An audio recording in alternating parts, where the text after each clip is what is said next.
Choose a burst of refreshing fruit flavor for you. Tastes like mouth-watering orange, strawberry too, luscious lemon. And now, a tempting new flavor, tasty, tangy cherry. There's a burst of refreshing fruit flavor for you. In Starburst Fruit Chews, naturally and artificially flavored. Wednesday, Colt squeezes out every ounce of life in one death-defying stunt. You're gonna need the nerves of steel for my plan. Guess who's gonna be the bait? On The Fall Guy.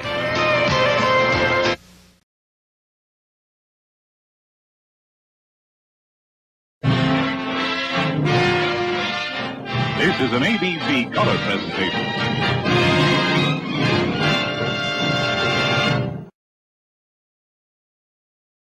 Hey.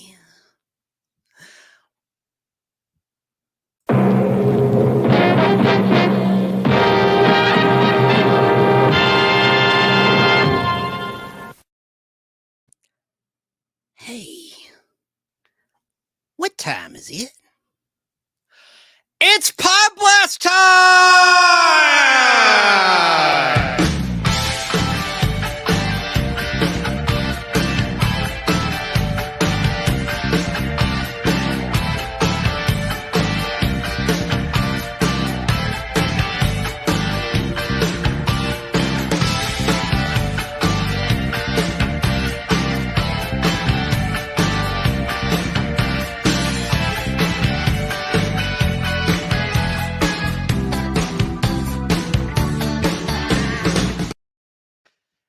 That's right, it's Podblast time. Wow, am I having some problems tonight? This is your fun, informative, and hopefully entertaining show about all things nostalgia. How are you doing? How are you? How are you? How are you? Well, this, of course, is your nostalgia show with a bite. Welcome, I'm Chance Bartels, your host, no relation to Chance the Rapper. As Steve Harvey says at the beginning of Family Feud, we've got a good one for you today. It's been a real chore getting started. I've had a lot of issues technically that I had to work through. I mean, I messed up here on take 2. You heard our friend Al Hardy asked what time it was prematurely, but right now we're back on track. And I have an absolute packed Podblast for you tonight. We're going to talk about game show legends of the past, meaning deceased game show hosts. Tonight, we're going to talk about Ray Combs. We're also going to talk about the classic television show, The Fall Guy. It won't be Scorched Earth because I've talked about this topic a couple of times. Starting in 2021 here on the Podblast, I celebrated the 40th anniversary of The Fall Guy, which debuted on November 4th, 1981 on the ABC television network. And then in 2022, when I learned about the production of the new movie, I did another semi-topic, a partial show about The Fall Guy. So tonight I'm going to show collectibles and I'm going to review and talk about the brand new movie, which is in theaters now. And I happened to see it, and of all days, back on May 2nd, 2024. And that was the same day, May 2nd, that The Fall Guy ended its original primetime run on ABC on May 2nd, 1986. So that was kind of fitting and kind of fun. Also, hey, it's May the 4th be with you weekend as we're live. So we're going to have a little bit of stuff about classic Star Wars. I'm talking about the original groundbreaking film from 1977. And it's stuff that's not really talked about that often. Got a lot of collectibles to share with you, a lot of images, a lot of video, a lot of rare footage of Ray Combs and Fall Guy and Star Wars that I'm going to share with you tonight here on the Podblast. So for those that are tuning in who have never seen the show before, we're streaming out a Fistful of Radio every Saturday and Sunday at 2 p.m. Eastern Time, 11 a.m. Pacific Time at fistfulofradio.com. You can tune in anywhere in the world using any mobile device, and of course, it's free to stream. And so this show, if you're listening at Fistful, I would direct you to the YouTube channel, The Nostalgic Podblast, so that you can see the images I'm going to put on the screen. But I've designed this show to be audio friendly. So if you're listening at Apple Podcast or Podbean or TuneIn or Spotify or wherever, this still will be hopefully of interest to you. This is an educational program. No comic books tonight, but I do have a live comic book unboxing this weekend of a long box, Sunday at 3 p.m. Eastern, noon Pacific time, live here on this channel, The Nostalgic Podblast, which will not be broadcast on audio platforms because it's very visual. Going through a comic book box from a collection that I bought recently about 3 weeks ago. And I bought 17 long boxes. I have 12 long boxes I've not gone through thoroughly. And so I'm going to have someone in chat pick the box. And Jeff Logan, who knows a lot about comic books, will be with me for that live unboxing. So there's no comic book stuff tonight, but there will be plenty, if not all, comic book related stuff. That's what the whole show will be about this Sunday. Now, I want to talk about our series we've had ongoing really quickly before we get rolling. And I want to acknowledge the chat in just a second. There's Colt Seavers, the original Colt Seavers we'll talk about, but I want to talk about our game show series that I began several Podblasts ago, several weeks ago, when we sort of got off that topic the last couple of shows. But look at those wonderful deceased game show hosts right there in that image on the screen for those that are watching as we're live or in the replay on demand. If you're watching, you can see what I'm talking about. We began this series talking about the golden age of game show television hosts. And I told you about the very first game show host who was in England on the radio. But on television, the first television game show hosts in America were Groucho Marx, Bud Collyer, Gary Moore, Bill Cullen, Dennis James, whom we all discussed in part 1 of this series. And then we talked about Gene Rayburn solo in a Podblast. and then we talked about Richard Dawson. And the last time we talked about a deceased great game show host, we talked about Alex Trebek. And tonight we're going to feature Ray Combs. Ray Combs, who was a very personable guy. He was a stand-up comic. I have some great footage of him I think will be of interest to you. And of course, he was the first host to replace Richard Dawson, hosting Family Feud way back in 1988.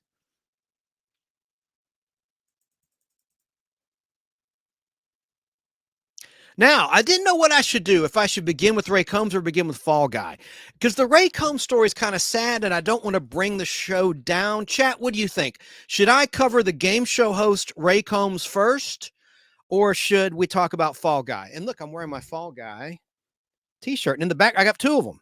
That's what the back looks like with the Fall Guy Stuntman Association, Fictional Association emblem with the eagle. I love that.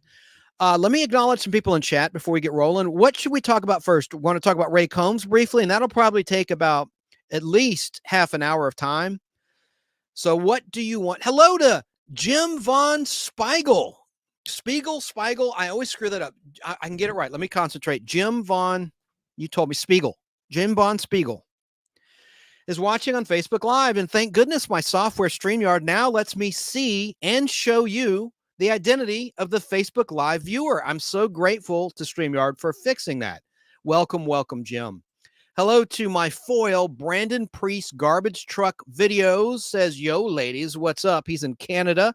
Appreciate you being here. And of course, my flock, my second in command, my number 1, if you will. She's in Southern California. She's here and she's saying hey to Brandon. And Sarah, I'll send you the link when I play some videos so you can come on later on in the show. I always appreciate your input. And they're saying hi to each other. So what do you guys want to do? Do you want to talk about Ray Combs first? Okay, Joe, you're a loyal game show fan. We're going to talk about, all right, that settles it. We're going to talk about Ray Combs first. Because then if you don't care about Fall Guy, you can tune out when we get to that topic. But boy, do I have some great stuff to talk about. And I'm going to review the new movie that I saw on May the 2nd. My flock, I just saw my flock requested Fall Guy first, please. You know what, though? Joe got frustrated because I didn't talk about game shows. My flock, don't get mad at me. I think we should start with Ray Combs, and I'll be brief. I got some great video. Oh, Mark Frito also requested Ray Combs, so that's 2-1 right there. And then my flock in Southern California says, sounds great, Chance. Okay, then we will start with the late, great Ray Combs in our series about the great MCs of game show history who are sadly no longer with us. And we're going to get to Bob Barker in the future. I covered him extensively when he passed away in 2023, just shy of his 100th birthday. So we'll get to him. He's one of my favorite MCs of all time. And also Brandon chose Ray Combs. So we'll start with Ray Combs. Ooh, PDF Elves chose Fall Guy. Okay. Well, I'm wasting time and I don't want to have like a 5-hour show. Let's talk about the late, great Ray Combs. Ray Combs was born as Raymond Neal Combs Jr. back on April 3rd, 1956, which was a Tuesday. He started as a stand-up comedian in show business and an actor, and then eventually became, of course, a game show host. He began his professional entertainment career in the late 1970s. His popularity on the stand-up comedy circuit led him to being signed to a contract as the second host of the game show Family Feud in its second run starting in 1988 in syndication and on CBS daytime. The CBS version aired from 1988 until 1993, but Ray Combs continued on as the host in syndication through 1994. From 1995 until 1996, Ray Combs hosted another game show, The Family Challenge, and I'm going to show you some video from that later on in just a little bit. Raymond Neal Combs Jr. was born in Hamilton, Ohio on Tuesday, April 3rd, 1956. He graduated in 1974 from Garfield High School, where he was an actor, senior class president, and boys state delegate. He declined a nomination to the United States Military Academy and served as a missionary from the Church of Jesus Christ of Latter-day Saints for 2 years in Arizona. So he was a Mormon. I did not know that. Interesting. But Ray Combs began performing comedy at Cincinnati's Red Dog Saloon, where he developed his best-known shtick of audience sing-alongs of sitcom theme songs. He had a clean act. But in 1979, Ray Combs sent a letter to David Letterman, who was a fill-in host for Johnny Carson at that point in time in The Tonight Show on NBC. And Ray Combs asked David Letterman for advice. And David Letterman encouraged him to continue in comedy. In 1982, convinced that he was better than the comedians whose acts he saw on The Tonight Show, Ray Combs left his job as an Indianapolis furniture salesman and moved with his family to Los Angeles, California. He did well in competition with more than 200 other young comedians and began doing audience warm-ups for NBC sitcoms such as The Golden Angels. I almost said The Golden Girls. I did say it was The Golden Girls. Ray Combs warmed up the audience. Now, the Golden Goyles, good Lord. The Golden Girls began in 1985, fall of 1985 on NBC, just to put it in perspective. And then Family Feud, as I said, came along in 1988. So picture this. Ray Combs is warming up the audience that is there to see the Golden Girls sitcom. But he also warmed up the Facts of Life sitcom and Amen, which starred the late, great Sherman Hemsley, best known as portraying George Jefferson on All in the Family, and later its own spinoff, The Jeffersons, of course. Ray Combs became so popular that other sitcoms changed their production schedules just so they could have him warm up their audiences. Johnny Carson heard the audience's laughter and then invited Ray Combs to perform on The Tonight Show in October 1986. I'm going to play that in just a second. The audience gave him a standing ovation. You know what? Let's watch that right now. It's just a couple of minutes long. Hopefully the stream won't go down, and then I can look at some of the comments on the screen. So let's get that video for you right now. Right, the late great Ray Combs performing on The Tonight Show in 1986, where he got his first national recognition. 7-minute clip, but it's funny. Let's watch it.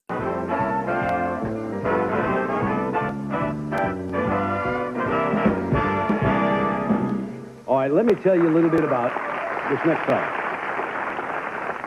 Let me tell you a little bit about Ray Combs, who's a comedian, but he's a little bit different kind of a comedian because he does, for many of the situation comedies that film around the country, especially here in Hollywood, what is called a studio warm-up. Audience comes in to see the show. They may set a scene, they have to break.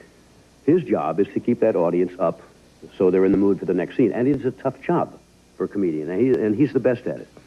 He's also a recurring regular on the Jack Klugman series You Again on NBC. And Ray's going to be appearing at Funny Bones in Cincinnati, November 25th and 30th. So you're our audience, and here is Ray Combs.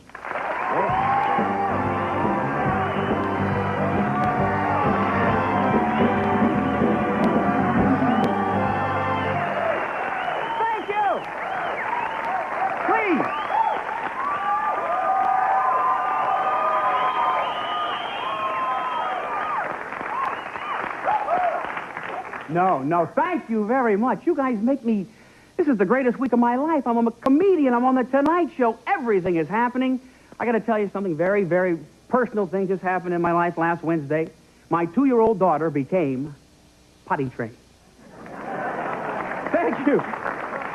It was a big day. We had mixed emotions about it. It was the first time she went all by herself.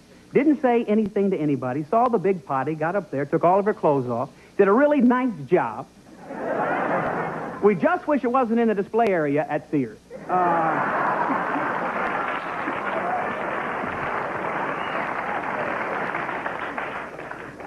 I can feel it in the room, people saying, he looks familiar. I think I've seen him.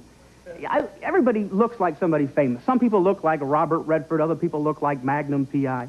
People come up to me all the time and say, you look like Barney Rubble.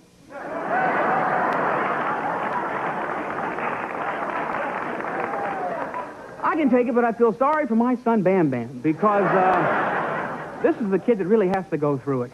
Barney Rubble, what an actor. He was great, you know. I respect anybody whose feet are half as big as his body, and I think you women should, too.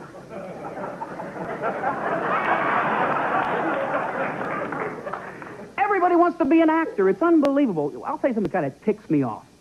How athletes make millions of dollars, then decide to become actors. What qualifies these fellas to become actors? Now, I think it makes a lot more sense for entertainers to become athletes. Which would you rather see? Joe Namath in a movie of the week, or a 15-round fight between Michael Jackson and Prince?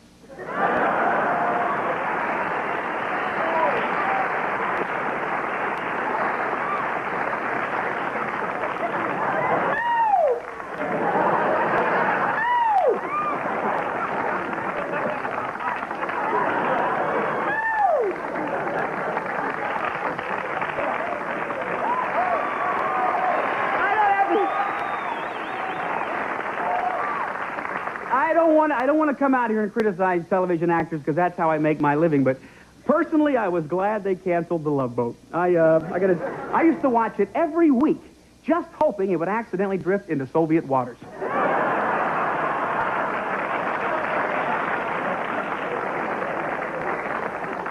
You don't have to go on a ship to find romance. It's in the lingo. It's in the way you talk. I think French is the most romantic language in the entire planet. Now, you can be with somebody who doesn't even like you, and you break into French, or at least appear to speak French. Perrier, Perrier, Perrier. And they want you in a bad way. Now, I think the German people are great, but on the other hand, I think German is the most unromantic language in the entire planet. You can be with somebody who loves you, and they're about to kiss you. You break into German.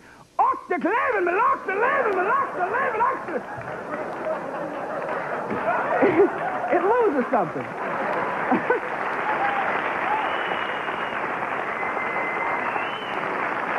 Now, I don't speak German. Now, help me out. I know they told you not to speak, but you can speak if you want. How do you say I love you in German? Just as an example.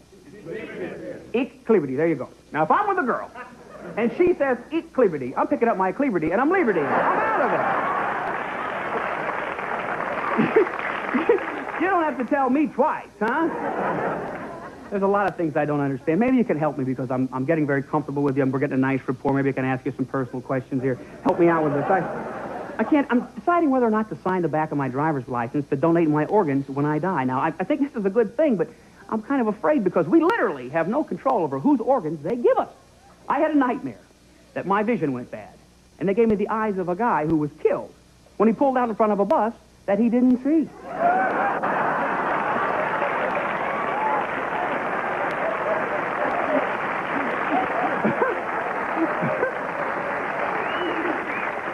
I mean, think about this, folks. Conceivably, someday you could have Ed's liver.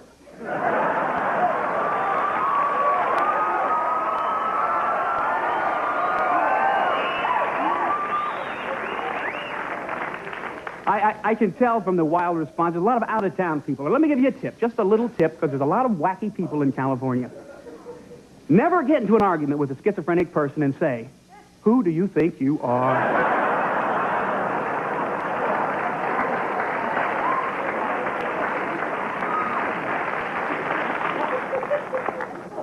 I'll tell you the truth. I didn't expect to get this kind of ovation when I came out, this kind of a response.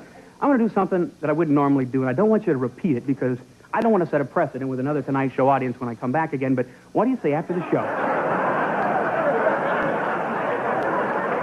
I'm not doing warm-ups anymore, you know that, yeah.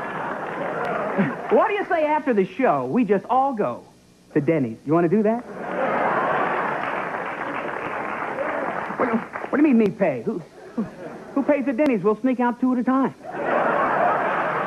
They know you're going to do it. That's why they put the restroom right by the exit. Can I go for this? Or what are you telling me? All right, ladies and gentlemen, just say one thing. My entire life, I always had a dream that someday I'd be able to walk out on this show and make people laugh, and tonight you made that dream come true. Thank you and good night. That's the guy who knows how to do it.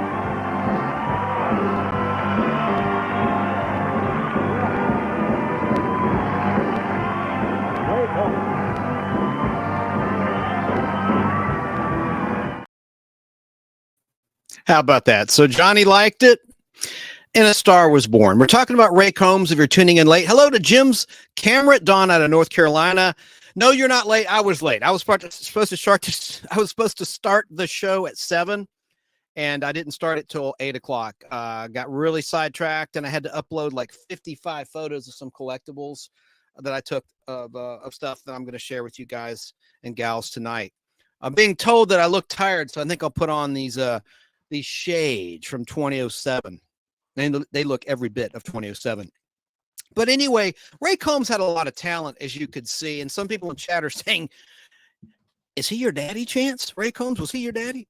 No. We were probably about the same height, though. Let's see. Where did I leave off? So I told you he started as a stand-up comedian. And what you just saw was from 1986. That's when he was a warm-up comic for NBC sitcoms that we talked about.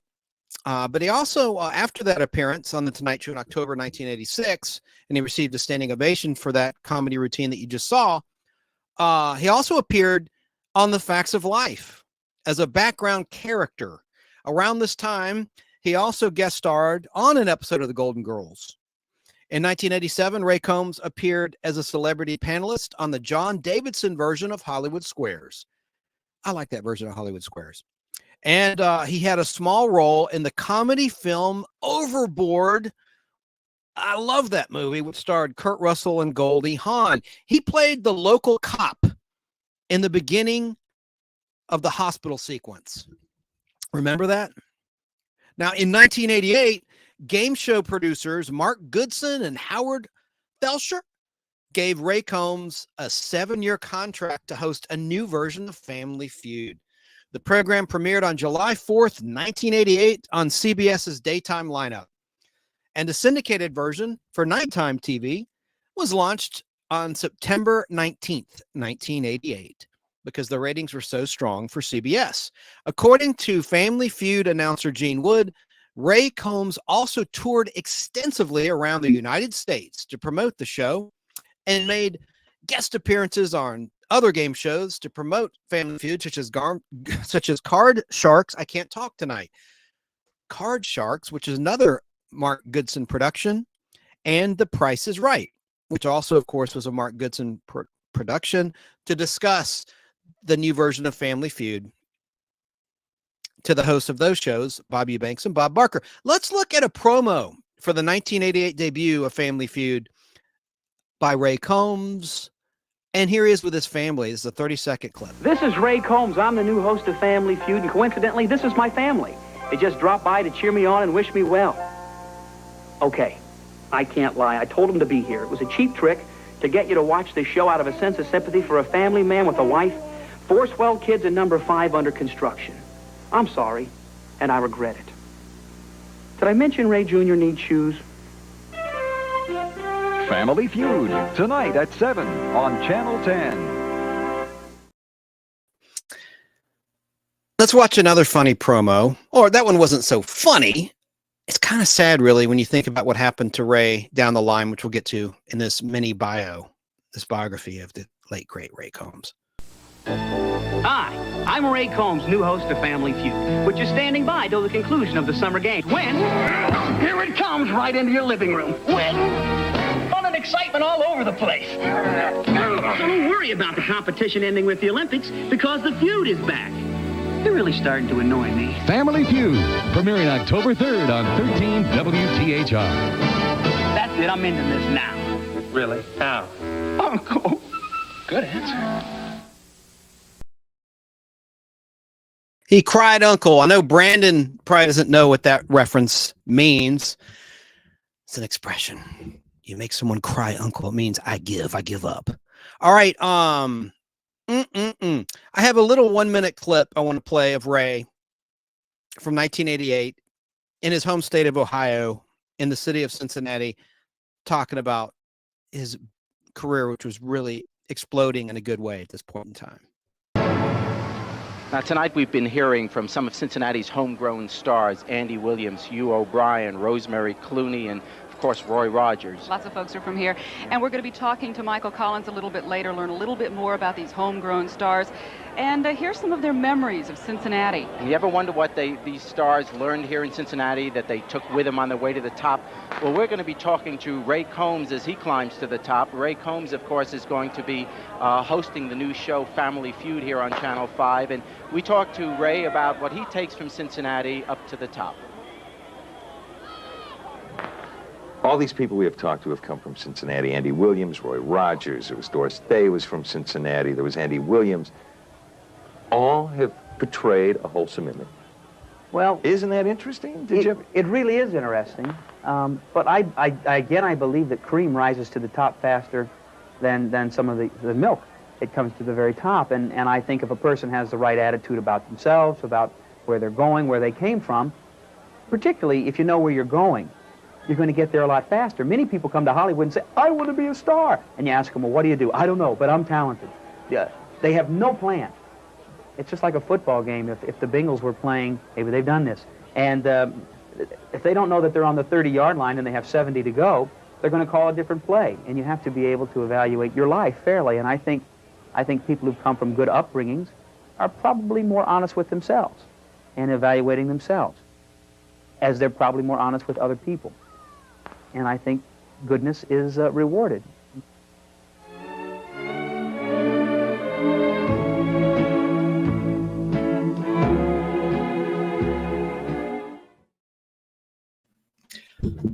That's great, rare video footage right there. Hello in chat to Brain Bender's Banter. That's a huge YouTube channel. She has over 32,000 subscribers. She's a really nice lady. She's in Northern California. I'll be on there tomorrow night with her on her panel. She says, sorry I'm late. I'm at work and I'll be leaving soon. I will listen on my way home. Well, I'm grateful you're here at all. Thank you very much. And certainly no apologies are necessary at all there. Just glad you're here. You can't help it if you have a life and you have a career. I was late anyway. I was supposed to be on an hour ago. I guess it's all just as well that I was an hour late. And then I started a stream and I didn't even turn on my board. So I had to stop, restart, and redo the links. Anyway, that's behind the scenes, inside baseball talk nobody cares about, but that's what happened. So talking about Ray Combs, and then we'll get into the Fall Guy. Got a lot of great Fall Guy stuff and Star Wars stuff tonight. I'm going to try not to have an epic length show. Going to do the best I can. We'll see how that goes. But getting back to Ray Combs, let's watch just a minute or so of some outrageous moments from Ray Combs' Family Feud. Okay, here's what we're going to do. I've got one more question. I'm going to ask it. If it brings enough points, 43 points, and there are 200 points, we're going to dance up and down because you've got $10,000, but we're going to leave your sister off stage. And then we're going to reset that clock and bring her back out and make her think she needs to get 180 points. Our survey said...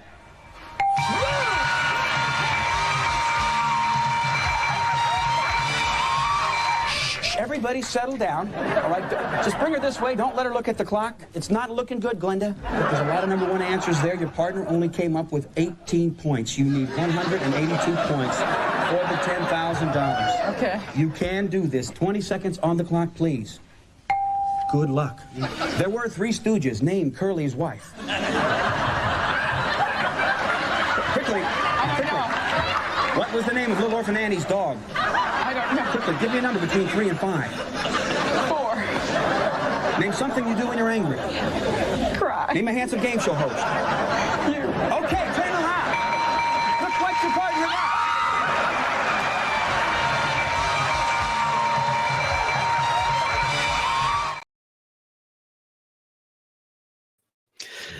right, let's watch a 45-second clip of some more strange moments from Ray Combs' Family Feud. What's usually the cause of a teenage girl's first tears? Scott? Breaking up. Breaking up. Loretta? Bad day at school. Bad day at school. Dennis? Problems with a friend. Problem with a friend. Wendy? Cramps. Cramps? Okay, Wendy. I've had that happen. You'd be walking, your leg just cramp up. You know what I mean. Age a girl starts wearing a bra. John, you knew this a little too well. You said the age 13, and you smiled. Our survey said 26. The age a girl starts wearing a bra. You said the age of 12. Our survey said 15. Come on, 12.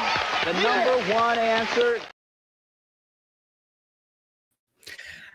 Now, this is kind of neat. Let's look at some behind-the-scenes footage of Ray Combs' Family Feud. Just a minute and 1 second long, but it shows the perspective of the host going out on stage. The quality's not great. This is from an old VHS camcorder, but it's still very interesting. Let's watch. Here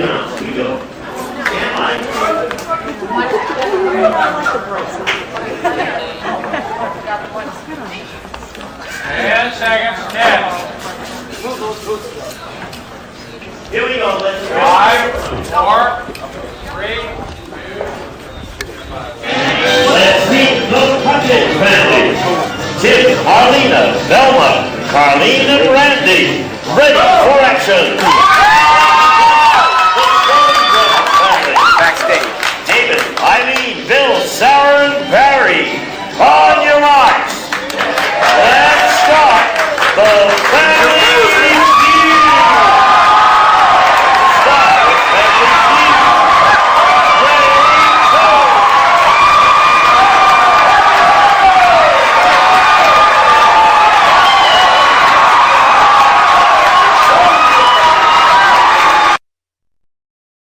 I think that's kind of neat. Pretty cool.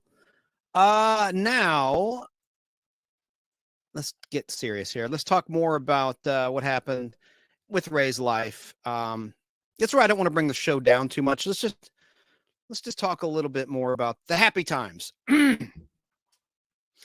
June 29th, 1992, CBS expanded the daytime show from 30 minutes to 1 hour. And there was a new bullseye round, which was added to the Family Feud format. And the show was retitled The New Family Feud Challenge.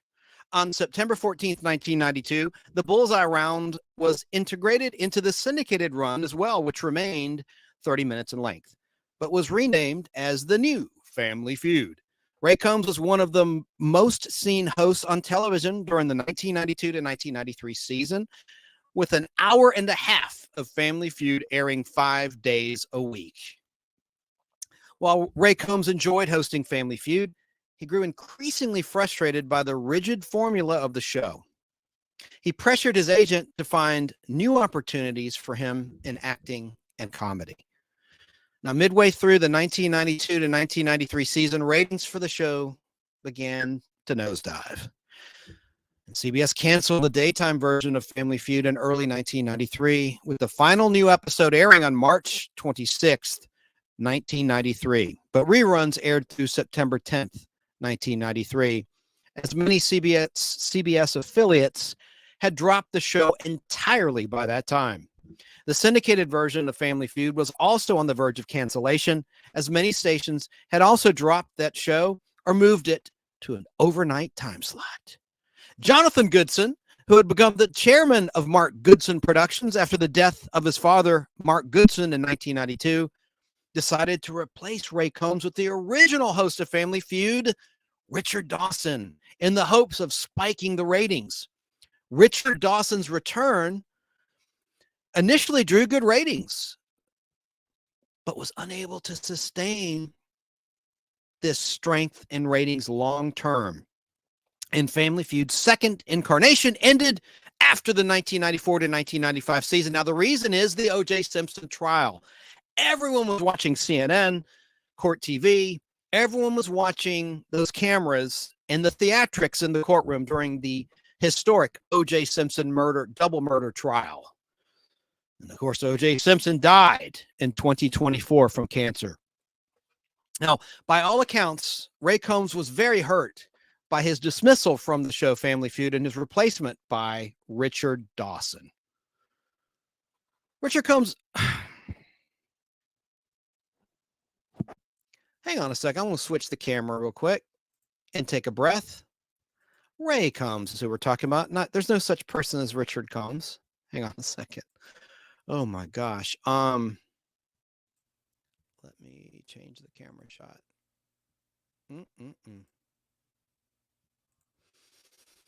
Breathe, Chance. They tell me to breathe. That's what Jim's camera at dawn says. Breathe, breathe, breathe. I'm gonna change that camera shot. Okay, since I look so tired. According to Brandon, Ray Combs also made an appearance for the World Wrestling Federation as a guest ring announcer at WrestleMania 8, where he amused the capacity crowd at Indianapolis's Hoosier Dome by lashing into the team of the Nasty Boys, the Mountie, and Repo Man, with various scathing insults before being ultimately chased out of the ring. Ray Combs later served as a guest commentator alongside Vince McMahon and Bobby Heenan at Survivor Series 1993 in a match of the Hart family against Shawn Michaels and his Knights, as in Jedi Knights, like with a K, or the Atlanta Knights, minor league hockey team. Isn't it the Knights? In addition to these two appearances, Ray Combs appeared at various WWF and WBF celebrity editions of Family Feud. Heenan and Combs also struck up a friendship, which Heenan recounted in his autobiography, noting that he believed Ray Combs felt pigeonholed by being a game show host. Ray Combs portrayed himself in cameos in episodes of the sitcoms In Living Color and 227 in Family Feud sketches. And he made an appearance on the TNN television series The Statler Brothers Show. That was the Nashville network on basic cable television, where he did a stand-up comedy routine. In October 1993, a Family Feud video game featuring Ray Combs' likeness was released for both the Super NES and the Sega Genesis game console systems. Ray Combs is a master of ceremonies for the annual Stargaze, hear me clearly, Stargaze, G-A-Z-E, charity events produced by Jim Kelly from 1993 until 1995. Things began to crumble personally for Ray Combs. In July 1994, Ray Combs was involved in a serious car accident along the SR-134 portion of the Ventura Freeway. He sustained an injury in one of his spinal discs, leaving him in severe and continuous pain. Ray Combs also struggled with financial problems after the failure of his two comedy clubs, Caddy Combs and the Cincinnati Comedy Connection, both in Ohio State, in his hometown of Hamilton, Ohio. His house there in Hamilton, Ohio also went into foreclosure. And in September 1995, Ray Combs separated from Debbie, his wife of 18 years, with whom he had 6 children. The couple attempted to reconcile, but later refiled for divorce. But the divorce was never finalized. Ray Combs made several attempts to resurrect his television career. He taped a pilot for a talk show called The Ray Combs Show, but it was ultimately not picked up for syndication or by a network. Ray Combs also hosted The Family Challenge on the Family Channel on basic cable television from 1995 through 1996. And he made a number of appearances on the game show Cable Network on basic cable TV. Let's look at a clip of The Family Challenge, and I'll get to the chat comments and put them on the screen for the viewers, and I'll try to read them aloud for the listener. Here's a promo, 15 seconds long, for The Family Challenge. We've got a nice family outing plan. Down, top to bottom, top to bottom. Come on, shake a leg, shake a leg. Are Are you ready? Family Challenge at 5 each weekday on FAM AF-TV. Now, let's watch a clip of Family Challenge. The video quality is not great. There's very little existing video footage of this, at least on YouTube, and I don't know why, because it was a very popular game show with millennials that were growing up at this point in time in the mid-1990s. And everyone had a VCR in those days. That was right before DVD had taken over the medium in terms of recording programming. I don't know why, but let's watch this. The quality isn't great, but it's more than watchable and listenable. Point scoring event. Something that could give you maybe 100 points. Yeah. Yeah. Now, what we've done, I've talked with the producers of the show, and right now, Rodney, you're down. And I think it's only fair that I give you the first shot of this. Let me explain the event. It's going to take kind of intuition, courage, and just kind of chutzpah to win this game, and maybe a little luck. And it really, if you see, I feel like Monty Hall. There are 3 doors right there. If you gentlemen will look at them. There's 1, there's 2, and my confused assistant, number 3. Now, Rodney, I'm going to give you the chance to pick one of those door numbers. But before you pick, let me explain what you'll be picking for. Would you be willing to stick your head into whatever is behind door number 1, door number 2, or door number 3? For every 10 seconds that you keep it in, every second you get 10 points. That means you could get 100 points. So that means behind door number 1, who knows, door number 2 or door number 3. Since you're down, I'm going to give you the choice of whichever number you feel you could keep your head in for at least 10 seconds. Ray, I'd say door number 3. You'd say door number 3. Now, Renee, that only leaves you 1 or 2 doors. And believe me, we've tried to vary these things. Door number 1. Door number 1. How odd that we would stagger these. You picked 3. Yes. Any reason why you chose 3?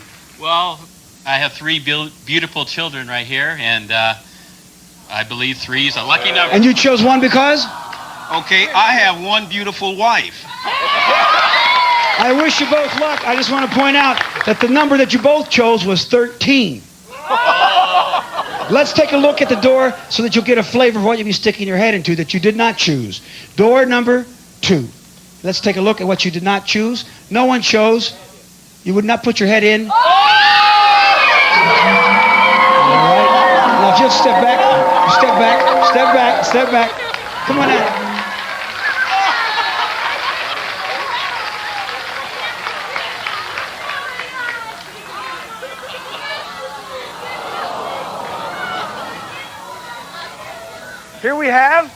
Here we have what you will not be sticking your mouth in. This is one of the lighter doors. Now look how actually we've got the. This is a wonderful, wonderful brown bear. 5 years old. I'm going to step. Now, what is your name, sir? Charlie. This is Charlie. And what is our bear's name? Brandy. Brandy. Now, she's a very smart bear, isn't she? Yeah, she's very smart. Yeah. Can I ask, does she like game show host?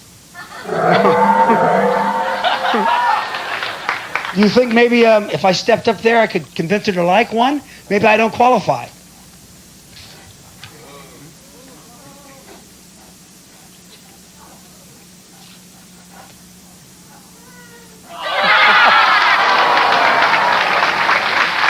That's as brave as I get.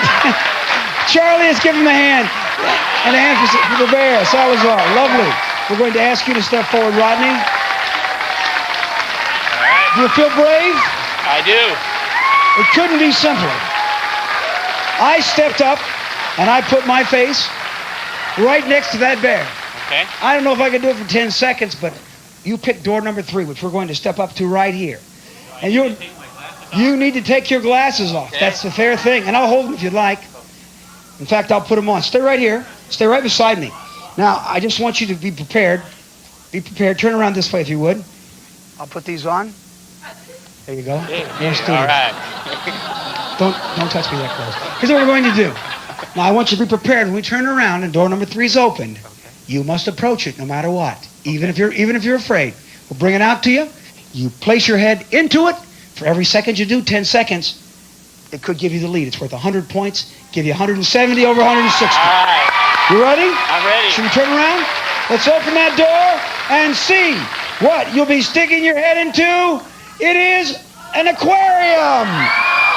We must be totally submerged. We're going to have to, we want to turn him around by, come around this way. Now, Rodney, you come right here. Now, you want to go around this way. We want him on this side? All right, you go. Now, listen to me, Rodney. Your head has got to go from neck down, totally submerged, 10 points a second, and we'll tap you when you're down. You'll see this. Okay? So, if you're ready, go for it, my friend. You got it. You can get in position if you want. Whole head for 10 seconds. And go! 1, 2, 3, 4, 5, 6, 7, 8, 9, 10. You did it! Yes!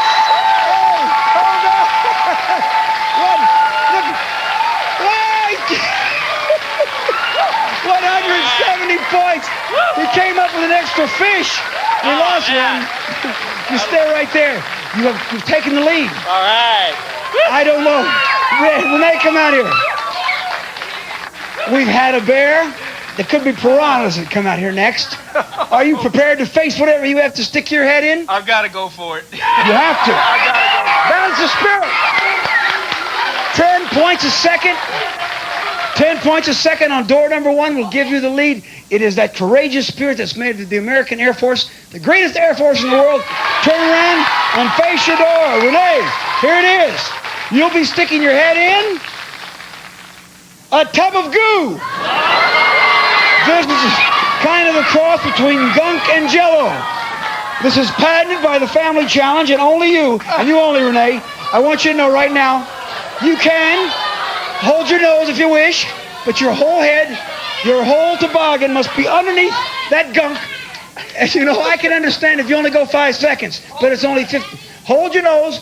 It's only worth 50 points if you go for 5. 10 seconds, it's going to give you the lead. 260 back to 170. What do you say, Blue Family? Would you let your family down? I can't let them down. Now, if you want to, you can get into position before you do it. You can't let them down? We didn't mention what lives inside that. You can hold your nose, but we're going to count it to 10, just like before. Once you go under, we'll start the count. You have a few seconds to prepare. Remember, it's only an hour show. Yeah, right. I can do it. Okay. I can do it. You're trying to convince me or you? Come on. Myself. I'm trying to convince me. I can Gotta do go it. down. All the way. 2, 3, 4, 5, 6, 7, 8, 9, 10. You did it! Yes! Give him the towel. 260 for the Courage family. The Salazars go back to 170. Come on in here, Rodney. 2 brave men. I'm not brave enough to step up next to them. This family challenge will continue. Who has got the bravery? Who's got the hooks? But find out when we come back. Right after this very important message. Next up, a pancake relay you'll flip over. It's Batter Up right after this. That's pretty wild, and I really like that show. I didn't watch it, but I've seen it in retrospect, and it was pretty cool. It was like Beat the Clock in the 1950s, where there were dares, and I like those kind of game shows where there's dares. Let's acknowledge some comments. Hello to Snark and Sass, the great YouTube channel Snark and Sass. Snarky says, boopies for all of y'all. She's in Arkansas State. Brandon said, do a show on Alex Trebek. I did already, a Podblast. If you go to my channel, there's a thumbnail image where you see Alex Trebek's face, how he looked in 1976 when he hosted a show called Double Dare, the original Double Dare. The 1970s version, it's lasted only 1 year from 76 to 77 TV season. And I like Cindy's comment. Cindy said there must have been good insurance on that show, Family Challenge. Indeed. I don't think they can get away with that these days. Oh, Sarah says her internet crashed. I hope you resolve that and come right back, my dear. You're basically my right arm on this show. Brandon says, and Richard got replaced by Steve Harvey. Richard who? Now, Richard Dawson was the original host of Family Feud, Brandon, and then Ray Combs. And then you had a lot of other hosts like Louis Anderson. Do you know who Louis Anderson is? Look him up if you don't. He was a comedian and an actor. He was in Coming to America, of all things. You had Richard Karn from Home Improvement, who hosted Family Feud for a long time. And you had the actor who played Elaine's boss on Seinfeld hosting many hosts of Family Feud before Steve Harvey came along. So, John O'Hurley, John, who was the actor who played Elaine's boss in Seinfeld, who also hosted Family Feud. He was the host right before the great Steve Harvey took over. Hello to Skeleton, who says, hail to the YouTube chat and the host. Appreciate you being here. PDF Elves is here. I haven't said hey to you yet. I really appreciate your support. And, of course, Jim's camera at Dawn in North Carolina saying hi to Snarky. Going to play a little bit more of the Family Challenge in just a second. Just a couple more clips, and then we're going to finally talk about Fall Guy. I can't wait to tell you about the new movie. I liked it, but let me tell you, I'm going to review it from two different perspectives, a moviegoer perspective and a Fall Guy fan perspective. And I'm going to be very fair, but I really enjoyed the movie, and I think you will too. But I think some Fall Guy fans will be disappointed. I'll explain later. And I'm going to show some of my Fall Guy collectibles. I took about, 100 photos today of stuff in my collection I'll share. I have great video footage. And then, of course, a couple funny scenes from Star Wars to celebrate May the 4th Be With You Day, which is Saturday, May the 4th, 2024, or was, depending on when you're listening to or watching this show. Now, these clips, listeners, I'm sorry if these are not good audio-friendly clips. Where if you want to see anything, listener, just simply go. If you're listening at Fistful of Radio or Apple Podcasts or Podbean or Spotify, wherever, go to the YouTube channel, The Nostalgic, with a C, not nostalgia. It's The Nostalgic Podblast. Just Google search The Nostalgic Podblast, and you'll find my channel and hit the live tab, and you'll see a picture of Lee Majors from 2024 at the Fall Guy Los Angeles, California movie premiere. He's by himself solo. That's the thumbnail image. You won't see one of Ray Combs yet. I might change it out later, but that's the one you'll see. And then I may run it after the fact as a premiere after it's live. Anyway, I'm sorry, listeners and viewers who are live. I know that I just want to explain that for the listener that might be listening after we are live. Let's see here. And then Cindy says, tragic about Ray Combs. He seemed so happy. Indeed, he was really crushed. According to friends of his, I wasn't there. I didn't know him. He was crushed when his marriage went sour. My God, and all those kids he had. Man. Let's get back to the happy clips. I just want to scan through the chat really quickly so I don't leave anybody out. Jerry Dobson, Nostalgia World, who has a big anniversary coming up. He's on Facebook. The Facebook group called Nostalgia World. If you're using Facebook, I highly recommend his fine Facebook group. His name's Jerry Dobson. He's the creator and the moderator and the administrator of Nostalgia World. I hope you're listening, Jerry. You say, you never mentioned me. I'm mentioning you. I promise I'm mentioning you, Jerry, with a G. Jerry Dobson, Nostalgia World on Facebook. Please join his group. If you're into that sort of thing, if you're into nostalgia, if you're here, you probably are into nostalgia. So hello to you, Jerry. All right, let's watch another clip from Family Challenge, and we're going to start the Fall Guy. Going to gear up talking about Fall Guy in just a minute. Sarah's back, and she made some popcorn. She just posted, listeners, some virtual popcorn images. That's pretty cute. By the way, my popcorn's bigger than your popcorn, Sarah. There it is. That's from when I saw the Fall Guy in the movie theater back on May 2nd, 2024. And by the way, May 2nd was the date. I mentioned this at the top of the show.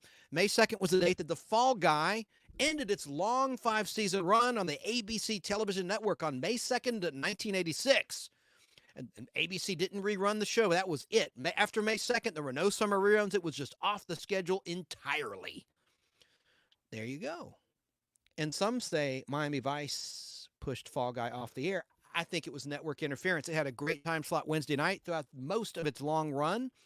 Then the network moved it to Friday night. And that killed the ratings with the youthful audience. All right, so let's get to a clip from Family Challenge. Let's see how long this is. and then I'll put some comments on the screen. And I'll try to, I got some great, I can't wait to play this video footage I have. Here we go. Here's another clip from Family Challenge. Now, this is a 7-minute clip, 7 minutes, 28 seconds. I want to play it to document this in the Nostalgic Podblast. We're an educational lecture program. So I want to make sure, and we're interactive, of course. I just want to play this because I think it's important because this show has become very rare. I hope they rerun these on Buzzer or on the Game Show Network because it was a pretty entertaining game show with stunts like Beat the Clock. The Family Challenge has probably never had a more challenging fun event than the pancake relay we're about to have right now.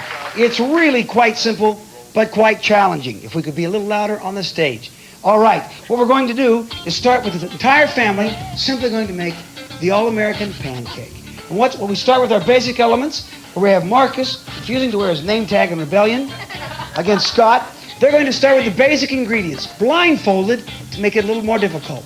They will start from the table as Helen Keller, find the refrigerator, come back with a good old grade 8 egg, and then they will toss it underhand to their fathers waiting at the bowl. The fathers must successfully retrieve 3 eggs, crack them into the bowls. Once that is done, and all these young men have to go on, is skill, egg tossing ability, and their father's voice. The fathers may take an egg to the head. Once 3 are successfully placed in the bowl by the fathers, the next teammate, if we can get a shot of this, they are wearing pancake batter in their hat. She will step forward with the skill of an unbelievable rainforest person, dropping in the batter right into the eggs.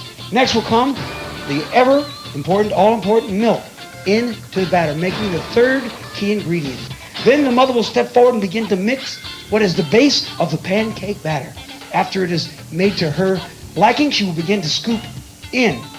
She's going to mix it with our standard, for both families, pancake mixer. She will then take a scoop for 1 pancake. As it begins to cook, she will walk over here. She will then slice a banana, as only a mother can. She may peel, she may slice, she may dice. But there must be, count them, 1, 2, it's an ugly one, 3 blueberries, 3 pieces of banana in each pancake.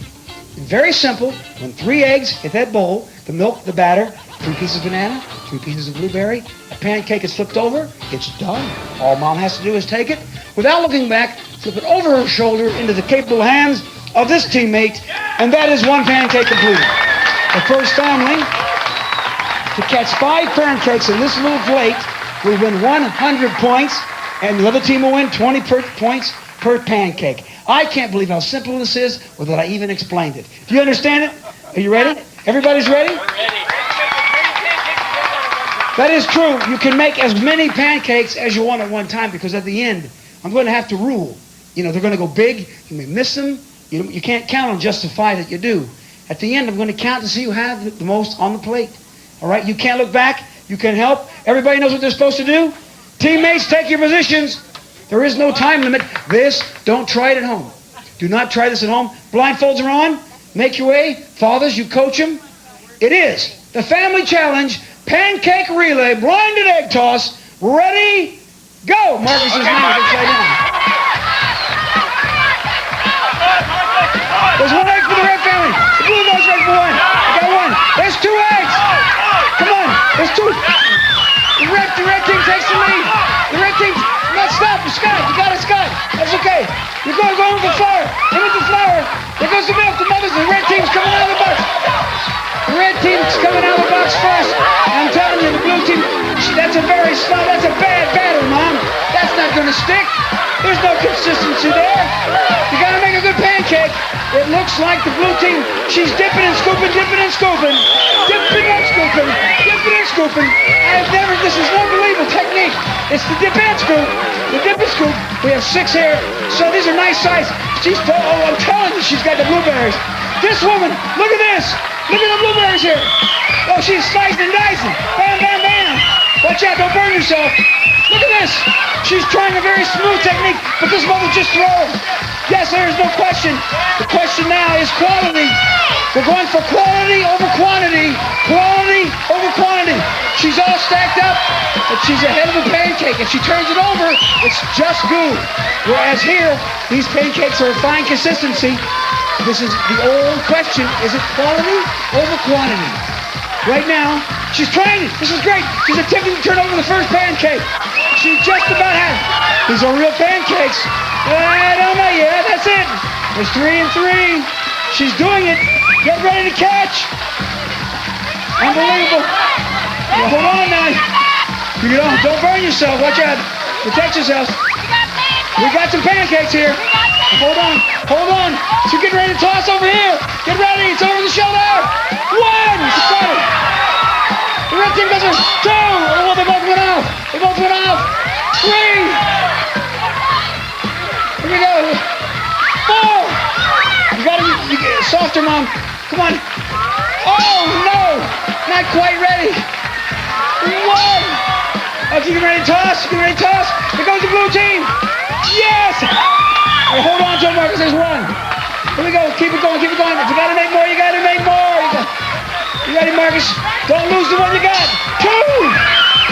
Come on. Come on, Mom. She's going for more. You can flip anytime you want. Flip anytime you want, Mom. You got some. Marcus, don't lose what you have. Save it when you get one. It's better to keep it than lose it. It's 2 to 2. 3 to 2. 3 to 3. 3 to 3. It's 3 to 3. Hold on, Marcus. Hold on. Mom, you got a good one there. I think that'll stay. Marcus, hold on to it. Yes! 4! 4 to 3.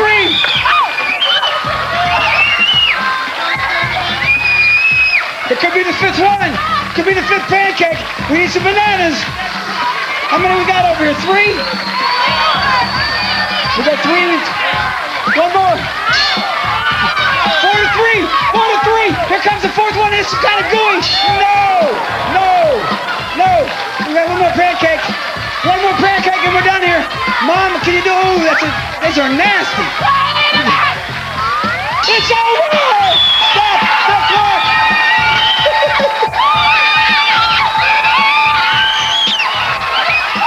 They have won the pancake relay. Another 100 points, giving them 360. But we got 4 pancakes. 4.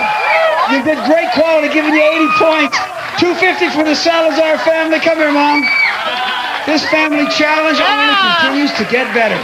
We have 90 points separating 2 great teams. There's a lot more. Challenge, don't go away.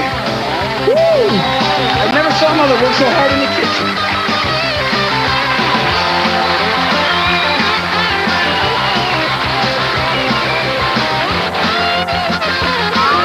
You've had breakfast in bed, but how many people have played basketball in bed? It's up next. It's Family Challenge. How about that? One more clip of that in a minute, but let's acknowledge some comments, shall we? Cindy D asks, can you find the Fall Guy on streaming services? Yes, you can, or you could. It was on Prime. This is the silly thing. I'm going to talk about it later. I might as well just answer your question right now. Fall Guy was on Amazon Prime, and they were charging a premium, even if you're a Prime subscriber, like an extra, I think $1.99 an episode, and then they made it free. But only the first 2 seasons. That's all that were ever released on DVD back in 2006 and 2007, and only season 1 was released in the USA back in 2006. It was released overseas in Europe, where Fall Guy is more popular, and it's run in reruns on TV a lot longer than it did in America. Hell, it hasn't aired as an entire package of all 5 seasons since 1997 on the cable FX channel. We'll talk about that later. I have a lot of questions as to why they made a Fall Guy movie. It's very curious because most people, a whole generation's probably never even heard of it. So what Prime did is they just streamed the DVD versions that 20th Century Fox put out back in 06 and 07 of seasons 1 and 2. They never streamed season 3, 4, 5, but you can find those on YouTube.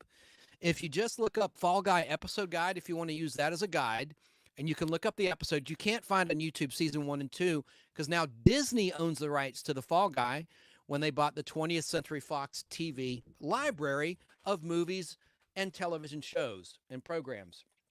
So hopefully Disney will reissue the Fall Guy, because when they were put out on DVD, I know I'm getting off the subject here. We're talking about Ray Combs, for my wonderful fellow game show fans out there. I don't mean to be confusing here and convoluted, but I want to answer this comment of Cindy D's. They changed the background music. They put nondescript GarageBand music because they didn't want to have to pay royalties, even though most of the background music were pop song covers, not by the original artists. Although sometimes they did play original artist versions in season 1 and some of season 2. And then they also cut out Paul Williams, the singer, songwriter, actor from Smokey and the Bandit. They cut him out of the pilot 20th Century Fox did back in 2006 when they released season 1. I've got it on film. I've got 2 different versions of the pilot on reel-to-reel film with Paul Williams intact. I should have sold it, but I don't want to sell it. I have all the Fall Guys on reel-to-reel film. I'll show them. I took pictures and stuff later. We'll get to that later. But you can stream it on Prime, but the dumb thing is they made it free. They took away the $1.99 per episode premium surcharge for a while, and then they started charging again like 2 months before this movie came out in May 2024. Isn't that dumb? Because people in the younger generations like Gen Z or millennials could have discovered the show who had never heard of it because it's not been playing in America. Now, the Decades Network did run what they call weekend binges of the Fall Guy. Very rarely, I think 3 times total starting in 2016, but they just played the DVD versions of season 1 and season 1, and they played the final episode of season 2. And then they played some of season 3 and season 4 that didn't have any pop background music in it because it was never remastered for DVD release. They stopped at season 2. I know I'm being confusing. That was a long answer to a simple question. Can you stream Fall Guy? The answer is yes on Prime. Presently, if you pay extra, hopefully they'll remove that premium charge and it'll be free again for season 1 and 2. And then you can find season 3, 4, and 5 on YouTube from television broadcasts in Europe. So that's slightly sped up. That's what the European PAL video system does. It's time compressed, where they speed it up so the music doesn't quite sound right, the actors' voices don't sound right. It's a constant irritant of mine. An example is there's a Space 1999 streaming marathon on YouTube going on right now, an official stream from Shout Studios. Shout Factory is the one that put Space 1999 out on Blu-ray. And I bought a set right here, and it had like a bonus. I got a limited edition that had a bonus snow globe with an eagle inside it, an eagle, which is their spaceship, an eagle transport. There's what the Blu-rays look like. So they put out a stream, and it's great, and people are interactive, and a lot of people are watching it, discovering the show for the first time. Problem is, they're using a PAL source.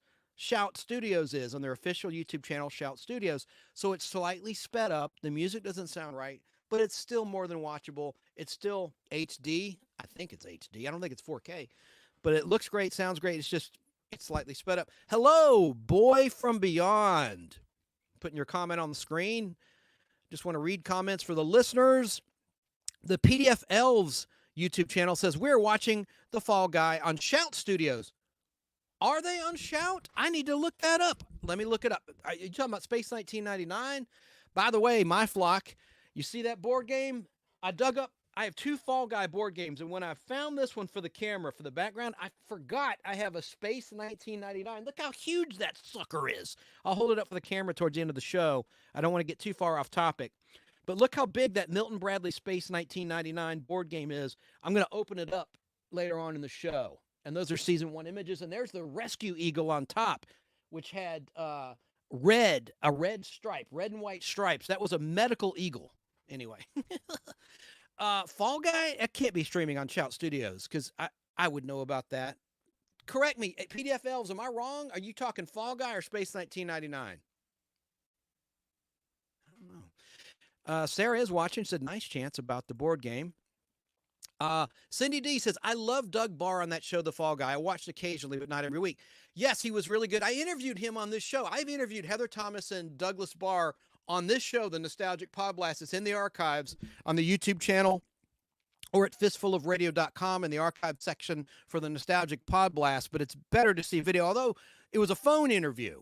But I was showing images from my collection, some of which I'll show tonight, but I pulled some different ones. I showed photos of them on the screen, of them from The Fall Guy. Both were excellent, and I'm hoping to get Lee Majors here on the show at some point in the near future. Let me now just look at some more comments and get back on track.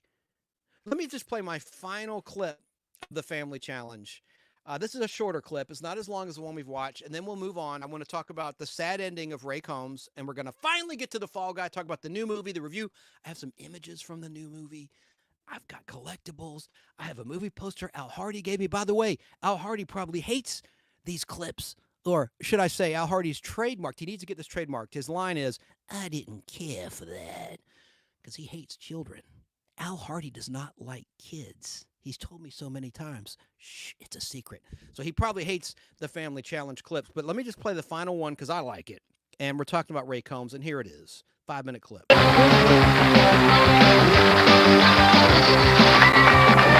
Challenge continues. Right now, the Kearns family 360 points. And they're on their way to the cup. They think the Salazars 250. They're down 110. That's what we have for our team right now. A chance to make up a lot of points. It's earthquake basketball. Scott, sit up just for a moment. You're going to represent your team. You're going to be in this bed shooting at that basket right there, no more than maybe 4 feet away from you, except for one thing. This is going to be in a 6.0 earthquake caused by your opponents, the Kern family. They're going to shake this bed like crazy while you attempt, that's right, that's just a little, show a little bit of what he's going to get. All right, just that's enough, While you just simply shoot that ball for 60 seconds, as many as you make, you'll get 10 points a ball. As your sister, Melissa, will toss you another ball, give her a little toss, then you shoot. That's it, that would have been 10 points. If I could ask my capable spotter to retrieve that one ball, I'm going to take that and place it in your hands. Is it clear to you, Scott? 60 seconds on the clock. Are you ready, Salazar family? Ready? Go! One. Not there. None. She hasn't made it yet. There you go. Watch the basket, Scott. Get the basket. Get the basket. Get the basket. There's one. We're looking for time. He's going to get two. There's two. Come on. Come on. Watch the basket. Get the ball. Get the ball. How much time we got? There's three. How much time we got? No, let's shoot. Shoot careful. Shoot careful. Shoot careful. Oh, no. 30 seconds, and there's the foot. Real easy. Easy. They're shaking him. 4. There you go. And 5. 6. There's 15 seconds. 7. 10. 9. 8. 7. 6. 5. 4. 3. 2. 1. All right. Help for my friend. All right. You got 8, Scotty. What? He dreamed. Look at this. He dreamed that he would get 80 points. There's 10, 20, 30, 40, 50, 60, 70, 80, 90 points. You did better. How about that? It's now 340 to 360, and we're going to switch our families and see how well the blue family does if they can come back. Here's some of that future NBA potential at work right in the middle of an earthquake, and he sinks it. Great job, Scott. Marcus, I want you to sit up, and take this blue ball. He made 9 baskets. You don't go till I say go. We put 60 seconds on the clock. Salazar's get in position to shake, rattle and roll, and go! The first shot is up. They're really rocking him. Can they keep up? They're really rocking this dude. He's undaunted. Oh, he's really riding it out. It seems to be tough for him. He's 4, 3, 4. He is shaking. 5. The Salazars are making this very tough. 5. Slow it down for him. It's a little rough. Stay on the bed. Come on, you can do it. Marcus, stay on the bed. Stay on the bed, Marcus. Stay on the bed. Up and down. 7. How much time? 8. 30 seconds. This bed can't take it. 8. 20 seconds. 9. He's going for 10. Can you get the 10th one in? Come on, Marcus. Don't give up. 15 seconds. Come on, Marcus. He is so cool under pressure. 10, 6, 5, 4, 3, 2, 1.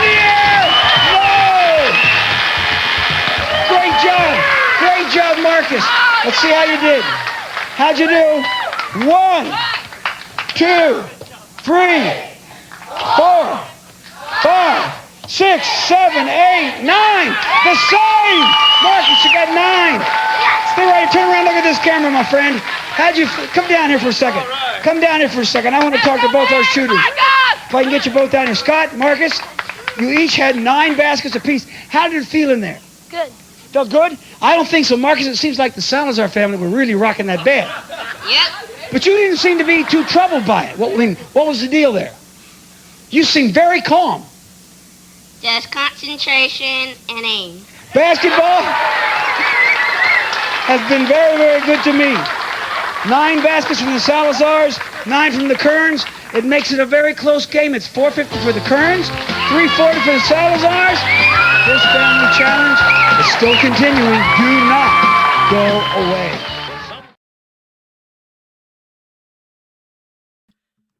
You could hear Gene Wood there, the announcer, for Ray Combs on Family Feud and on Family Challenge.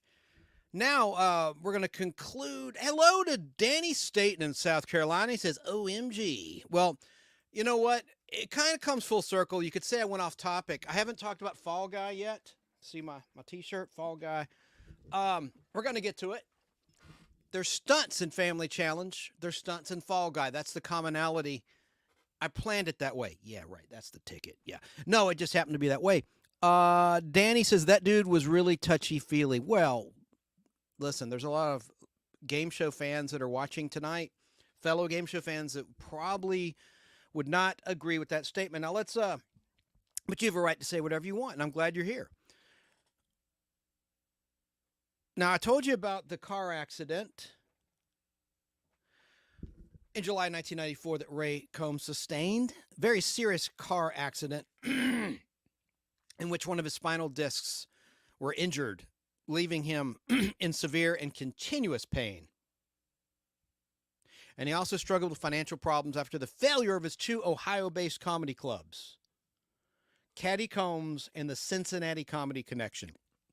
And then his home in Hamilton, Ohio went into foreclosure. But in the final blow, in terms of his fatal depression, was in September 1995 when he separated from Debbie, his wife of 18 years, with whom he had 6 children. The couple attempted to reconcile, but later refiled for divorce. But the divorce was never finalized. Here's why. Ray Combs made several attempts to resurrect his television career. He taped a pilot for a talk show called The Ray Combs Show, but it was ultimately not picked up by a network or for syndication. I know I already said this, but we've gone off topic. I'm trying to bring it right back. So I know I already said this, but we're getting to the new bio piece as we conclude this topic of the late, great Ray Combs in our series of deceased great game show MCs and hosts. And this week we're talking about Ray Combs. Last time we talked about Alex Trebek. And we were showing clips of his final show, Family Challenge, on the Family Channel basic cable network, which he hosted from 1995 to 1996.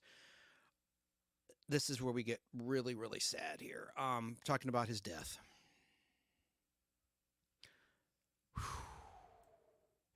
On Saturday, June 1st, 1996, police were called to Ray Combs' home at 1318 Sonora Avenue in Glendale, California, over reports of a disturbance. Ray Combs had reportedly destroyed most of the inside of his house and had also been banging his head against the walls, though Combs later told the police that he fell in the jacuzzi. Shortly after police arrived, Ray Combs' estranged wife, Debbie, arrived on the scene and informed them that Ray Combs was suicidal and had spent the previous week in the hospital due to a suicide attempt. Ray Combs was taken by police to Glendale Adventist Medical Center, where he was assessed by a medical doctor and placed on a 72-hour psychiatric observation hold.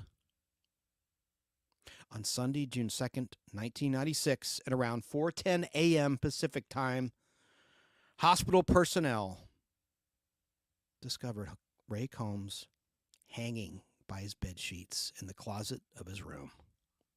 Are you listening, Brandon? Hopefully you're learning something tonight and every week that you tune into the Nostalgic Podblast. It's very sad. Ray Combs was found hanging by his bed sheets in the closet of his ward or hospital room, if you will.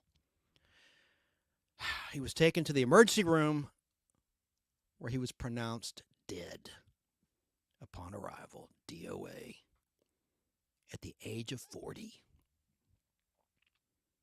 Ray Combs' death was ruled a suicide.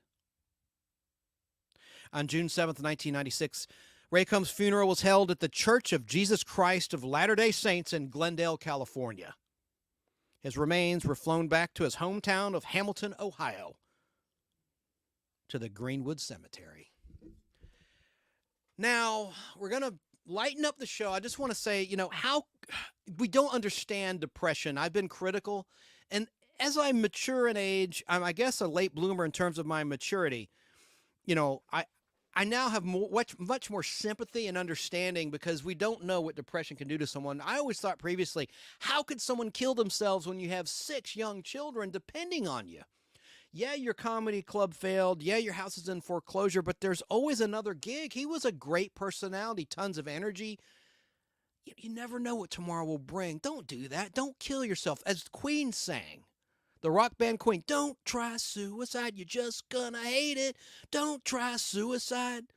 That's a great song. It's on the Game album. Look it up if you're not familiar with it. The Game. It was not a hit. It wasn't even a single or a B-side. I don't think it was a B-side. I had the album. I don't have any of the 45s for Crazy Little Thing Called Love. Don't try suicide. It's a pop song against suicide. It's a very strange song by Queen, Freddie Mercury and Queen. And I'm not making light of this. Believe me, I'm not. I'm serious. Don't try suicide. Listen to the lyrics of that song.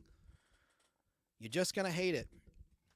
So, rest in peace, Ray Combs. Now we're going to pivot to Fall Guy.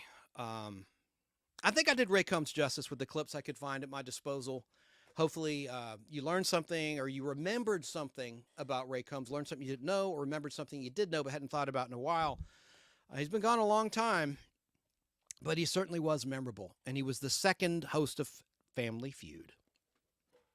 Let me just throw out a riddle that I wrote for tonight. It almost is on par with a bad dad joke or a dad joke, but here's the riddle. Think Batman. Riddle me this if I were the Riddler. What is bad for a criminal, but is good for an actor? Hang on. That's a terrible Riddler impression. Let me give it some effect. Riddle me this. What is bad for a criminal, but is good for an actor?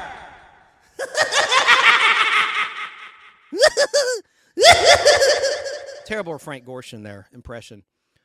And Frank himself was a great impressionist. Let me see in chat if anyone has figured out my riddle. That was sad. Absolutely sad. Let me let the delay catch up. Again, here's my riddle, and we're going to talk about Fall Guy. We're coming right up, promise.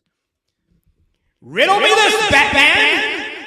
What is bad for a criminal, but is good for an actor? Sorry, Brandon, I laughed. You hate my creepy laugh, my kooky, creepy laugh. What's the answer? What is bad for a criminal, but is good for an actor? Any guesses, Sarah, my flock? Have you figured out my riddle? Getting back to Ray Combs, Cindy D says, could he possibly have had manic depression? Back then, I don't think they dissected brains to look for chemical imbalances like they do now. So we may never know, the higher power knows. The Lord, whatever you believe in, there's an answer somewhere. That's never been disclosed, and I don't think anyone knows. What was it again? Okay, here's the riddle. I'm going to save it. I'm going to ask it now and just see if anyone can figure it out. It's a little riddle I wrote for tonight's show. What is bad for a criminal, but is good for an actor? What's bad for a criminal, good for an actor? Okay, that's all. And now we're going to move on, finally, to Fall Guy. Oh, the coffee's getting to me. I just was burping all over the place. I suppressed it, though.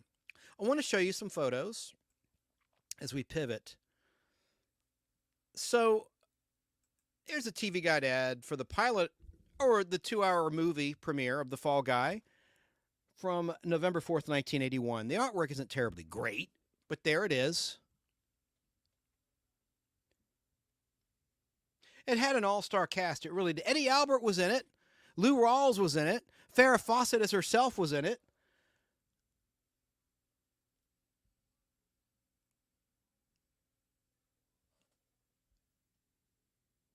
And many other stars. I happen to have an unaired pilot, a studio pilot for 20th Century Fox with different scenes and different cast members. Janet Leigh was in the unaired version of the pilot. Now, I've talked about this before.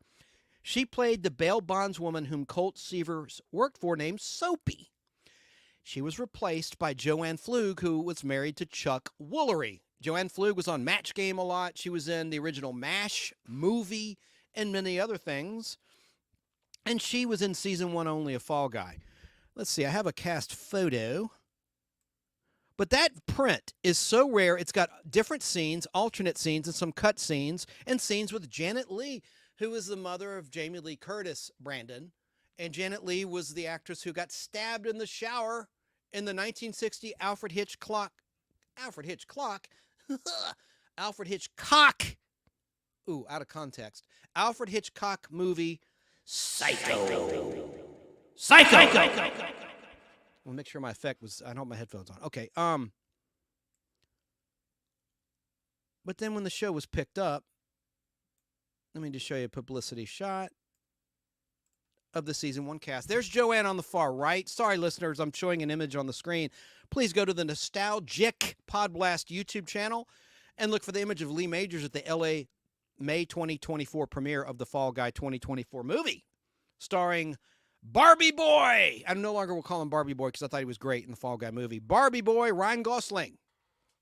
But there is a publicity shot, 20th Century Fox shot, where you see left to right, Heather Thomas, Lee Majors, Douglas Barr, and Joanne Flug. Now, I'm going to play some video pertaining to this unaired pilot, and then we'll get right into the movie. We just got to have some history here. This film is on this is one of my shelves. I have every episode of The Fall Guy on reel-to-reel 16mm film. What is 16mm film? Brandon and chat might be wondering. Well, it's for a movie projector. Before the digital age, there was something called film. Reel-to-reel film. Sound film. That's how TV stations would show classic films and television programs. And I happened to buy, over time, over about 2.5 decades, every reel of all 5 seasons of The Fall Guy. So I am a Fall Guy fanboy, fanatic, super fan, whatever you want to call it. So I'm pretty knowledgeable about the show. I never worked on the show, but I've done research. I've interviewed cast members of the show here on this program, the Nostalgia Podblast, Doug Barr and Heather Thomas. I know I said that, but it was very revealing interviews. Heather Thomas revealed great information, such as something we'll get into, and I've talked about before, but it was kind of an exclusive little bit of info. Her poster, this poster, outsold the Farrah Fawcett poster, but that data is not on the internet. And I don't think it's a collusion or conspiracy. I just don't think the internet is there. And she had inside information because her agent and everybody were getting financial kickbacks based on the sales performance of that poster. Everyone I knew had this poster from 1982 of Heather Thomas in the pink bikini in the hot tub. I love Farrah Fawcett, God rest her soul, and her poster sold phenomenally well as well. But Heather said on my show, and I believe her, there's no reason to lie, her sales figures were about 20 million units. Farrah's were about 12 million units. Still respectable, but man, everybody had this poster. But anyway, let's get back to the origins of The Fall Guy, which debuted on November 4th, 1981. And there's the poster. I know I've already showed it, but about this pilot, and the other cool thing about this, along with the cast changes, Joanne Flug not yet being in the cast, and they had to redo some scenes, and they had to explain some dialogue, because some scenes they didn't redo. You hear a reference to Soapy. And then what they did was, when they later replaced, and I never learned why, if it was over money or whatever reason, Janet Leigh was replaced by Joanne Flug. There's scenes in the first episode where you hear they had to cover it, where they have a scene where Colt's explaining to Howie, played by Doug Barr, his cousin, that, oh, well, I work for Samantha Big Jack. We sometimes call her Soapy because she always gives me one big soap opera excuse of why I have to go after a bail jumper. So they sort of covered for that. But really, that's a reference to Soapy Schopenhauer, which was the original character name of the original lady that Colt sidelined for. Oh, screw you, bud. I'm just kidding, Danny. Danny says, that could have been the one picture he could have left up longer. Which one of the cast? I tease, buddy. Agreed, Dan. Which picture? You want me to put the cast picture back up? Because I will. I take requests, you know.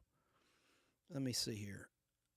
Because I have a whole bunch of, these are all from my collection. I got these pictures from Los Angeles, California in 2002. I went to every shop along Hollywood Boulevard and Vine and everywhere on foot. And I looked at every star near the Capitol Records building, and any shop I found in that area, I bought every Fall Guy image I could find back in 2002. Everything. I spent a lot of money, and it was relatively inexpensive at that time. Is this the picture you met, buddy? By the way, Danny's going to be on this show. Oh, the swimsuit, of course. Duh. You know, sometimes my brain, I have another one for you, buddy, of Marky Post. How about that? Who was also in Fall Guy seasons 2 through 4. But we're not a TNA show. We'll get to it, buddy, when I talk about the movie here. Now, I want to play a clip, an exclusive clip from my film print that I converted myself 10 years ago of the theme song to the Fall Guy, not sung by Lee Majors. So let's get to that, shall we? Yes, we shall. Here is what the theme song sounded like in the unaired version of the pilot. It's never been released on DVD. It's never been streamed or anything. This is exclusively from my film print, from my ears to your ears. Let's listen. Well, I'm not the kind to kiss and tell, but I've been there with Farrah. I'm never seen with anything less than a 9. So fine. I've been on fire with Sally Field, gone fast with a girl named Bo-Ho, but somehow they did not end up as mine. It's a death-defying life I lead. I'll take my chances. I die for a living in the movies and TV. But the hardest thing I ever do is watch my leading lady kiss some other guy while I'm bandaging my knee. I might fall from a tall building. I might roll a brand new car. 'Cause I'm the unknown stuntman that made Redford such a star.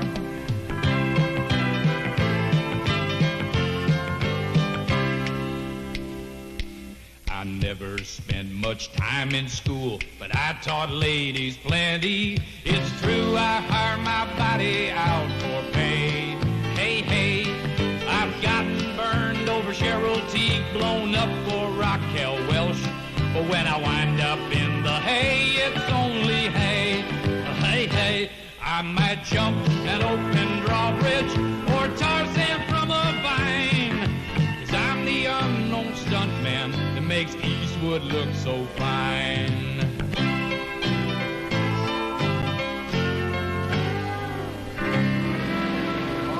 I thought L.A. was flat.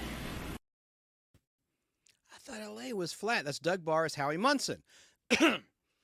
And there's a lot of other big stars, like James Coburn as himself was in there. I already told you about how a certain actor and singer was cut from the DVD release. But let's watch the 30-second 1981 advance promo for the Fall Guy pilot after it was retooled, recast, and partially reshot. Let's watch. Now is the time. ABC is the place. This fall, Lee Majors takes it to the limit. Who are you? Burt Reynolds. You ain't Burt Reynolds. Lee Majors returns to television as Hollywood's craziest crash artist and hottest stuntman. Sometimes I'm Robert Redford. Catch a new spirit of action and adventure. Fall Guy. Wednesday's the night. ABC is the place.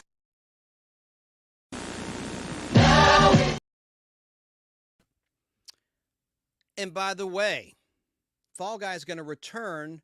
Now, a lot of people don't have access to the channel. It's called Heroes and Icons, which is owned by the same media outfit in Chicago that owns MeTV. MeTV is going to launch an all-cartoon network towards the end of June 2024, which is kind of cool. Reminds me of the old Cartoon Network when it started, one of Ted Turner's networks. Anyway, I digress. So H&I, as they call it, I have a little promo I'm going to play, a 30-second promo to the return of Fall Guy. May 9th, 2024 is when it started running once a week at noon. They air 4 episodes back-to-back in a mini binge. Let's watch this pretty cool promo that H&I is running right now. When criminals break loose, you know who to call. No, not them. Him. Are you an actor? Stuntman. A man like him is rare. What do you want me to do? Kill him? For stuntman Colt Seavers, moonlighting as a bounty hunter is all part of being the Fall Guy. Premiering Thursday, May 9th at noon, 11 Central. Part of the day shift on H&I. Pretty cool. And the show has not aired since 1997 as a full series. Now, Weigel Media that owns MeTV also owns H&I. They also had the Decades Network, which has now been rebranded as Catchy Comedy. It no longer exists as the Decades channel, but they would have weekend binges as Catchy Comedy does now. They're airing the Beverly Hillbillies this weekend on Catchy Comedy. But I got an article I want to share with you. I have it photographed about the last time Fall Guy aired on a national level as a complete series, and then I got a hell of a lot more clips to play, and we're going to talk about the new movie. I'm going to bookmark this after we're live. I'm going to bookmark it so that the game show folks can know exactly where to tune in on the replay for Ray Combs. And then Fall Guy review, bam, I'll have it bookmarked to where you can get to that on demand. And then classic Fall Guy, and then Star Wars. We're going to talk later tonight about Star Wars Day and the classic Star Wars film and play some really cool footage from classic Star Wars. Okay, let me put the article up that I want to read. This is just a paragraph. It's not long. Let me see. I have so many images to share in video. Here it is. Okay. This is from Entertainment Weekly in 1996. It says, Choice Reruns. Sure, we all remember him as the $6 Million Man, but Lee Majors had a slightly longer run as the Fall Guy, which airs on FX cable channel weekdays from 5 to 6 p.m. The 1981 to 1986 ABC series cast Lee Majors as Colt Seavers, a Hollywood stuntman who moonlighted as a bounty hunter, aided by a busty blonde stunt woman played by Heather Thomas. Colt tracked down the bad guys using the tricks of his Tinseltown trade. On May 6th and 7th, FX re-airs The Fall Guys 2-part pilot, a festival of helicopter chases, car crashes, and cheesy celebrity cameos are in store. Keep your eyes peeled for Eddie Albert as a hit-and-run drunk driver in the pilot, James Coburn as his toothy self, Lou Rawls as a fugitive country singer, Paul Williams wearing a cowboy hat and rhinestone suit crooning the song Crazy as a barroom brawl breaks out at the Palomino Club. Chance Bartels, your humble host, interjecting. And a shockingly, what is that word? Oh, and Delta Burke as a waitress. Yes, young and thin Delta Burke was in the pilot. Didn't mention that yet. And Lee Majors' estranged wife, Farrah Fawcett, appeared when Colt was in drag, doubling for her as, quote-unquote, she drives a car into a pile of watermelons. Farrah's name also pops up in the Fall Guy theme song, titled The Unknown Stuntman, a catchy ditty which was sung by Lee Majors. And this article was written by Bruce Fretz back in 1996 in Entertainment Weekly. So there you go. And that's the last time it aired, was on the FX channel, and that run concluded in 1997. So it makes me wonder, why would they make a movie? I'm glad they did, but, you know, not many people that are younger remember the show. I'm sure Brandon's never heard of it. So now, let me get back on track with some clips. I have a little montage of Heather Thomas I want to share, and I'll get to the comments. This was by a guy in England, and he has a great YouTube group rather about a movie called Zapped that Heather Thomas acted in, starring Scott Baio and Willie Ames. It was a R-rated teen sex comedy. I have a mint 16mm print of it on in my Reel to Reel film collection. And let me find that clip real quick. Where are you? Here you are. And Peter Gibson's his name. And he also is on, I started a Heather Thomas fan group. It's got like 10,000 members in it on Facebook back in like 2008. And I called it Fans of Heather Thomas Unite. I think that's what I called it. I should know, right? Fans of 80s sex pot Heather Thomas. No, I don't think it's, I said fans. Let me look it up. You know what? I'm going to play a clip though that he put together and I'll figure out the name of my own group. I'm hardly ever there anymore. But this is a nice, I hope this might take the channel down. I don't know because of the music, but you're going to hear the Lee Majors version of the Fall Guy song, The Unknown Stuntman, where he's singing. Previously, he had sang on The $6 Million Man in the classic two-parter that introduced the Bionic Woman, played by Lindsay Wagner. It was a two-part episode called The Bionic Woman, aired in spring of 1975, March of 1975. And he sings a song titled Sweet Jamie in that episode. And that was like the only time I ever saw Steve Austin get emotional and cry. A little tear is coming down his eye when she dies. Spoiler alert, at the end of part 2, Jamie Summers dies, and you see him emoting. This will come up later here in tonight's show, why I mentioned that. But let's look at this little piece, a great piece that Peter Gibson in England edited and put on YouTube. A little tribute to Heather Thomas. It's 3 minutes and 42 seconds long, and hopefully it won't take the stream down. We'll see. Well, I'm not the kind to kiss and tell, but I've been seen with Farrah. I've never been with anything less than a 9. So fine, I've been on fire with Sally Field, gone past with a girl named Bo, but somehow they just don't end up as mine. It's a death-defying life I lead. I take my chances. I die for living in the movies and TV. But the hardest thing I ever do is watch my leading ladies kiss some other guy while I'm bandaging my knee. I might fall from a tall building, I might roll a brand new car, 'cause I'm the unknown stuntman that made Redford such a star.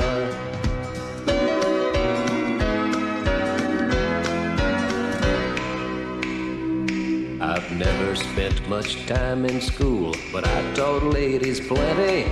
It's true, I hire my body out for pay. Hey, hey, I've gotten burned over Cheryl Teague's, blown up for Raquel Welch. But when I wind up in the hay, it's only hay.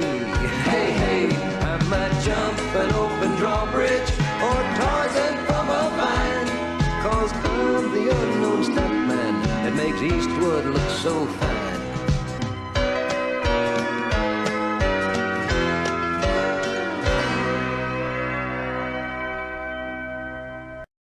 Well, I'm not the kind to kiss and tell, but I've been seen with Farrah. I've never been with anything less than a 9. So fine, I've been on fire with Sally Field, gone past with a girl named Bo, but somehow they just don't end up as mine. It's a death-defying life I lead. I take my chances. I die for living in the movies and TV. But the hardest thing I ever do is watch my leading ladies kiss some other guy while I'm bandaging my knee. I might fall from a tall building, I might roll a brand new car, 'cause I'm the unknown stuntman that made Redford such a star.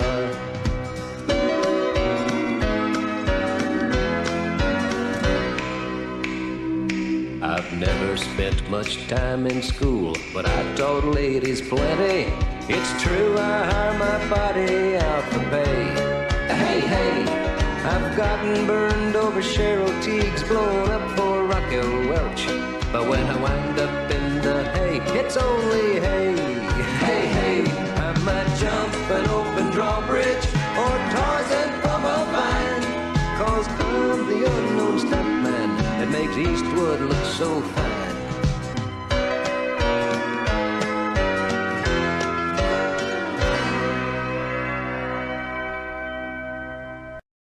Well, I'm not the kind to kiss and tell, but I've been seen with fire up. I've never been with anything less than a 9. So fine, I've been on fire with Sally Field, gone fast with a girl named Bo, but somehow they just don't end up as mine.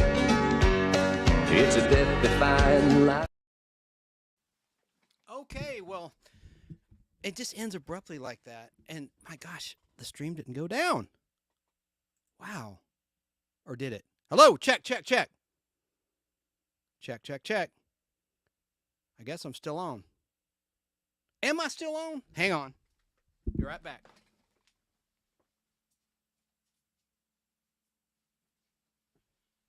Hang on. I'll play a clip. I think I'm still on. Okay. Hello to PDFL. Yeah, and the group, my Facebook group I started is called Fans of Heather Thomas, ... Unite! !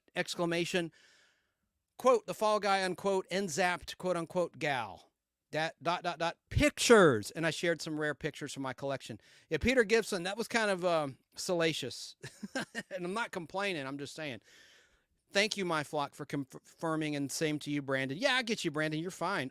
So this is all a setup to my review of the new Fall Guy movie. Let me now play some clips that I like of Heather Thomas and Marquis Post. Some of these are from my film prints. I showed you my films, and so some of these clips are going to look... I just used my phone, and I hope that it won't cause the stream to go down.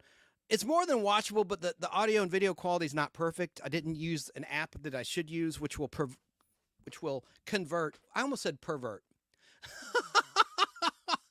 Which will convert film digitally where it looks professional. I just used a phone, so it's not going to look great. But let me play a clip, 37-second clip of Jody Banks. That's the character name of the character Heather Thomas portrayed in The Fall Guy. She's a stunt woman. And let me back up. The whole show is about Colt, who is a Hollywood stuntman who moonlights to pay his bills as a bounty hunter when he can't find Hollywood gigs. And so Howie shows up, who's his cousin, who also wants to be a big Hollywood successful stuntman. He thinks that Colt's just rolling in dough. And so Colt has to set him straight. And he becomes Colt's apprentice. And Jody is also a current apprentice when Howie shows up, learning the trade under Colt. And they're platonic in the show. Colt and Heather Thomas's Jody Banks. So now let me just play a clip of Jody kicking ass as she films a stunt scene on the show. And this is from a season 3 episode titled Cool Hand Colt. And by the way, I didn't mention this, the Heroes and Icons promo showed episodes that have never aired on decades in the weekend binge when they would rarely show Fall Guy. They did show some season 3 episodes that didn't have background music, but they showed several episodes, like TKO was one, meaning the Knockout, which is a boxing episode, which had a lot of real boxers in it, and others that have never aired. So that indicates to me they have the rights finally to all 5 seasons of The Fall Guy for the first time since 1997. So that's exciting just as a Fall Guy fan.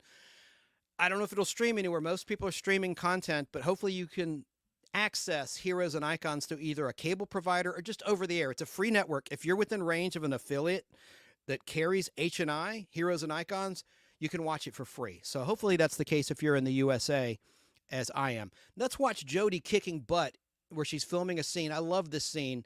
And it always got cut on WATL 36. That's where I discovered The Fall Guy. Independent station in the mid-90s ran The Fall Guy late at night. And after I'd go out drinking, playing team trivia with my buddies, I'd watch Fall Guy. And I was a big $6 Million Man fan. Steve Austin, for those that are younger like Brandon, yes, there's a wrestler, Stone Cold Steve Austin, but he's based on the character Colonel Steve Austin, the $6 Million Man, created by Martin Caidin in a novel titled Cyborg in 1972. And it became a TV movie of the week, Cyborg, the $6 Million Man. And then 2 other 90-minute movies followed.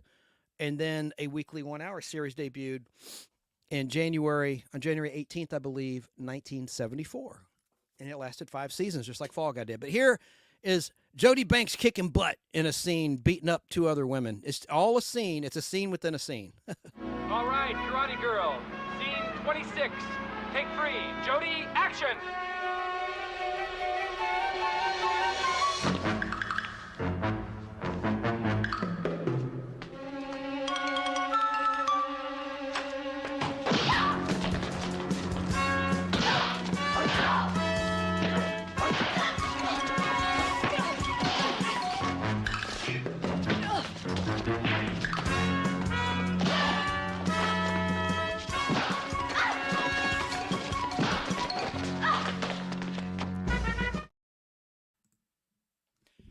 Yes, Cindy D. Love the episode with Susan Lucci. That was in season 4. Of course, I have it on film. I have them all on film.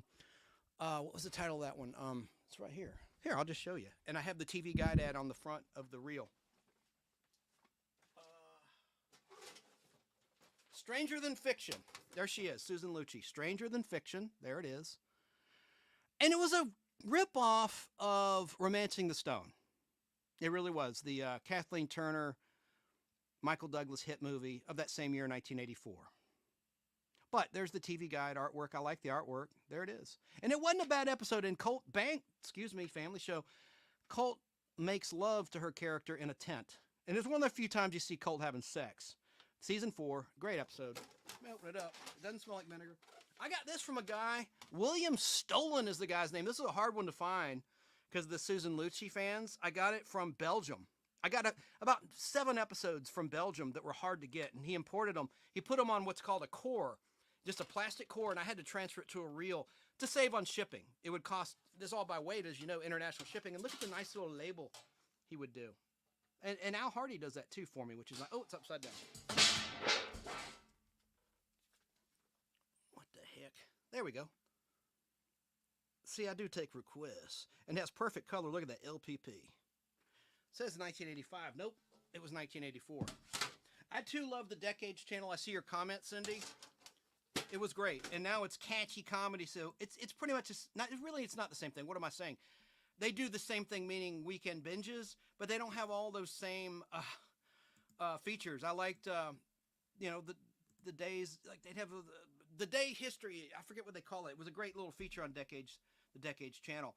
So actually, I have a clip from this episode I'm going to play since you talked about it. I don't think Susan Lucci's in it. It's Stranger Than Fiction. I didn't mention that. That's the name of the episode title. Stranger Than Fiction. So let's watch a clip from that very film print. I had queued it up. It's on my other YouTube channel, Chance Acting Demo. Again, the quality isn't perfect, but what the hell? I heard a strange noise. Let's watch it. The reason I pulled this clip is there was great sex appeal in The Fall Guy between Marky Post and Heather Thomas. And in this scene from the Susan Lucci episode, you see both of these ladies smoking a stogie, a cigar. Very suggestive with what's going on. It's 1 minute 47 seconds long. Apologize for the quality, but it's more than watchable. It's the best I can do at this time. Let's watch. Are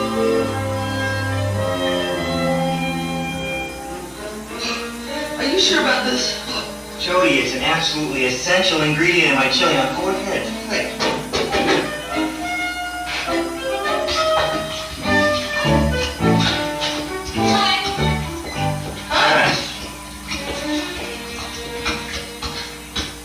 Coconut oil? Why, is there a problem? What makes you think that? Well, why else would you drive all the way out here first thing in the morning? Terry, this isn't another one of your only tell Colt a quarter of the truth capers, is it? Howie, how can you say that? I told him at least half. And the other half? Well, I left out a detail or two here and there. Like? Oh, like the man that Veronica Remy is writing about is the most powerful figure in the South Florida syndicate.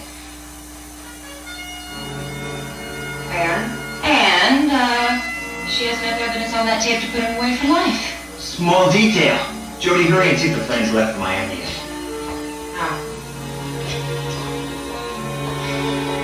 Sorry, that flight is departed. Howard, there's another flight for Miami in an hour. Thank you very much. What they say? Too late. The plane just took off. He's gone. That does it. Colt's in trouble. Let's go, Jody. We gotta help Colt. Is there anything I can do? Yeah, focus on the next flight to Miami. Anything else? Stir my chili in. Click this into it every couple hours.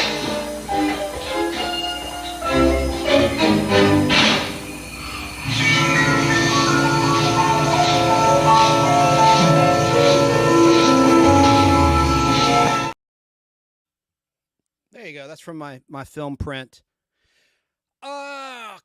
Comments. I'm setting up my review. I'll get to it in just a little bit. Hello to Sick 2210 Productions on YouTube. Hello to you. I haven't haven't acknowledged your presence, and I apologize for that. Danny Staten. Oh, yeah, we already acknowledged that one or talked about that. Hang on. Sorry, listeners. This is really bad. Hello to Citizen Not. Not is spelled N-A-U-G-H-T, like an Argonaut or an astronaut. Hello again to Jerry Dobson, Nostalgia World. Joe America, he has a great Fall Guy Facebook page. Fall Guy fans. Great guy. I'm personally friends with him on Facebook. He's a really nice person. He says, yo, the Fall Guy. What is the best show with the best TV theme song? He was that in the form of a question. It's like Jeopardy. You answered it yourself. Yo, the Fall Guy. What is the best show with the best TV theme song? I get it. You're doing a Jeopardy question and answer there. Jerry Dobson throws out there off topic, but that's okay. Hollywood Squares is being rebooted for CBS in January with Drew Barrymore as the center square. All right. Sarah says, you're killing me, Chance. 6 says, careful, I guess meaning with the clips. I hear it. I've been lucky. And I didn't read my little disclaimer, but it's in print. My little disclaimer, no rights are given or implied. I don't own this footage. I'm not saying I do. This is an educational program just for historical purposes. This is an educational lecture. I'm not profiting from this through YouTube. There you go. All right, so now I'm just going to play a few more Fall Guy clips as I look through these comments because I don't want anyone to feel left out. Cindy D says he sounded better than Lee. You mean in the theme that I played in the unaired pilot? I assume that's what you're referring to. I kind of like that version too. And you heard that voice. You heard him singing songs. Whoever sang the unaired version of the pilot I played earlier in the show, I have not learned the name of that artist, that voice talent, but that singer also sang in episodes like season 1's No Way Out. He's singing that song about New Orleans. What is that song? I go 500 miles before the day is done. That song. The same voice is singing that in some aired episodes, and that was an example of one that guy sang in it. I should know his name. I've been trying to figure that out. Someone will know. I should ask Doug Barr that. But Doug probably wouldn't have known. Howie himself was on this show, as was Heather Thomas in 2022. And it's on YouTube in the archives, or on the Fistful of Radio in the archives. Okay. All right. Let me get to some more clips. So sad about Marky Post. She passed away in 2021, August 2021. Always wanted to meet her. I don't have an autograph of hers. I'm going to show you some wonderful images of her. She was very intelligent. She was more than just a pretty face. She actually was a game show writer. She wrote questions for Family Feud, believe it or not, before she acted on shows like Buck Rogers in the 25th Century and a 2-part episode, Plot to Kill a City, in season 1 of that program. She was in The Incredible Hulk, season 2 of that program. The Confession, I believe is the name of that episode. Pretty sure I'm right on that. And, of course, Night Court after Fall Guy. She left Fall Guy because they weren't writing enough scripts. They just totally wasted her talent, and she was unhappy. Just like Joanne Flug in season 1. She left Fall Guy after season 1 for the same reason. The writers were just not writing enough scenes for her character to keep her busy as an actress. So she left the show, and Marky Post replaced her. Terry Shannon was the character name originally of Marky Post's character. They changed it to Terry Michaels. And there's one episode, How Do I Kill Thee? Let Me Count the Ways, from season 2, where Colt says Terry Shannon. In syndication, they dubbed over it, but you can see him say Terry Shannon. And after the show was canceled, they repackaged the show for reruns, and they dubbed in Lee Major saying, her name's Terry Michaels. But you see him say, Terry Shannon. Anyway, little factoid. And in my book, my TV Bible, it mentions Terry Shannon / Terry Michaels. Right here, this book. This edition, this is the 1988 edition of the Complete Directory to Primetime Network TV Shows 1946 to present, which was 1988 at this point in time when this book was published. I use it all the time. I'll just open up the page, Fall Guy, and show you. I like to prove what I'm saying. Always have proof whenever you can. Fall Guy, it says Terry Michaels, Terry Shannon. I always want to be accurate and correct, and if I make a mistake, I will own up to it. Always. Right there. Hopefully you can see that. Let me try to zoom. I should have taken a picture of this. Look at the Marky Post credit right there. You see Lee Majors, Doug Barr, Heather Thomas, Joanne Flug, and then Marky Post, and it says Terry Shannon / Michaels, 1982, 1985. I rest my case. So, got a bunch more Fall Guy clips, and then I'm going to show you some pictures from the new movie. No clips, and I'm not going to play the trailer because it's, even though Fox owned the show and now Disney does, for some reason, Universal, owned by Comcast, Universal, a Comcast company, really Xfinity, they can't, they're like so schizophrenic. They don't know if they're Comcast or Xfinity or whatever. By the way, they pissed off a lot of people in the Atlanta, Georgia area. They're no longer carrying Bally Sports. So we can't watch Braves games on Xfinity presently as we're live, and I know a lot of people have canceled Xfinity for that reason. You can still stream it, but that's a shame. Anyway, what was my point? Oh, so it is unusual that since Disney owns Fall Guy, that Disney didn't do the movie. They probably wouldn't have greenlit it anyway. Maybe that's the reason, and they just leased it out, like Sony leases Spider-Man to Disney. I guess Disney leased out Fall Guy, or the rights to it, to Universal and Comcast. So it's strange. Oh, one cool thing in the movie, because $6 Million Man was a Universal show. This isn't a big spoiler. At one point, you hear the bionic sound effects in a fight scene. I thought that was kind of cute and funny. That was cool they did that for the nostalgia factor. Now I'm going to play a clip of Marky Post and Fall Guy. There were 3 episodes of Marky Post in a bikini. I'm going to show you 2 of them right now.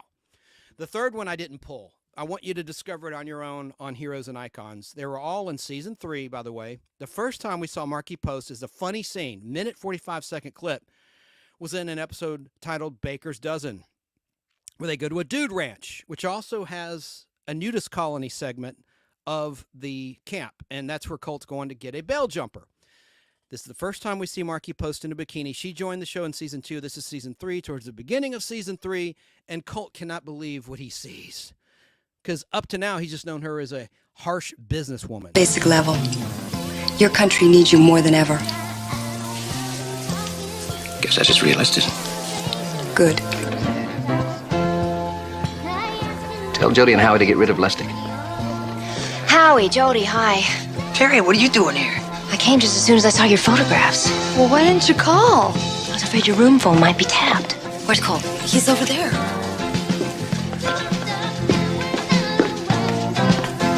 Colt, hi. I just checked out those pictures Jody sent. Colt, you listening to me? Oh, I see it, but I don't believe it. You actually are a woman.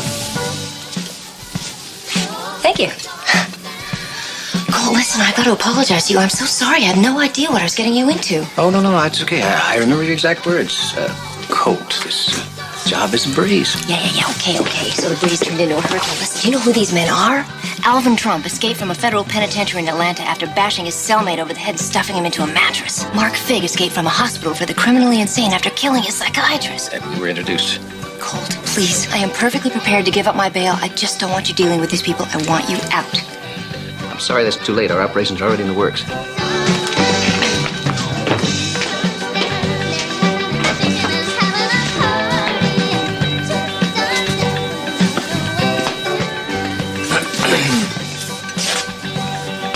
You have a hell of a reputation, Morgan. I'm taking you in with us. What's the deal? $10,000 round trip, 1 week. Dress rehearsal tomorrow morning. We'll leave tomorrow night. Now, are you in? I'm in. Good. Welcome aboard. I'll buy you a drink.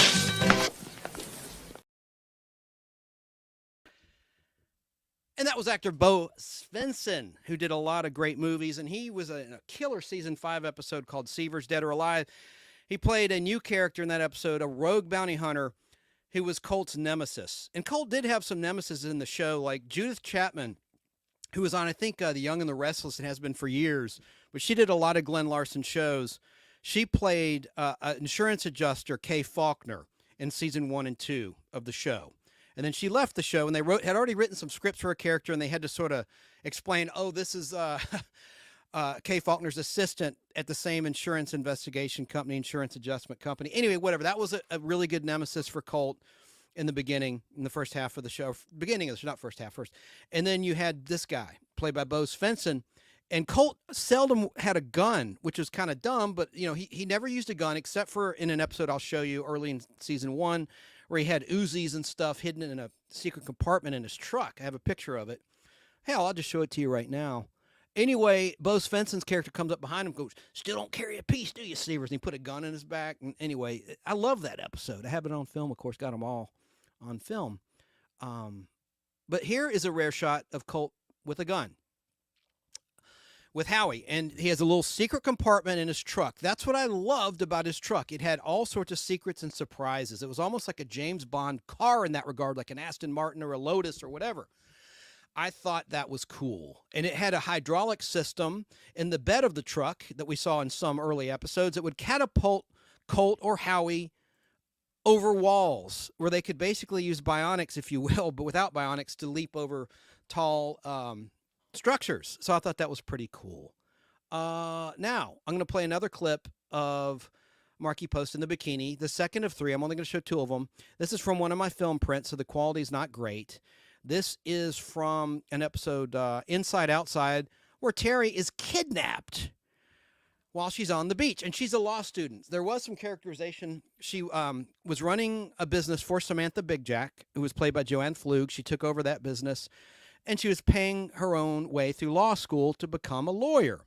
Terry Shannon / Terry Michaels. Now here she is. She's reading a law book on the beach, and she gets scooped up by thugs. Let's watch. It's 3 minutes, 14 seconds long.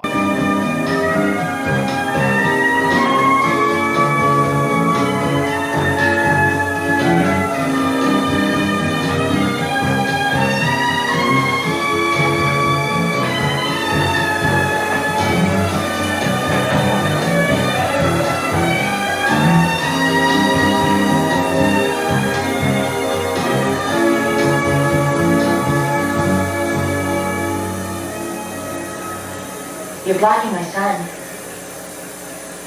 How about Sharon? No, thank you. Would you like to play a little volleyball? No, thank you. What's that you're reading?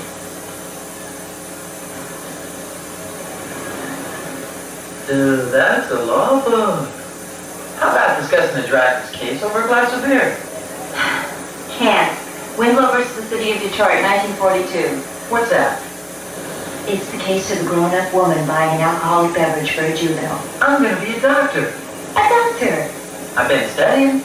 Anatomy? Sorry, you won't score here. You'll be better at the volleyball game.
The quality's not great. It's from my film print. The best I can do. And it would probably get taken down if it had it in better quality. This is not time compressed like the clip from Baker's Dozen with Bo Svensson.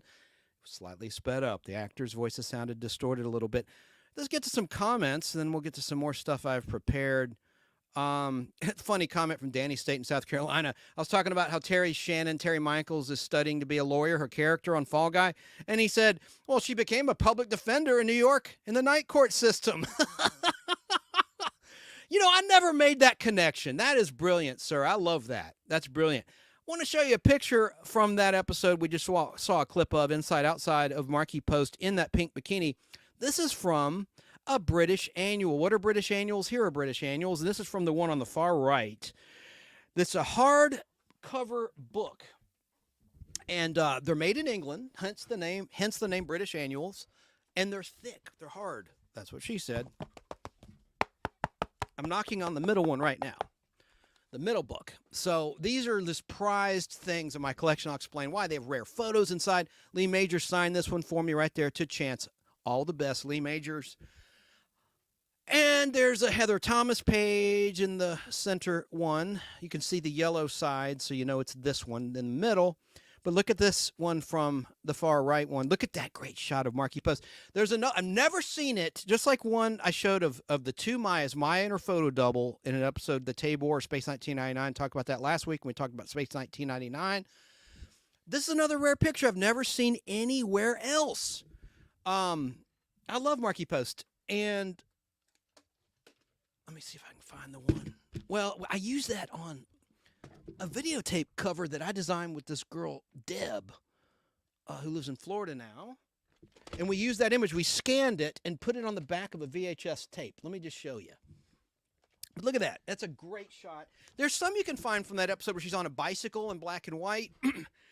And I didn't want to put that up because it's almost too hot to handle, and it's just kind of creepy. But anyway, I think this is a classy shot, but still sexy, where you can see her delightful assets and titillating aspects of her figure there. All right, so look here. This is a VHS homemade tape I did just for poops and giggles. Look, this is so much better than the DVD case. And because you got Doug Barr on the front. He was always omitted from the season 1 and 2 DVDs. That's all they released. But look, there's the back. We scanned that image and put it on the back. See, this is when fans get involved with a project, it's always better as a consultant or whatever. We're going to get to that when we talk about the movie, the 2024 Fall Guy movie. By the way, here's some other things in my collection. Fall Guy scripts. Some are autographed. But we'll get to that in a minute. I'm getting all over the place. I need to reel myself in and take a breath. So back to Fall Guy clips, and we'll get to the review. Let's see what else I had for you. Well, I want to get back to Heather Thomas because I want to really set this up. The sex appeal factor of the Fall Guy. It wasn't Shakespeare. It was a cheesy 80s action show, but there were times where they had good characterization, touching moments like with Howie and his dad in the season 4 episode. There were times where it was pretty good quality writing and good acting, really. And my favorite episodes are the ones where they were all hanging out.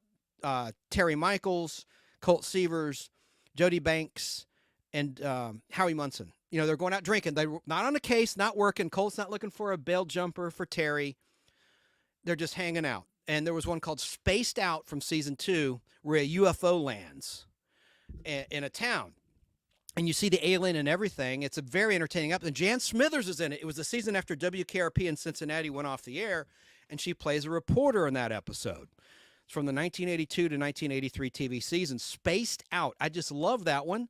And some bad guys. And by the way, Fall Guy had really good villainous actors. They had great casting when it came to the bad guys. Ron Perlman played a bad guy a couple times before he was the Beast in Beauty and the Beast.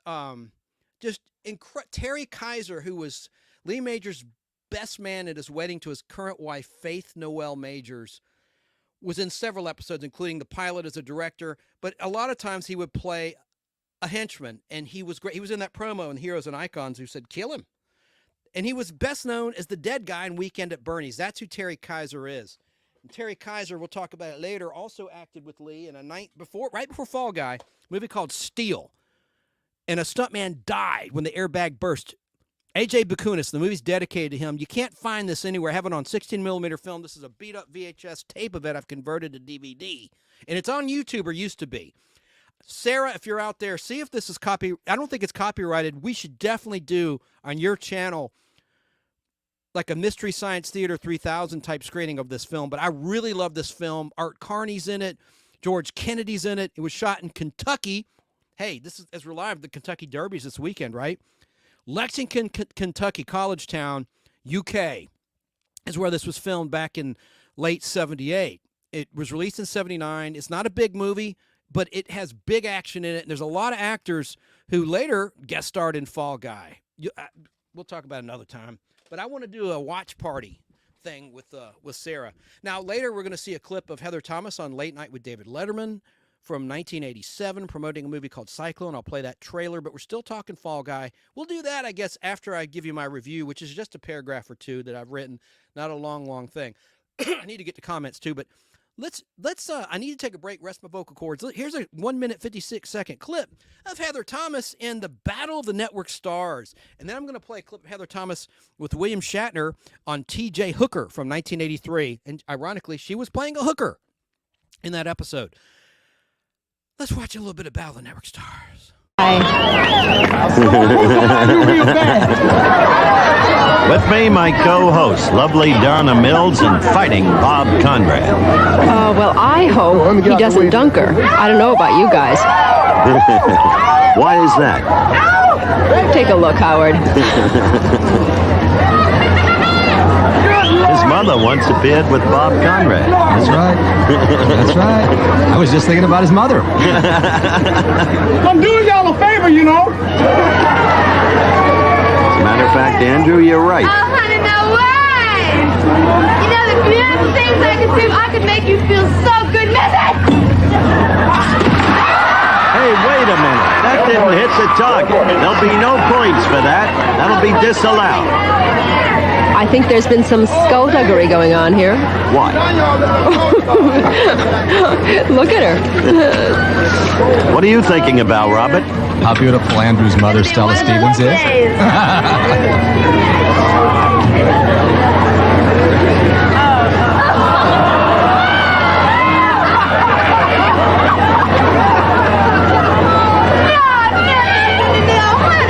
All right, throw number 2. A miss. Finally, a hit and a dunk. So CBS now has a total of 12 points. Thank you, Miss Thomas. Take this in replay, will you, Bob? We're about to see one of America's great moments on film.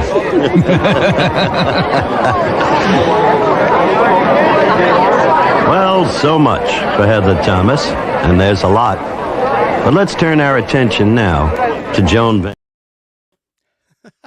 I love that. The guy that knocked her in was Andrew Stevens. I think it's Stella Stevens' son. He was in a movie he used to have on film called The Seduction, and my girlfriend made me sell it. It was a movie with Morgan Fairchild, and he played a stalker obsessed with her. She was like a photojournalist, a reporter on the news.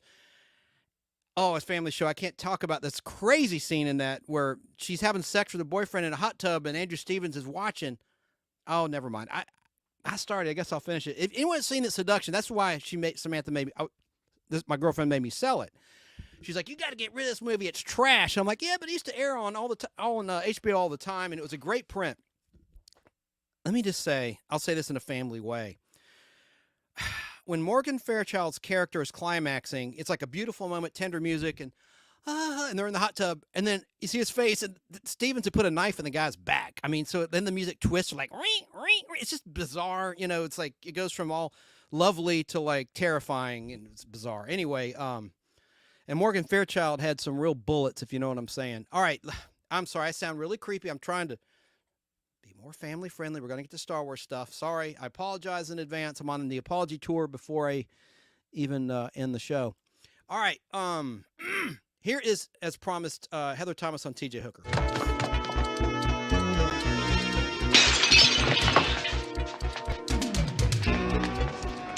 Miss Plazinski, police officer. I have a proposition for you. Monica file shows his real name is Jamie Simpson. Romano's getting an APB out on him. That's the man who killed Daniels, all right. Whoa, talk about ugly. Yeah, your roommate's best friend. You got her in the pictures, remember? What's with all this hostility? I am doing my best to earn that locker key, you know? Just like that? All the whore wants is her money. That's what you think, huh? So, I'm in a hurry. Go on.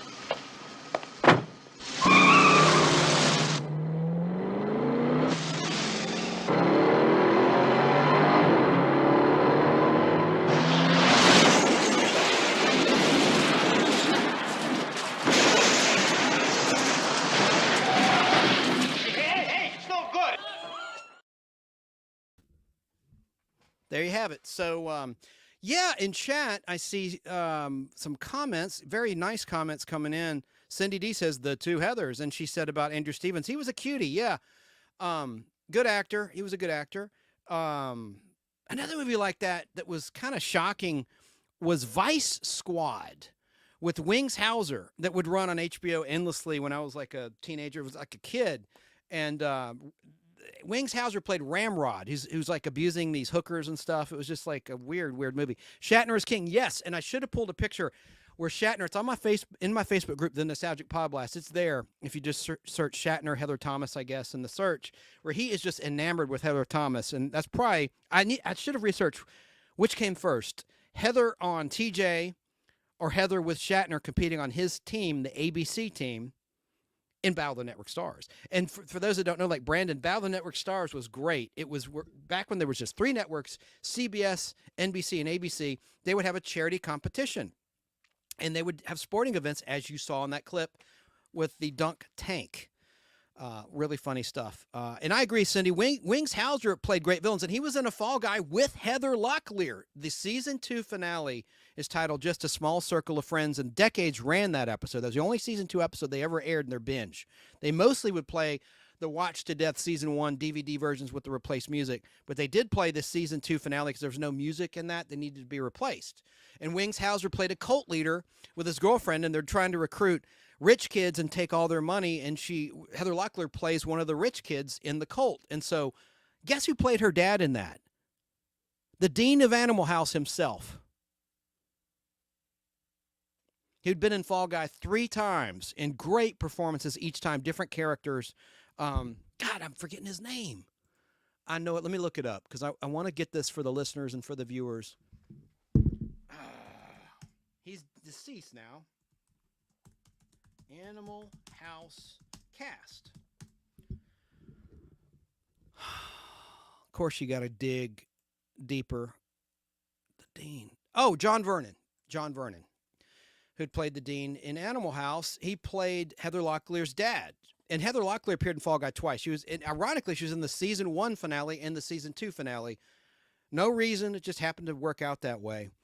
And I don't know if anyone would care. Maybe towards the end of the show, I've done research over the years. I know the production order list of Fall Guy, because at the end, in the end credits, you'll see a number. That's the production code. And I wrote it all down. And the aired order is much different than the production order of Fall Guy. If anyone's interested, I'll just read it at the end. I think it would be kind of boring for the average nostalgia lover out there. You have to be a real Fall Guy head to want to know that information.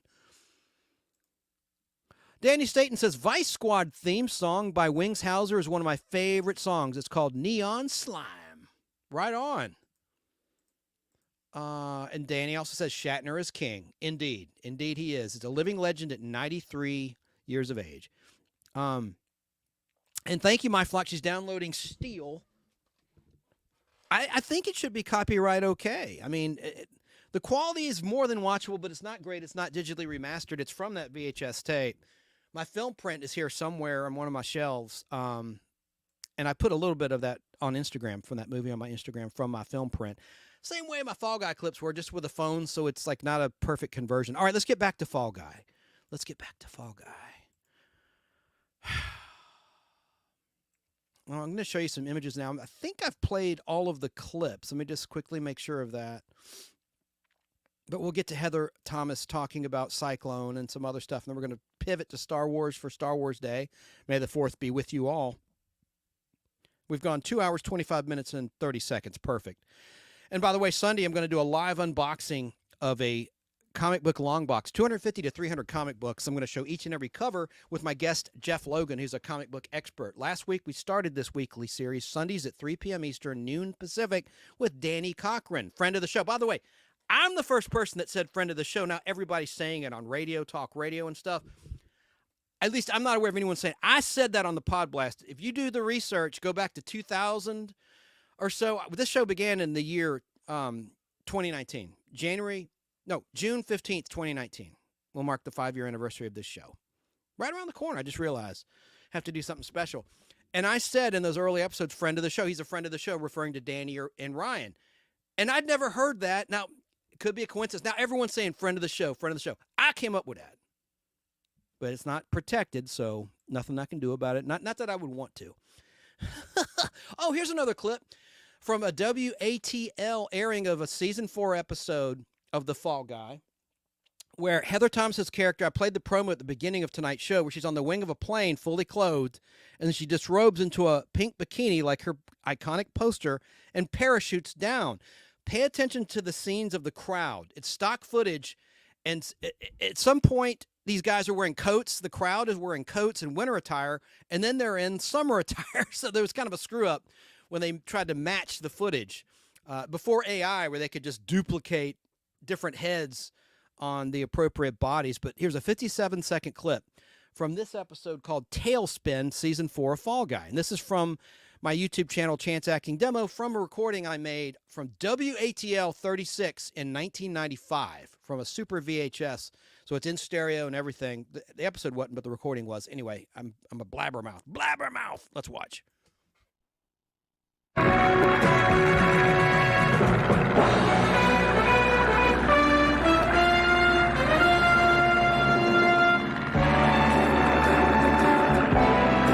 He's made it. But that was the easy part.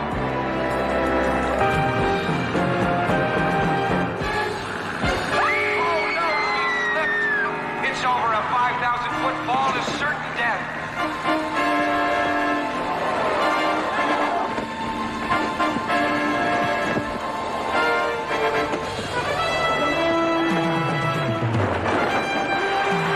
Fooled you, didn't we? Let's have a big round of applause for Colt and Jody. Wasn't that spectacular?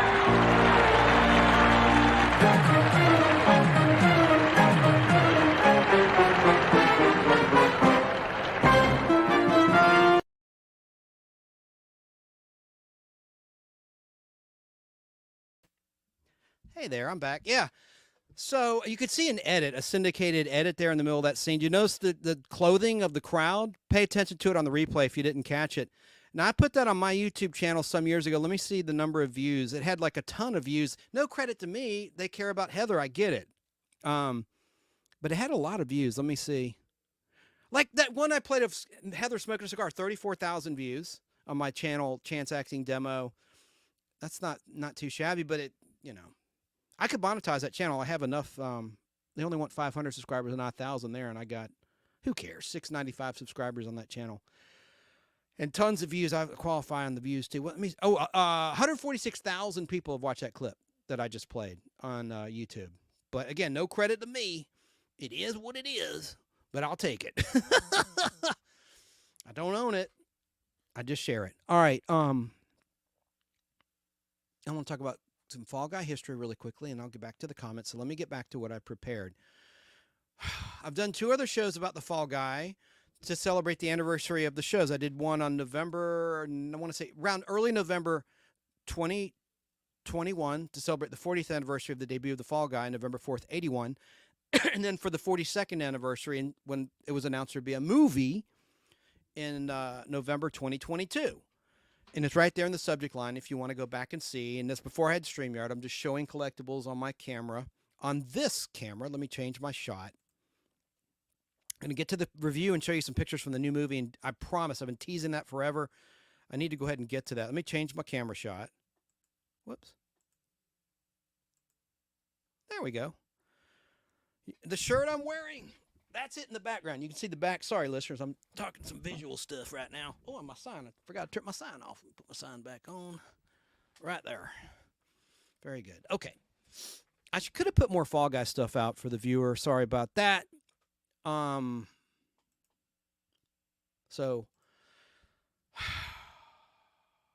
it's a brief history about the Fall Guy.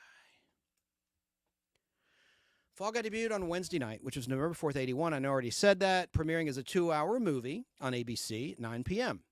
Lee Majors starred as Colt Seavers, a Hollywood stuntman who moonlit as a bounty hunter, working for bail bondswoman Samantha Big Jack Jack, played by Joanne Flug. And later in season 2, he worked for Terry Michaels, played by Marky Post. This action-adventure series ran for 5 seasons, consisting of 110 episodes. Now, a lot of episode guides and articles claim 113. What they're counting is the syndicated count. Like the pilot was originally aired as a 2-hour episode. It was cut into 2 parts for syndication. And all these places count those as 2 episodes. No, it's 1 episode by my count. Same thing with Colt's Outlaws. It was a 2-hour episode in season 2 that was cut into 2 parts for reruns. And then they count that as 2. You catch my drift. So really there are 110 if you go by the weekly episodes. Now there was 1 2-part episode in season 1 called License to Kill, parts 1 and 2. And that had, any fans of the $6 Million Man will appreciate this, Monty Markham as the guest star who had played the $7 Million Man in season 2 and season 3 of the $6 Million Man.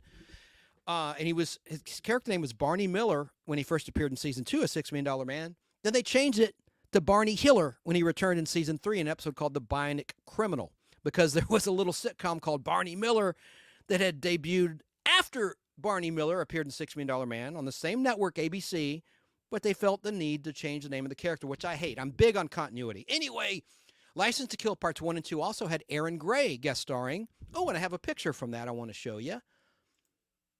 That she signed for me, and she played a naval commander and former lover of Colt Seavers, but she's pissed at him. Let me just show you that picture right here. This is from the 2-part episode. That's how she looked. That was her attire. And Colt has a nice mullet right there. That was a look back then. Had that. Well, actually, it wasn't quite a mullet. He has hair over the ear. Usually a mullet will have like short hair over the ears and then a party in the back. So I don't know if that's quite a mullet or not, actually, because he's got some hair over the ear. Also in part 1 of that episode was Lou Ferrigno as the Incredible Hulk. Colt was doing a stunt on the set of the Incredible Hulk. Very interesting. Even if you don't give a flip about Fall Guy, there's all sorts of great guest stars, themed episodes. Elvira and Mistress of the Dark appeared in 2 episodes in season 4 and season 5. There was a great Western tribute, 2 of them starring Roy Rogers, as well as other actors, Jock Mahoney. Oh, man, a bunch of Pat Buttram from Westerns, and most people know him from Green Acres, is the slick salesman, Mr. Haney. Anyway, but it was cool when Colt was working on The Incredible Hulk, and you see Lou Ferrigno taking off his Hulk makeup. He takes off his wig, he takes out his teeth, his nasty Hulk teeth, and he's taking off his makeup. And it was a comedic scene where he knocked Colt out. He missed his mark, and he's just so strong, he knocks Colt clean out. It's kind of a funny little scene from this episode, License to Kill, parts 1 and 2, and that's in part 1. In part 2, Tom Selleck appeared as himself. Colt runs into him. They're in Hawaii in this episode, and Colt drives up. Tom Selleck drives up in that red Ferrari, and Colt's dressed in drag in this naval officer's uniform you see, anyone who's watching. And it's kind of a funny little bit. Tom Selleck, Colt, have you had a change in your life you want to tell me about? Or So that was a good little episode in season 1. Okay. Back to my little script. So there was only 1 2-part episode, License to Kill parts 1 and 2. So anyway, the true count by air date is 110 episodes, and I've got them all on film. I'm proud of that. And that's in their original aired order. Let me see. I already talked about that. Now, Heather Thomas and Douglas Barr co-starred in The Fall Guy. And there were many themed episodes of note. Haven't mentioned this yet, including 2 James Bond themed episodes, which were really cool in season 2 and season 3. The season 2 aired premiere episode was the first one of those James Bond themed episodes, titled Bail and Bond. See what they did there? Bail and Bond, aren't they clever? They couldn't use the James Bond theme, so the composer, whom I've not mentioned yet, Stu Phillips, who did all the great themes and scores for Glenn A. Larson Productions. He did the Knight Rider theme. He did the Buck Rogers in the 25th Century theme. I've talked all about it before. And our friend Curtis Lanclow of RetroZest.com and the RetroZest podcast interviewed Stu Phillips. Great interview. I'll run it on Fistful of Radio a lot because it's worth listening. I play it a lot because I want more people to hear it. Great interview. Or it's right on his platforms, RetroZest.com. Hit podcast on that website. And look at his merchandise he has there, too. Curtis has a lot of cool stuff. T-shirts, pins, posters, all sorts of cool stuff. But by the way, the first produced episode of Season 2 of Fall Guy, I noticed is Inside Baseball. I noticed it's confusing as hell, was one with Terry Kaiser, the third time he appeared in the show after appearing in the pilot and the third aired episode. It was called Piece of Cake. That was the first episode in production order of Season 2, not Bale and Bond. But Bale and Bond was what ABC decided to debut the series Season 2 with. And Pamela Susan Shoop guest starred in that. She was the girl in Halloween 2 that got killed by Michael Myers in the hot tub, melted to death. Terrible scene. She's nude, topless in it. That's Pamela Susan Shoop from Halloween 2 and a lot of other things. She was in Season 1 of Fall Guy 2, an episode called The Meek Shall Inherit Rhonda. And at one point in The Meek Shall Inherit Rhonda, they used this song, Help Me Rhonda, Help Me Rhonda. It was a Mexican band. They're in Mexico, and a bunch of Mexican performers are performing that song. They removed it from the DVD. Fox did. It was just these guys playing it. Anyway, I digress. So there were 2 James Bond-themed episodes. Another factoid about the second James Bond episode, which had Brett Eklund in it as herself and some other James Bond actresses. Oh, Plenty O'Toole. Lana Wood, sister of ill-fated, now I'm forgetting. Natalie Wood. Natalie Wood, thank you, brain, for kicking in. Natalie Wood's sister, Lana Wood, Plenty O'Toole, named after your father, perhaps, and Diamonds Are Forever. She's in it as herself. Joanna Pettit is in it as herself. She was in the original Casino Royale. And this is cool. There's sound effects of a lightsaber in that one because 20th Century Fox did Fall Guy and they did the Star Wars movies. And they're showing a Bond gadget for the new Bond film that Colt is supposedly working on doing the stunts. And they show a remote-controlled car controlled by a camera. And when you turn it on, a beam of light comes out and you hear the see, I'm tying into Star Wars Day, kind of, sort of. You hear a sound effect from Star Wars of the lightsaber activating, a well-known sound effect. Kind of cool.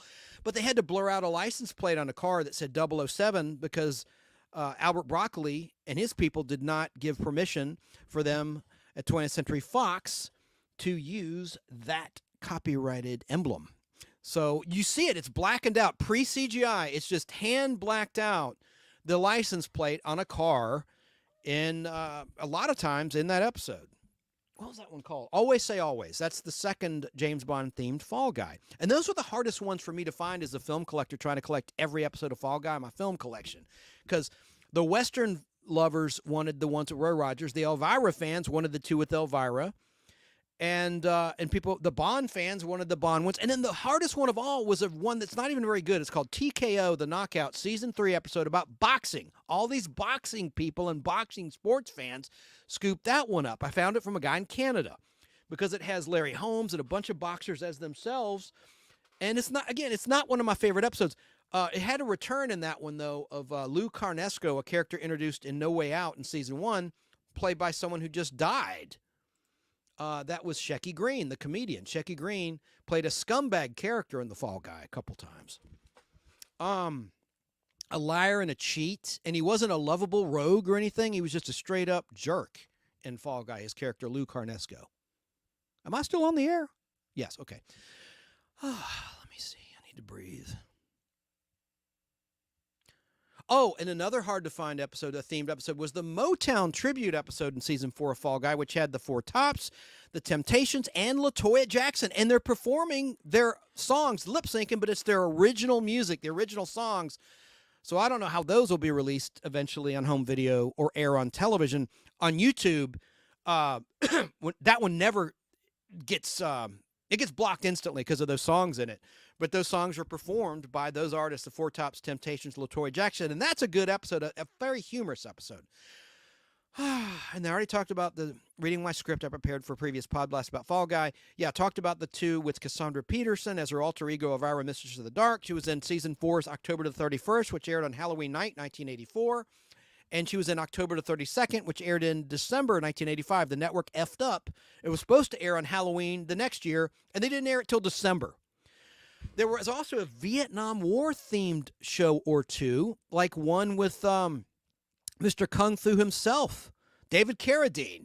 He played a shell-shocked Vietnam War veteran in season 3.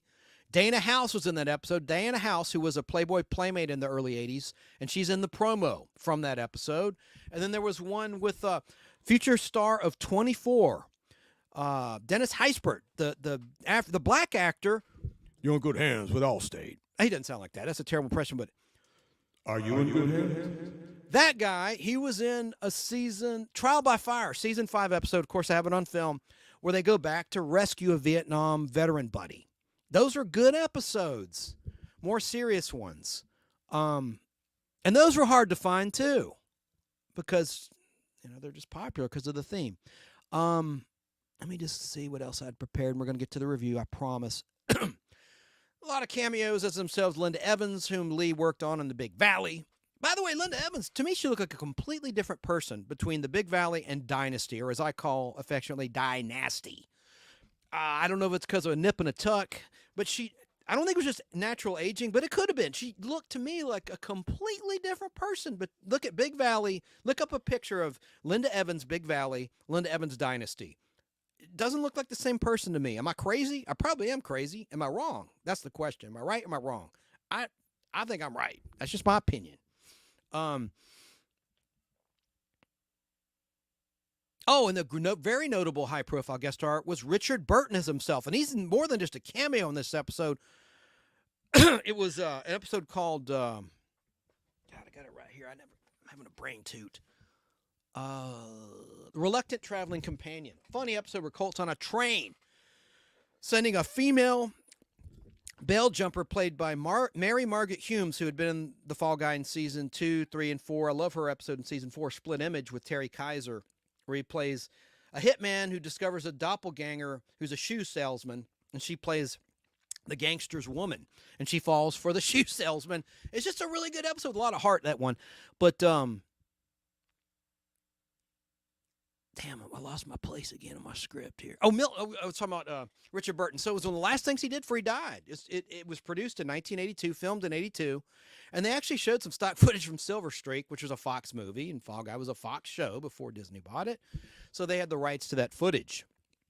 And a side note, one of the most notable stock footage cases was Steven Spielberg going after the Incredible Hulk, who had used footage from his TV epic Duel, the movie about a renegade trucker who's terrorizing a guy in a little red car. Well, Universal, of course, owned the movie, the TV movie Duel, and it owned the Incredible Hulk, so they used stock footage of the truck going over the edge, spoiler alert, at the end of that Duel TV movie directed by Steven Spielberg, and he was livid. And he entered in his contract from that point forward, no production can use stock footage of any of my films. He protected his ass. He protected himself. So let's see here. Oh, I'm so clever the way I wrote this. Before he pretended to be a stiff in Weekend at Bernie's, Terry Kaiser guest acted in every season of The Fall Guy, starting with the very first episode. I already said that. He appeared twice in season 1 in different roles, as did Doug McClure. He was in every season of The Fall Guy, Doug McClure, but just once each season.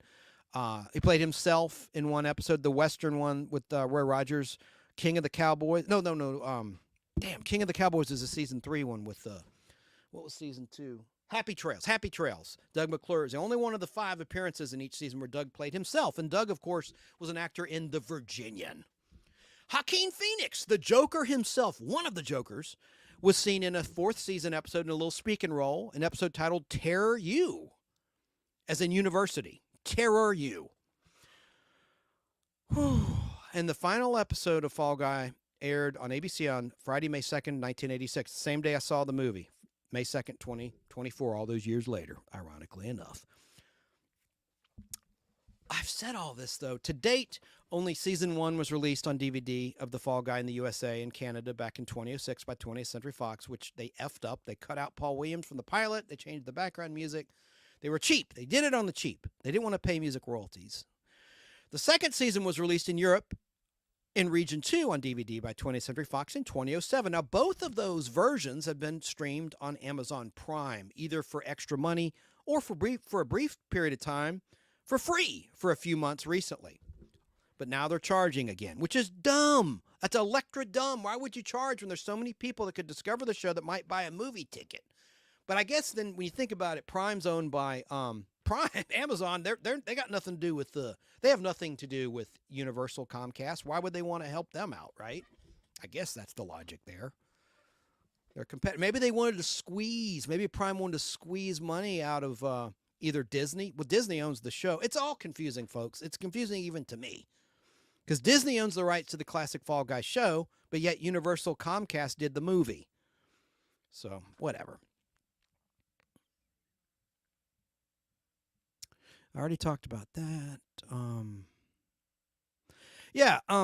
Paul Williams was completely removed from the DVD release, which is the version that streams and the version that you see on the Decades channel, or used to when Decades still existed in the binge, when they did like 3 binges altogether of Fall Guy, I think, starting in 2016, ending, I think, the last time I think was in 2018 or 2019. Might have been 2019. Anyway, but they blurred out his face in the fight scene in the Palomino Club, and he had performed in the pilot the song Crazy by Patsy Cline. It's a funny scene. And I've never understood why they did that. It's got to be about the Benjamins. It's about the bucks. It's about the moolah. It's about the money, I would assume. It's always about the money when there's an inconsistency like that. I just couldn't believe they digitally blurred him out in that fight scene. I have it on film. I got it in my unaired pilot, and I have the syndicated pilot. I should sell one of. I don't want to, though. I don't. But I bet that would go for good money. I've got the unobscured pilot, the aired version. Anyway, sorry. Digressing. Let me get to the comments. I'm sure there's a point. I can't even see them right now. I'm looking at my script. Excuse me. I prepared. I had Del Taco for lunch. It's coming back to haunt me right now. The last time that the entire Fall Guy series was syndicated for reruns in the USA, as the entire series, not just a few hand-picked episodes for a binge, was in 1997. I know I'm repeating myself for those who've been here all the time, like Sarah, our dear in Southern California. But in case you tune in late, FX channel, basic cable TV show network, basic cable network aired Fall Guy. That was the last time in 1997. And then the now defunct over-the-air free digital channel Decades ran the show starting in 2016 with weekend binge airings, but they only aired the butchered DVD versions of season 1, and then a few. Here's the episodes they did air. Let me just tell you, I already mentioned Just a Small Circle of Friends, the season 2 finale, which had John Vernon as the father of Heather Locklear with Wings Hauser. They aired that one because it had no music in it that needed to be dealt with. Then they aired the season 3 episodes for the same reason, because there's no music in it at all, and any scene that needed to be altered. Pleasure, and these are just from the old syndicated, packages, right? They could just pull the episodes. Pleasure Isle, which is a great one with Heather Thomas. They're in Tahiti, and Heather Thomas has a great scene where she's dancing in a luau. Very sexy dance. Pleasure Isle, episode season 3.3 in aired order. The Hollywood Shorty, season 3.10 in aired order. Cool Hand Colt, season 3.13 in aired order. The Huntress, season 3.14 in aired order. Rabbit's Feet with Robert Morse, who passed away, who was in Mad Men on AMC in more recent years. That's season 3, episode 16. And then they aired the season 4 episode Stranger Than Fiction with Susan Lucci, which is season 4, episode 2 in aired order. Sandcastles, which is season 4.7, but that was the first episode filmed for the 4th year. That's a good episode dealing with the character of Jodie Banks, played by Heather Thomas. She has a romance with a bail jumper. She's featured heavily, and there's a good romantic plot for her character in that one, and she's surfing, and all sorts of cool stuff happens in that episode. It has a great musical score by Stu Phillips. And then they also aired Sheriff Seavers, easy for me to say, season 4, episode 15. And all those episodes that Decades ran that were not from season 1 only contained incidental music and no background pop songs that had to be altered. They never aired anything from season 5 on Decades. So anyway, and so that promo I played tonight for Heroes and Icons, which started airing The Fall Guy for the first time in years on May 9th, 2024, showed episodes that are not any of the episodes that had previously aired on Decades. So that's kind of cool and exciting. That indicates, I don't know for sure, but that's a really good sign that they may air all 5 seasons for the first time since 1997. Let's see. I already talked about Janet Leigh being in the unaired pilot as Soapy Sopenhauer, the first Belle bondswoman. She was replaced by Joanne Flug when the show was picked up by ABC as a weekly series. The new feature film starring Ryan Gosling, based on the classic series, began filming in Sydney, Australia in October 2022. Season 1 and 2 is streaming on Amazon Prime. Now, someone, I don't think he wants to be identified, he works in the digital field, told me in a public comment, personal Facebook, that Prime removed Season 2 from streaming, and they're just streaming Season 1. I haven't confirmed that, but I'm sure he's right, which is weird. You know, why would you take away Fall Guy that hadn't run since 97 when there's a new movie out? Oh, yeah, I forgot. It's a competing studio. They're being dicks, possibly, at Prime towards Universal Comcast. And Universal Comcast are, I hate to say it, I'm trying to partner with some of these studios. They're kind of dicks themselves. I would love to be a consultant in a sequel to the Fall Guy movie. I hope it does well. I don't know if it will, and I'll explain in my review. I'm going to get to that. Give me a minute, and I'll get to that review finally. And then we're going to talk about some Star Wars stuff for May the 4th be with you day and Free Comic Book Day. Let's see.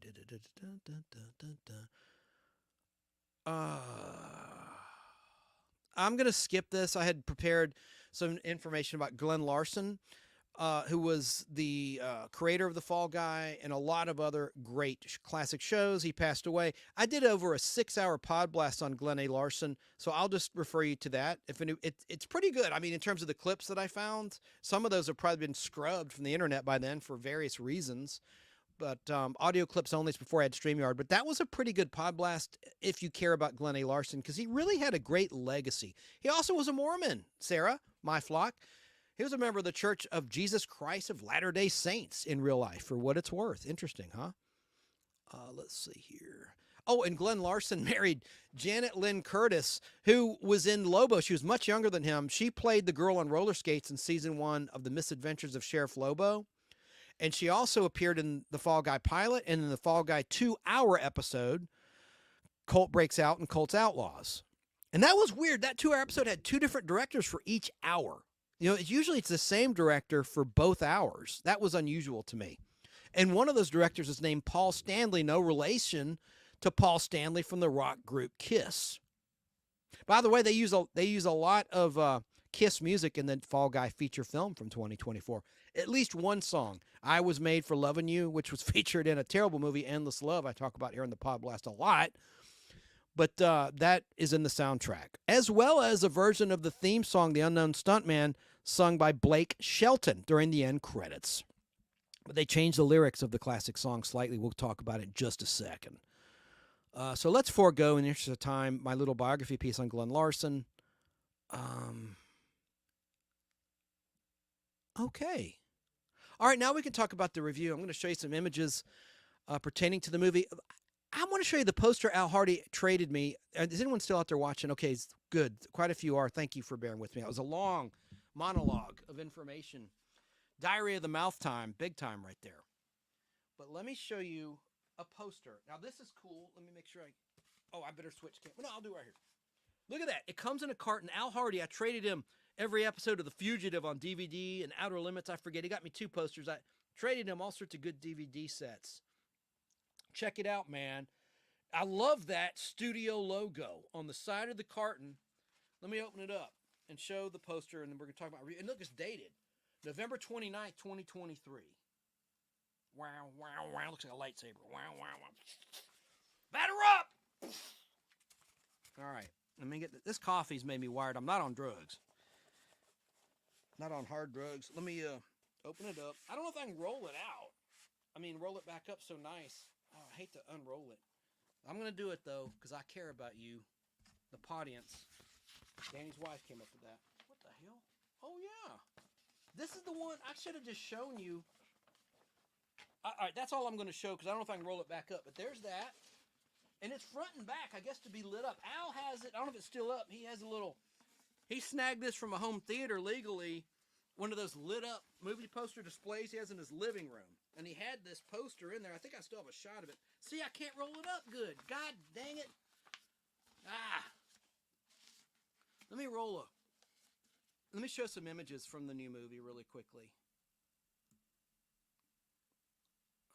and then we'll get back to some collectibles of the classic show, and we'll pivot to Star Wars. All right, let's talk about my review. This is very brief. God, I wish I could get this poster going right in here. I'd feel a lot more relaxed. Let me just try. God. Al, are you out there, buddy? You probably sleeps past his bedtime. How do I roll this thing back up tight? I'll deal with it at my own time. So I'm not going to open the other poster. I have the teaser poster also. God, don't fall. Oh, it fell. What I've been doing when I review movies, there's 17 comments I got to put on the screen. I'm sorry, folks. I'll show a picture from a movie and do it in the Topps bubblegum card style. There usually would be a little caption, and sometimes it wouldn't make any sense or have anything to do with the scene. So I've written a few here. Let me just show you what you see when you first go into the movie. There's a nice little introduction by the director, David Light, on the right, who was a real stuntman. That's why I had hope for this movie. And I liked the movie. I'm just going to say that from the start. I liked it. I'm going to give you a review from two different perspectives. One, as a moviegoer, a general moviegoer, and two, as a Fall Guy superfan. That's David. He was a stuntman. That's the first thing he did in the industry before he rose to the ranks of a big-time movie director. He directed Bullet Train with Brad Pitt and Sandra Bullock, among others.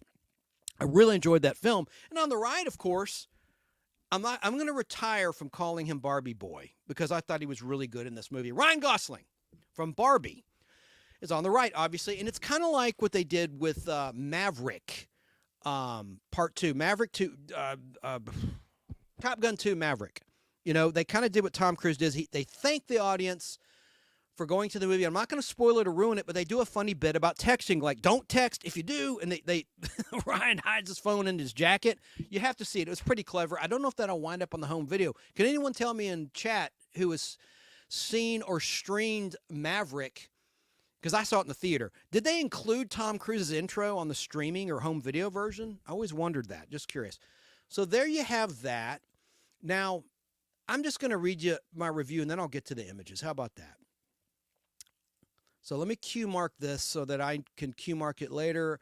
So at 2 hours, 57 minutes, 45 seconds, I got to my Fall Guy 2024 review, almost the 3-hour mark. Perfect. All right, because I'm going to mark it after the fact. So the Fall Guy 80s action adventure series we've covered pretty extensively tonight in previous Podblast stuck to a basic formula, which is why it was successful back then. I call this the simple man's pie chart of 3 basic elements. 1, sexy women. 2, explosions, fights, and car chases, which all fall under the action category. And 3, comedy. So sexy women, explosions, fights, and car chases, and comedy. All of this appeals to man's basic needs of 1, pizza, 2, women. I cleaned up the word I had written. Women, or men if you're gay. And 3, action/sport/entertainment. And 4, beer/booze. Those are the 4 basic man's needs. Pizza, women or guys, sex, let's just say, action, sports, entertainment, and beer and booze. Now, as an action movie, I really enjoyed Ryan Gosling as the Fall Guy, Colt Seavers. There were some changes. This isn't a spoiler, I don't think, because the director's been talking about this publicly before the movie even officially premiered to the masses. Colt is not a bounty hunter in this movie. He's just a stuntman. And David Leitch explained it's because this is Colt's origin story. So he's a stuntman. He goes, he implied, actually, I think he outright said in the sequel, knock on wood, there will be a sequel, they'll explore the bounty hunting side of the character of Colt Seavers. Now, because of that formula I just explained that made the Fall Guy successful, which is sexy women, explosions, fights, car chases, and comedy, this is the problem for the Fall Guy fan, I think. And I hope I'm wrong.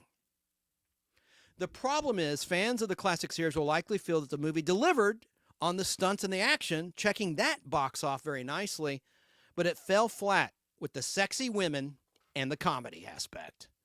There were some attempts at comedy and some funny comedy with the bionic sound effect they used, because Universal has the rights to that sound effect from the $6 Million Man TV show, Colonel Steve Austin, We Can Rebuild Him. There was one moment where you hear that bionic sound effect that was funny, nostalgic. It wasn't laugh out loud funny, but it was amusing. Other than that, there wasn't a lot of laugh out loud comedy in the movie. I liked it. I'm not going to poop on this movie. I know how hard it is to work on movies. I've been working on movies lately. I can't explain any further than that at a background level and other. I can't explain further, but it's very hard. So I really respect what David did as a director. It was a great love story to the stuntman.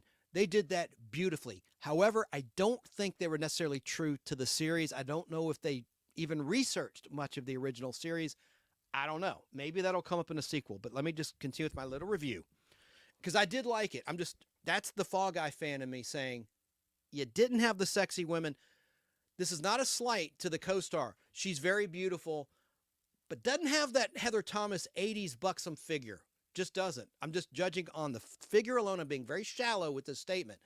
Fall Guy, 80s ABC show, had a lot of sex appeal on Marky Post and Heather Thomas. I don't know why I'm pointing at you. And there should have been other women in there that were sex appeal, other characters, and there weren't. And I'm like, why? Why not? Why not? There just wasn't. Now, as I said, David Leitch started his career in showbiz as a stunt performer. So that aspect was front and center in the Fall Guy movie, which was expertly presented from the very first frame to the last frame. And I like how the unsung action heroes of show business, the stuntmen, are saluted in this flick. That's the first time it's really been done, unless you go back to some movies of the 70s and 80s, like The Stuntman, for one. But you really didn't have a tribute like that, you know? I mean, I love Hollywood, but it's not a very loyal town. You know what I mean? Like, you talk about 15 seconds, you know, you're lucky if you have a year of loyalty, you know? It's what have you done for me lately? And, you know, there's a lot of people that work hard on movies and the crew that don't get any recognition. I mean, it's just the way it is, you know? That's life, right? That's life. But let me stick to my script, because I digress, and this is not good audio content right now. I'm just or visual content. Let me just take a breath, regroup here. So the stunts and the love song to stunt people was expertly presented, really was. And the action, of course, is top notch and more than spectacular. It's outstanding in the Fall Guy 2024 movie. Excellent stuff. You probably read about the record that was broken from, I think it was Skyfall, a James Bond movie of rollovers, was beaten in the production of The Fall Guy, which was shot in Australia, by the way. So that's awesome. Now, the theme song lyrics were altered for the Blake Shelton cover of The Unknown Stuntman. They couldn't mention Burt Reynolds, you know, they couldn't mention, because Burt Reynolds is deceased, you know, and they probably figure a lot of people don't remember who he is. That's sad, but and it wouldn't make sense, because why would Colt double a dead man, right? So they changed that, and they changed Clint Eastwood. They didn't mention any named stars anymore, but they, instead of saying, because I made blank such a star, it says, because I'm the unknown stuntman, the stuntman with a heart. Just reporting the facts. I'm not saying that's a bad lyric, but I understand why it was done, but that's a change to the lyric. Instead of to make blank such a star, it says I'm the stuntman who has a heart or with a heart. I can't remember, but it's with a heart. And the movie had a lot of heart in it, too. It really did. Here's another thing that a lot of the more redneck Fall Guy fans may have an issue with. Colt Seavers cries in this movie over a woman, which is fine. He's in a car reminiscing about a relationship. That's a good aspect, is Colt and Jody have a relationship in this, and that was never done in the show. They were platonic. They were friends. He was a mentor to Jody Banks. By the way, they changed Jody's last name in this movie to Moreno. Why? I don't know. I'm not shitting on this movie. Family show, pooping on this movie. But they did change Jody's last name. I didn't care for that, but I can deal with it. I like Jody Banks, you know? Jody Moreno. Whatever, man. That must have been someone's relative. Why do that? But Colt cries, and I know a lot of good old boys are going to have an issue with that. Colt never cried in the original show. Like I said earlier, Lee Majors as Colonel Steve Austin did weep up when Jamie Summers died at the end of The Bionic Woman, Part 2, in Season 2 of The $6 Million Man. So I know a lot of people are going to just be vocal on the internet and say, oh, Colt's a P-U-S-S-Y in this movie. He's crying. But see it, though. I mean, the scene, it was played very well. You know, they're trying to show he's got a heart and feelings for this woman. And Jodie Banks' character is an AD, assistant director, and something happens in their relationship. I won't give it away. And they're reunited a year later. Turns out for nefarious reasons, not to give anything away. And she's now a full-fledged director. She's ascended to the ranks. I like that. And I asked Heather Thomas, I said, if you could write where Jodie Banks, your character, is today, where is she today? And she goes, well, I would think that she'd have a school training other young women to become stunt people. And I thought that was cool. Well, I like how the character progressed in this, and she's a director now. And I can imagine my Jodie Banks from my Fall Guy fandom being a movie director too. So I like that a lot too. I like that the character progressed just in the first, half hour to an hour, because they flash forward a year. So that was good. I checked that off as good.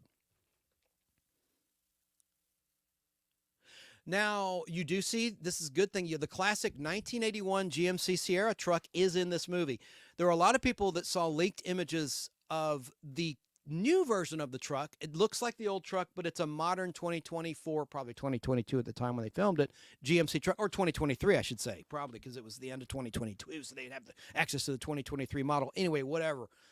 They show a modern truck. A lot of people, I want to see the old truck. Where's the truck? Where's 4x4 GMC Sierra 1981, 82? I want to see the stunt truck. I want to see.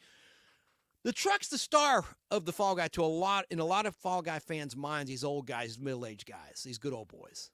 Just is. I understand that mentality. So the good thing is you see the truck. That's a huge plus. That's a big nostalgia factor. This truck. That truck. Thank you, Tom Williams. I'd already had it. He gave me this. Basil Chesterman. Gave me that years ago, and there's that great logo. So on paper, my review is much better. I'm jumping all over the place. The way I'm reading my own review is horrible right now. I'm jumping all over the place, and I'm just like, and it's not flowing because I wrote this to flow. I need to stick to my script here. So the classic 81 GMC Sierra truck is there. That's a plus for the fans. Lee Majors and Heather Thomas are there for a cameo at the very end of the movie. That's another huge plus for the fans. But I wanted to see Doug Barr in there too, as I said so when I interviewed him in 2022. I wanted Doug Barr. He deserved a free trip to Australia and a paycheck. Not that he's hurting. He sold a vineyard. I know he's financially secure. And he's not check to check by any means. Nor is Heather Thomas, nor is Lee Majors. But I want to see Doug there. Doug was part of the show. His character of Howie Munson was Colt's cousin. And he was a big part of the comedy. And, just give Doug Barr a cameo, maybe in the sequel. Look, maybe that's the plan for a sequel. I don't know the plan.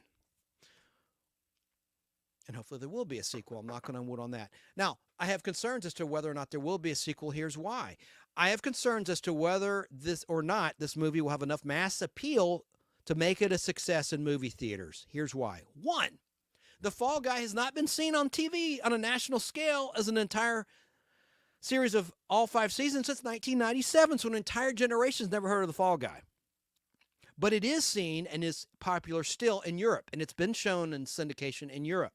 Maybe that's the goal and the game plan, because they know it has a worldwide appeal. It's big in Germany, just like David Hasselhoff is. So maybe the worldwide success is what they're shooting for with this, and it will warrant a sequel. I hope so. I really hope so, because I enjoyed the movie. Maybe part 2 will be greenlit. Here are reasons why I think that some of the fans of the original show, unfortunately, will be disappointed. One, it's not sexy enough. It's just not. Look at what the show had in the likes of Joanne Flug, Marky Post, and, of course, Heather Thomas as regulars. Emily Blunt as Jodie, with a new last name, Jodie Moreno, was great to watch. And she's an excellent actress, Academy Award-nominated actress, but she's just not sexy. She's not. Judging on her figure. I'm sorry, she's just not. Look, I want to be a pal to this production and a consultant. That's a pipe dream for sure. Pie in the sky, right? I should be, because I know how to fill in the gaps. Oh, that's a terrible analogy. I mean, that I know how to lighten the blind spots of what was missing in this. But they'll probably listen to this. Hopefully some consultant, a paid consultant, will just take my ideas and run with it. You know, damn, I want to get hired as a consultant bad. So I'm treading a fine line. I don't want to piss someone off. I'm trying to get some constructive, helpful criticism here. Here's reason, too, why I don't think it might not succeed, at least in America. It's not that funny. The original show was very humorous. Point 3, why I think there might be an issue with American audiences is, as I said, the truck is seen, but there's not enough of the truck. I haven't said this yet. Colt's souped-up 4x4 truck is one of the stars of the classic series Fall Guy. It's a James Bond trick car. Remember the 007 Lotus or the Aston Martin? That's what this 4x4 truck is to the character of Colt Seavers. Colt's truck had gimmicks and surprises. Yes, we see the classic truck, the 1980s version in the beginning of the movie being parked in a garage, but not in an action scene. And furthermore, also later we're seeing the modern version of the GMC Sierra that Lee Majors Colt Seavers drove in the show, but we're not told what happened to the 1981 model that Colt was driving earlier before it flash forwarded a year in the flick. Maybe a scene was edited out that explained why this guy has two versions of the same truck, a classic and a modern one. So what's the significance of the the two trucks? What's the significance of the two trucks? We aren't told. Maybe I missed something. Maybe there's a cut scene there. I don't get it. I'm going to spoil something too. Minor spoiler. I'll show you a picture. The truck is smashed and destroyed relatively early on in the movie. Why? Colt loved his truck. Truck would do anything for his truck in the classic show. And let me tell you, the character of Colt Seavers in the movie puts the truck in cruise control. I'm not going to give too much away about the scene for its certain destruction. The Colt Seavers that Lee Majors played would never do that. That's not true to the character of Colt Seavers. It's just not. He would never. And now the truck was destroyed in the classic show, but by bad guys. Here's another thing. The Fall Guy fanboy in me has an issue with this. There are villains in this, but they're not good villains. The classic show had great character actor villains in the show. Great character actors. That was one of the trademarks of that show. Yes, it's a quote-unquote cheesy 80s action show. It was never boring. It always had sex appeal. It always had dependable, great villains in each and every episode. Tons of action and laughs. I think the truck was underused, and that's a big mistake, I think, with the Fall Guy fan in me and the Fall Guy fan out there.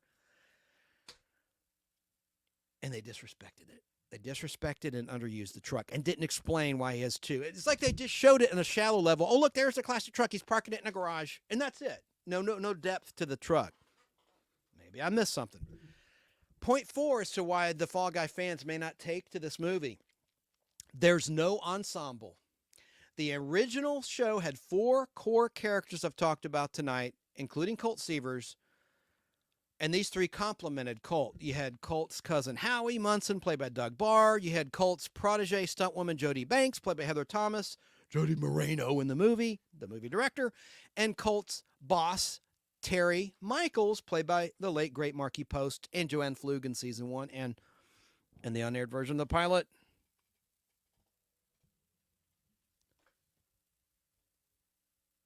I gotta take a breath. I'm gonna pass out.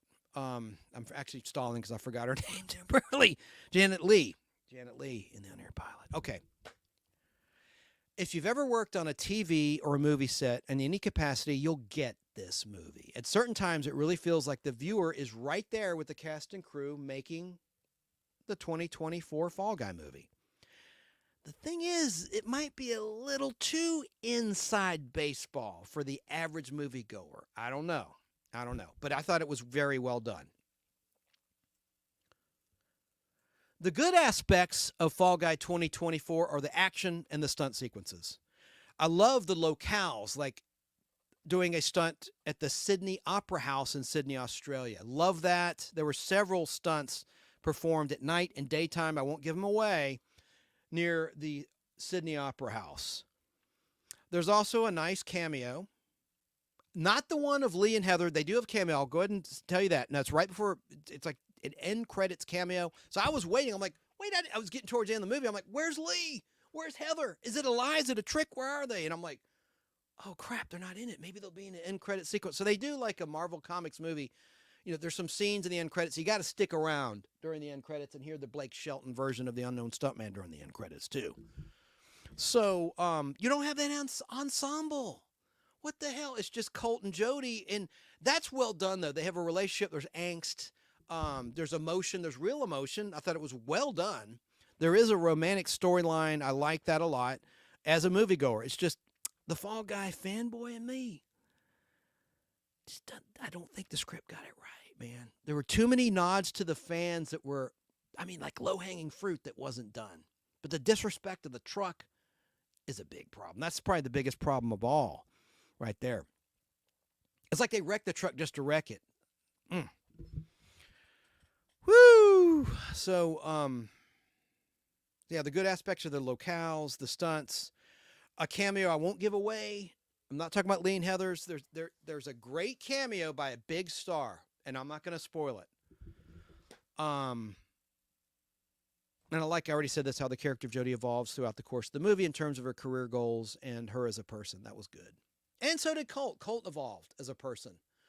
And he's not made to be a wimp. He's not. He's not. There's no like toxic masculinity message. All that. There is a line about toxic masculinity, but not done in a lecturing way or an offensive way to guys. But so that's good. That's good. The good fallout of the Fall Guy 2024 movie is that, as I said earlier in the show, that Heroes and Icons, the national US TV syndicated, or the national US TV network, over-the-air network, is airing the classic series. And it started airing on May 9th at noon, and it's weekly binge rotation of 4 episodes, which they do for other classic action shows and westerns throughout the week. So Thursday will be Fall Guy Day for the time being, and I hope the ratings are good. So that's good. Because of this movie, Fall Guys, the classic show, is going to return to TV. And hopefully streaming as well and home video as well. I'd love to see a Blu-ray set of the Fall Guy that Disney releases. That'd be great.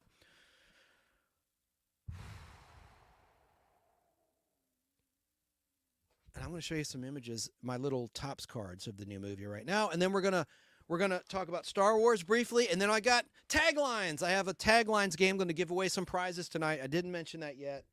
For those that stuck around, I wanted to reward you and do a giveaway. And that's what I'm going to do tonight. I hope I can get that poster back in that carton right.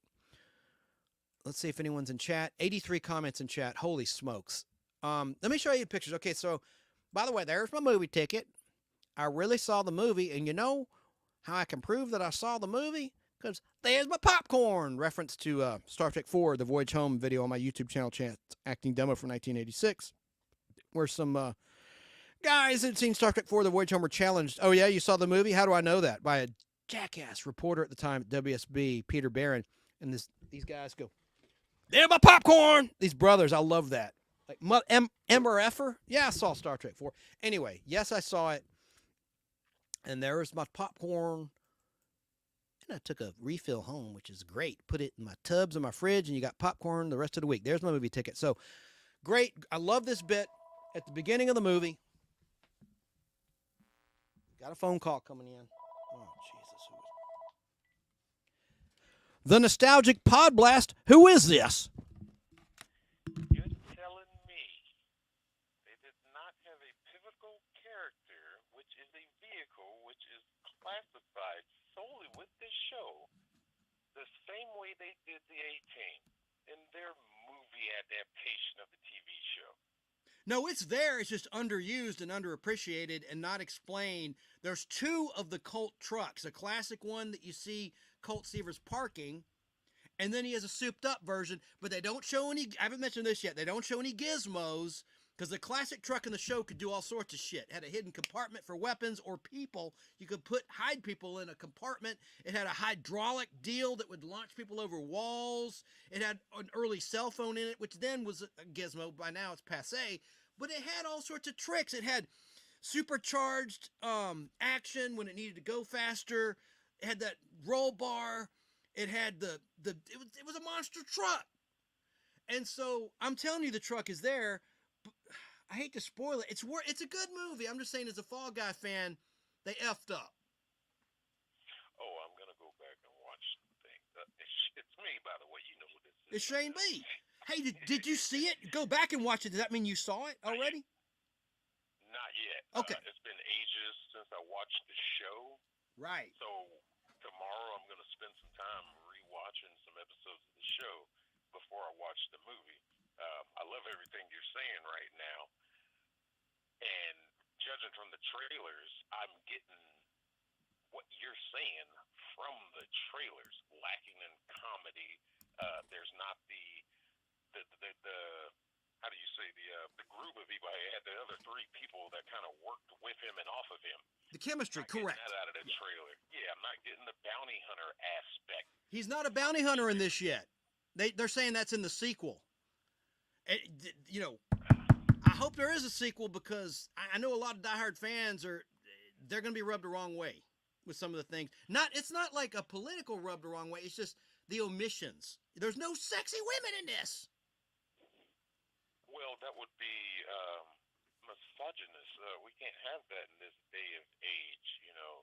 We can have all the strong, empowering women that you can throw at the audience, like Disney Star Wars, where every woman of power, every woman in the show is somebody of great significance, but the men are just all bumbling idiots.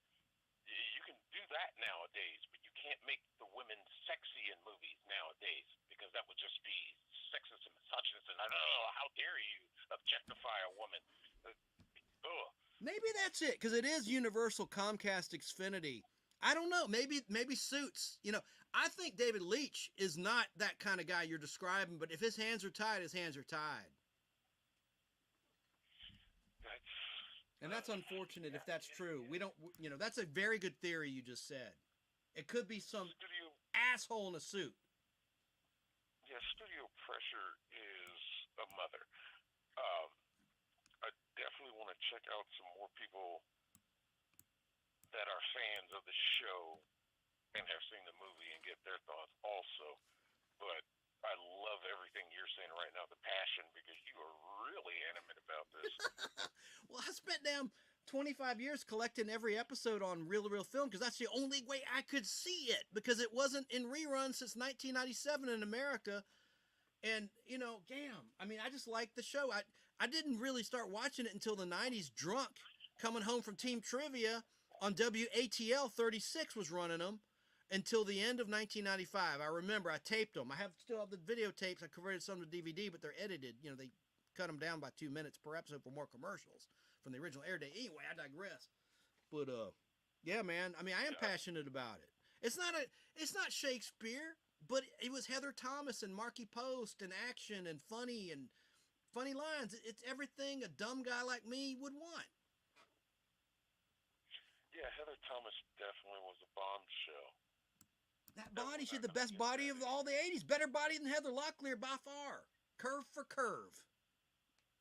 Absolutely. And, I mean, like, just that, the whole vehicle thing, that's what made me call in, because there's a lot of fun shows where that vehicle is really a character in itself, like your Knight Riders and Simon. I mean, their truck. Kit. A character. Kit. Dukes of Hazzard. Yeah. Yes. These cars are characters. It's like, how do you take a vehicle that he used in his exploits and sideline it? And it just reminded me of the A-Team. They destroyed the van in like the first 10 minutes of the movie. It was like, what? Oh, yeah. Yeah. With Bradley Cooper. Yeah. Yeah. Yeah. They went everywhere in that van. That was the van. It's crazy, man. But I like the movie, though. I don't want you not to see it. I'm reviewing it as a moviegoer and then also as a Fall Guy fan. As a Fall Guy fan, it failed. But as a movie, it succeeded. So I'm a little, like, schizophrenic about it. Yeah, that'd be like destroying the Millennium Falcon. Yes. In the first Disney Star Wars movie. It's like, what? I know, man. I don't get it. I don't get it. And because the character of Colt would never do that to his truck. If you watch the show, he's more passionate about his damn truck than he is his house or anything. Not my truck. Anyway. Now, clearly they didn't do any whoever wrote the script had never seen the show or didn't see beyond maybe seasons 1 and 2. I don't know, man. But it delivered on the action and the love letter to the stunt profession. It really did great there. The stunts, that kick-ass action. So I don't hate the movie by any means. Yeah. You there, Shane? Oh shit, I lost him. We'll clear the line. Maybe we'll call back. Let me get to some comments, and then I'm gonna show some Fall Guy stuff, and then we're gonna talk Star Wars. How long have I gone? Geez, I don't want to go more than 4 hours. Let me try to. I've gone almost 3.5 hours. Terry Kaiser played Mafia well. Yes, he did. He's a very underrated actor. Thank you, Shane B, for calling in. Good stuff. And see the movie, please. I need to invite you over sometime. We could watch some on film, some of the classic show. I think you'd really enjoy it over a few beers and a stogie. That'd be great. Let me see here. Just looking at some comments. Aaron Gray was beautiful. Loved her in Silver Spoon, said Cindy D, when I showed the picture of Aaron Gray and Fall Guy in season 1's two-parter License to Kill, parts 1 and 2. Sarah tells me to breathe, Chance. Danny Staten says, you got Elvira on Fall Guy clips there, bud? No, I should. Her production company, Queen Bee Productions, has given me grief and others grief about the use of that. When I had a double print, I sold one of them of her second one, October the 32nd, season 5, and they tried to have that taken down. It's a film print. It's not a bootleg or anything like that. That was a long time ago, maybe 10 years ago, 11 years ago. I eventually did sell it. I appealed to eBay, but I don't know if that was her, Cassandra Peterson herself. So I'd be a little nervous playing that. Now let me show you the TV Guide ad for that one, buddy. If you're still out there, it's right here. Here's the episode. That's her first one, October the 31st, which aired Halloween night, 1984. And you know what they did in that episode? The network put like a mesh over her cleavage. You can see her cleavage in the TV Guide ad, but there's like a mesh over it in October the 31st. Network executives wussed out before there was a problem. But yeah, there's that one. And look at this. This has the original Empire film. I put the tape on the front. I'm breaking my leg trying to get the camera. There we go. So sorry, listeners. I'm just showing this film reel. That's the first Elvira episode. That was a bear to get on film. Oh, look what I have, Danny Staten, if you're still out there.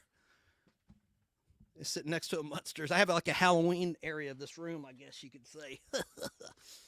More comments. Third best Joker, said Sick 2210 about Joaquin Phoenix, who guest starred in The Fall Guy in season 4, episode Terror You, in a little small speaking role as a child actor. Oh, Danny Staten says Paul Williams should be removed from most things. LOL. I disagree. I liked him in the Muppet movie, man. He wrote some beautiful music, and I loved him in Smokey and the Bandit, man. Are you kidding, Lil Enos? Oh, what is your problem, sir? I like you and respect you, but don't be talking bad about Paul Williams. But Danny Staten also said, I met Claude Akins while he was filming Lobo. I got an autographed picture. I would love to see that. I got an autographed picture recently from, lives in Oregon State now.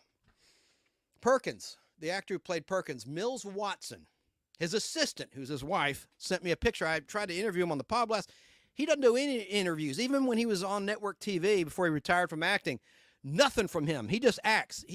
She told me he has a strict no interview policy, but here's an autographed picture. Sent me a great picture. I've shown it on the Podblast. I'll show it when I get around to maybe talking about BJ and the Bear. Look, here's BJ and the Bear. Shane B's a trucker. He might appreciate this. British Annual, BJ and the Bear. Greg Evigan. They just played on MeTV. They're playing Barnaby Jones, and he was in a great season 7 finale episode playing a son of a bitch trying to marry this girl for gold rights. It's a really interesting, funny episode. And he had just started BJ and the Bear, so he's billed as a special guest star in Barnaby Jones. Look it up. I forget the title of the episode. Shoot, I got the whole series on DVD as well. So that's pretty cool. You met Claude Akins. What was the thing he endorsed? I remember that. AA, MCO. That's a terrible rendition of that. But remember, you hear a horn honking? Double A, MCO. That was it. Double A, MCO. I can't. He had a great voice. I can't do great voices because I don't have a great voice. But there was a. You met Claude Akins. That's really cool. I would love to meet him, and I loved Mills Watson, and Brian Kerwin as Birdie. I like that whole freaking cast, an ensemble. See, Glenn A. Larson had ensemble characters in every show, even Buck Rogers in the 25th Century. They never should have gotten rid of Dr. Hewer in season 2, but you had Twiggy, and you had Wilma, played by Aaron Gray, of course. I mean, dude, they were all ensembles, man. Even Quincy. I don't know. I didn't hate the movie. I'm in a rant mode, and I don't mean to be, because I did not hate the movie. I just, like I said, have a schizophrenic opinion of it between Fall Guy superfan and moviegoer, action moviegoer. Sick 2210 Production says Bullet Train novel is so much better than the movie. Sarah says Chance movie looks like okay, A-okay for Steel. Good. Let's do that on your channel. You will love that movie, Steel. I'm not going to make fun of it like too bad, but there are some funny moments. We can make some jokes. There's a lot of drinking in it, but they show boobs in it. Can you show boobs on YouTube? But it's in the truck. It's in a truck. Jennifer O'Neill's in that movie. I haven't mentioned that yet. We'll get to that another time. I'm all over the place. I need to get back on track and pivot to Star Wars. Oh my gosh, or I'll never get out of here. Not that I want to. Have fun. Oh, Brainbender's Banter. Hello, Chrissy. I'll see you tomorrow night on your channel, your Epic channel, on the panel. It'll be a lot of fun. Please subscribe to Brainbender's Banter. Not that she needs help, but hey, she promotes me. I'm going to promote her for what it's worth. I'd love to help her out. And, of course, our good buddy Sarah, My Flock. Are you kidding? And TD and Snarky. How could I forget Snarky? Snarky, that's the core family right there, right? All right, so let's see here. Danny's talking to Sarah. She's home, says Brainbender's Banter. It was probably an hour ago. 10:50. Oh, that was half an hour, just about half an hour ago in real time. She's on the West Coast in Northern California. And let's see, Shane, I appreciate your call. If you're still listening and watching, I really appreciate that. I'd like for you to call back after you've seen the movie. Let's talk about it next week, Friday night. Sunday, I'm doing a live comic book unboxing on this channel on YouTube, the Nostalgic Podblast. But that's going to be no audio platforms. It's just YouTube Live only and Facebook Live and Twitter and Twitch Live only. Moderators. Let's see. I don't know what that comment was about. Was there a problem I missed? I guess somebody zapped them. One of my wrenches zapped whoever was causing a problem, I guess. Hang on a second. Let me go down here, y'all. Y'all. And I'm going to show you my Fall Guy pictures. Sick 2210 says, I'm drunk. Hey, it's Friday night, man. And it's past 5 o'clock, so go for it. As long as you're not driving, what the hell? Sound like a red. Driving. Brainbender's Banter says, Chrissy says, Chance, I love your passion and energy. You're very entertaining. Thumbs up. Sarah, you're an amazing moderator, too. So something must have happened. What happened, Sarah? Tell me after. Oh, I got to bring her on in a minute. Sarah, I sent you the link. Don't click it yet, because I just want to show some more Fall Guy stuff. But I want you to come on if you're still out there and willing to be on towards the end. Sick 2210 Productions says, I should be working on a video, but I wanted to hear what Chance thought about the movie. And I'm sorry it took so long to get to the review. Anyone watching on a replay, I put a link there so you can get right to it. If that's all you care about is my review of the new Fall Guy movie or any other aspect of tonight's show, I'm going to have it bookmarked where you can click the actual link and get to what you care about. Let's see here. Yes, A-Team, Ass-Team. Says Brandon Priest, Garbage Truck Videos to Shane B., the great caller from a moment ago. You know what? Dude, all this time, I'm so out of it. Sick 2210, that's Shane B. Am I stupid? Yes, that's his YouTube channel. Subscribe to Sick 2210 Productions. That's Shane B. who called in. Damn. He said that, but the productions threw me off. I know it's sick 20 something. Okay. I got it now. It's locked into my memory banks. Locked in. Thank you, Shane B. Let's see here. Brandon's talking about boogers. Sorry, listeners. I got to get to these comments. I'm going to get back on track, and I got some great video to show you. Oh, I never showed Heather Thomas on Late Night with David Letterman NBC. Hope this is not an issue. I try not to play Letterman clips. I used to early on in the inception of this show, the Nostalgic Podblast, which started on June 15th, 2019, before he launched his own YouTube channel to celebrate the 40th anniversary of his debut on NBC in nighttime. He was on the morning show before that. But Late Night with David Letterman debuted on February 1st, 1982, with his first guest, Bill Murray.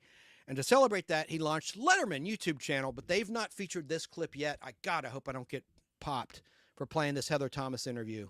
It's a great interview. The quality's not great. Hopefully it'll be okay. We've been lucky tonight, knock on wood. Don't know. And I still haven't shown the rest of the pictures from the movie. I'm not good tonight. I cannot focus. Nice, Star Wars. Yeah, we're going to get to some Star Wars stuff. 3 hours and 36 minutes later. Okay, I'm about caught up on the comments. I'm just putting these on the screen, folks, because people are talking to each other. TD is pretty. I agree.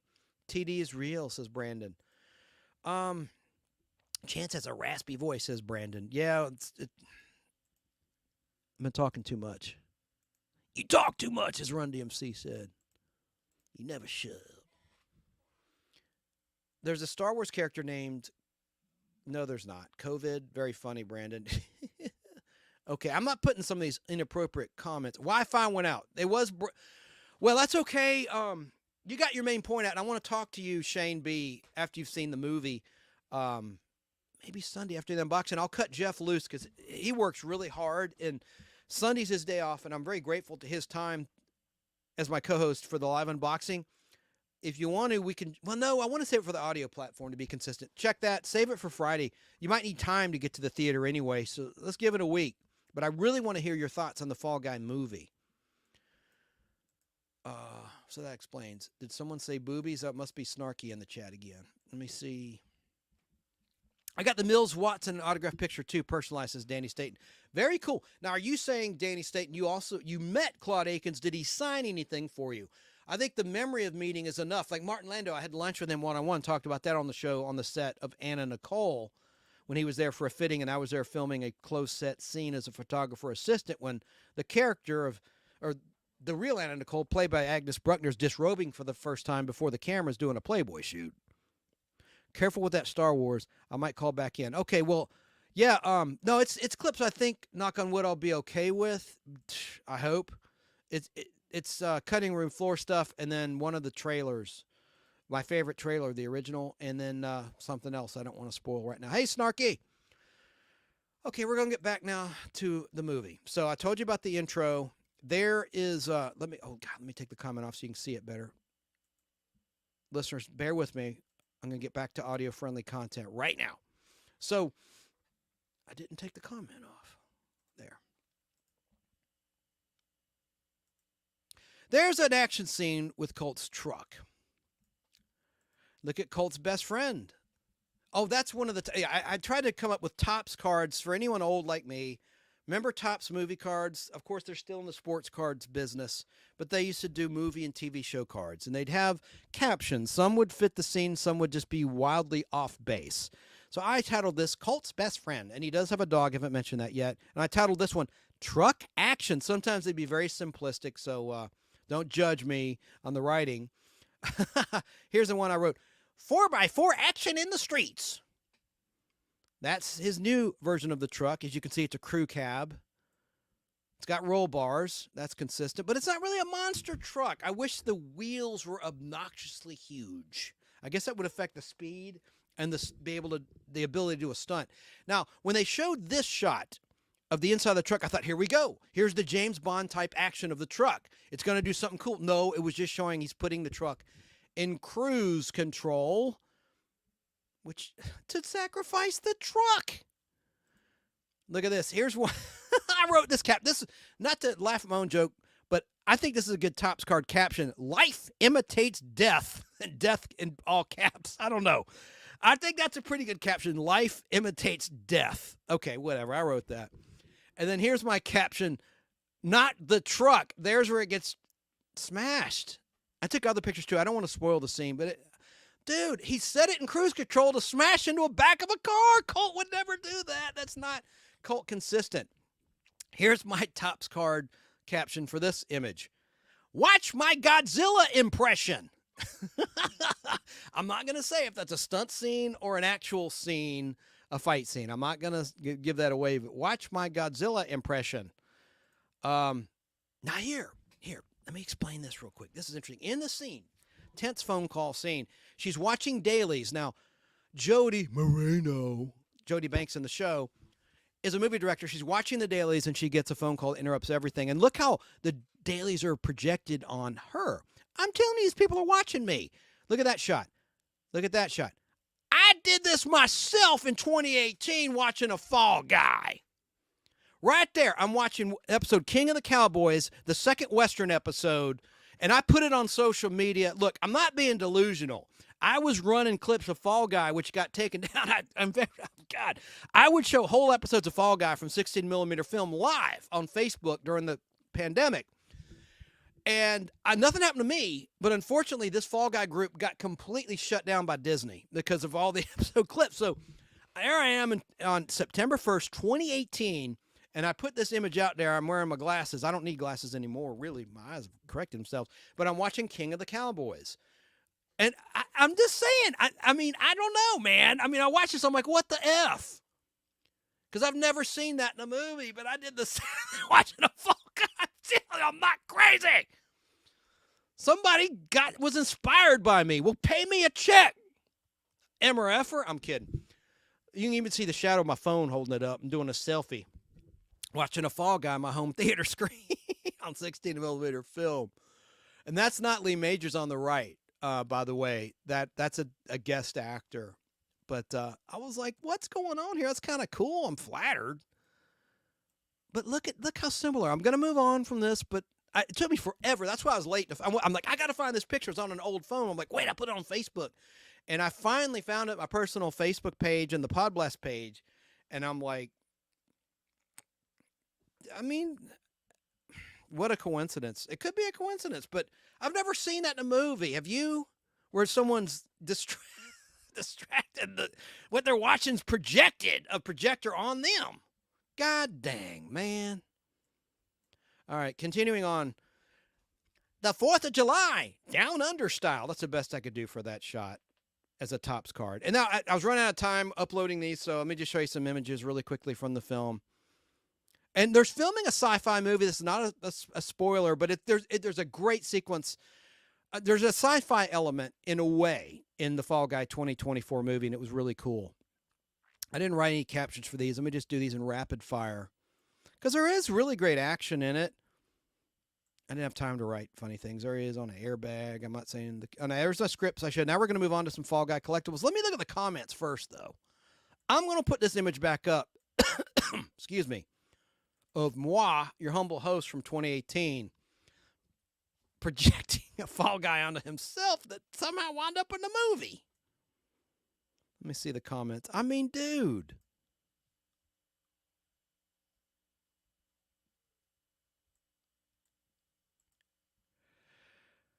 Okay, chat, Sarah. I'm free, Chance. Oh, you mean to come back? All right, let me click the link. Come on. I can always mute you if I want to show something without any laughing. I'm not being a dick. I love you. Don't get me wrong. Click the link. Let me let the delay catch up. Click the link. I sound like such an asshole. It's not that you may join or, you're so free with me on your show and your channel. Please don't misunderstand. That really came out wrong. I didn't mean it wrong. I'm just sitting here drinking A&W root beer, says Jerry Dobson. Giggle, just giggle, says Sarah. Man. Where's Snark? Danny Staten. I met the cast of Lobo and BJ and the Bear at a Stars and Cars auto show at the Anderson Fairgrounds. Was that when the show was still in production? Was it on the air on NBC? Danny, at that time, were you a kid? That's super cool. It wouldn't matter if it was after, but I bet it was to promote the show that's currently on the air. That's freaking cool. The late 70s, early 80s. Giggle Family Show. Yeah, Do you need the link again? Hang on. Did you text me something? All right. I got to continue on. We got to pivot to Star Wars. You just click whenever you want. I'm going to continue. So again, for those tuning in late, I'm like, man, I don't know how to feel. I got mixed emotions about that. That can't be a freaking coincidence.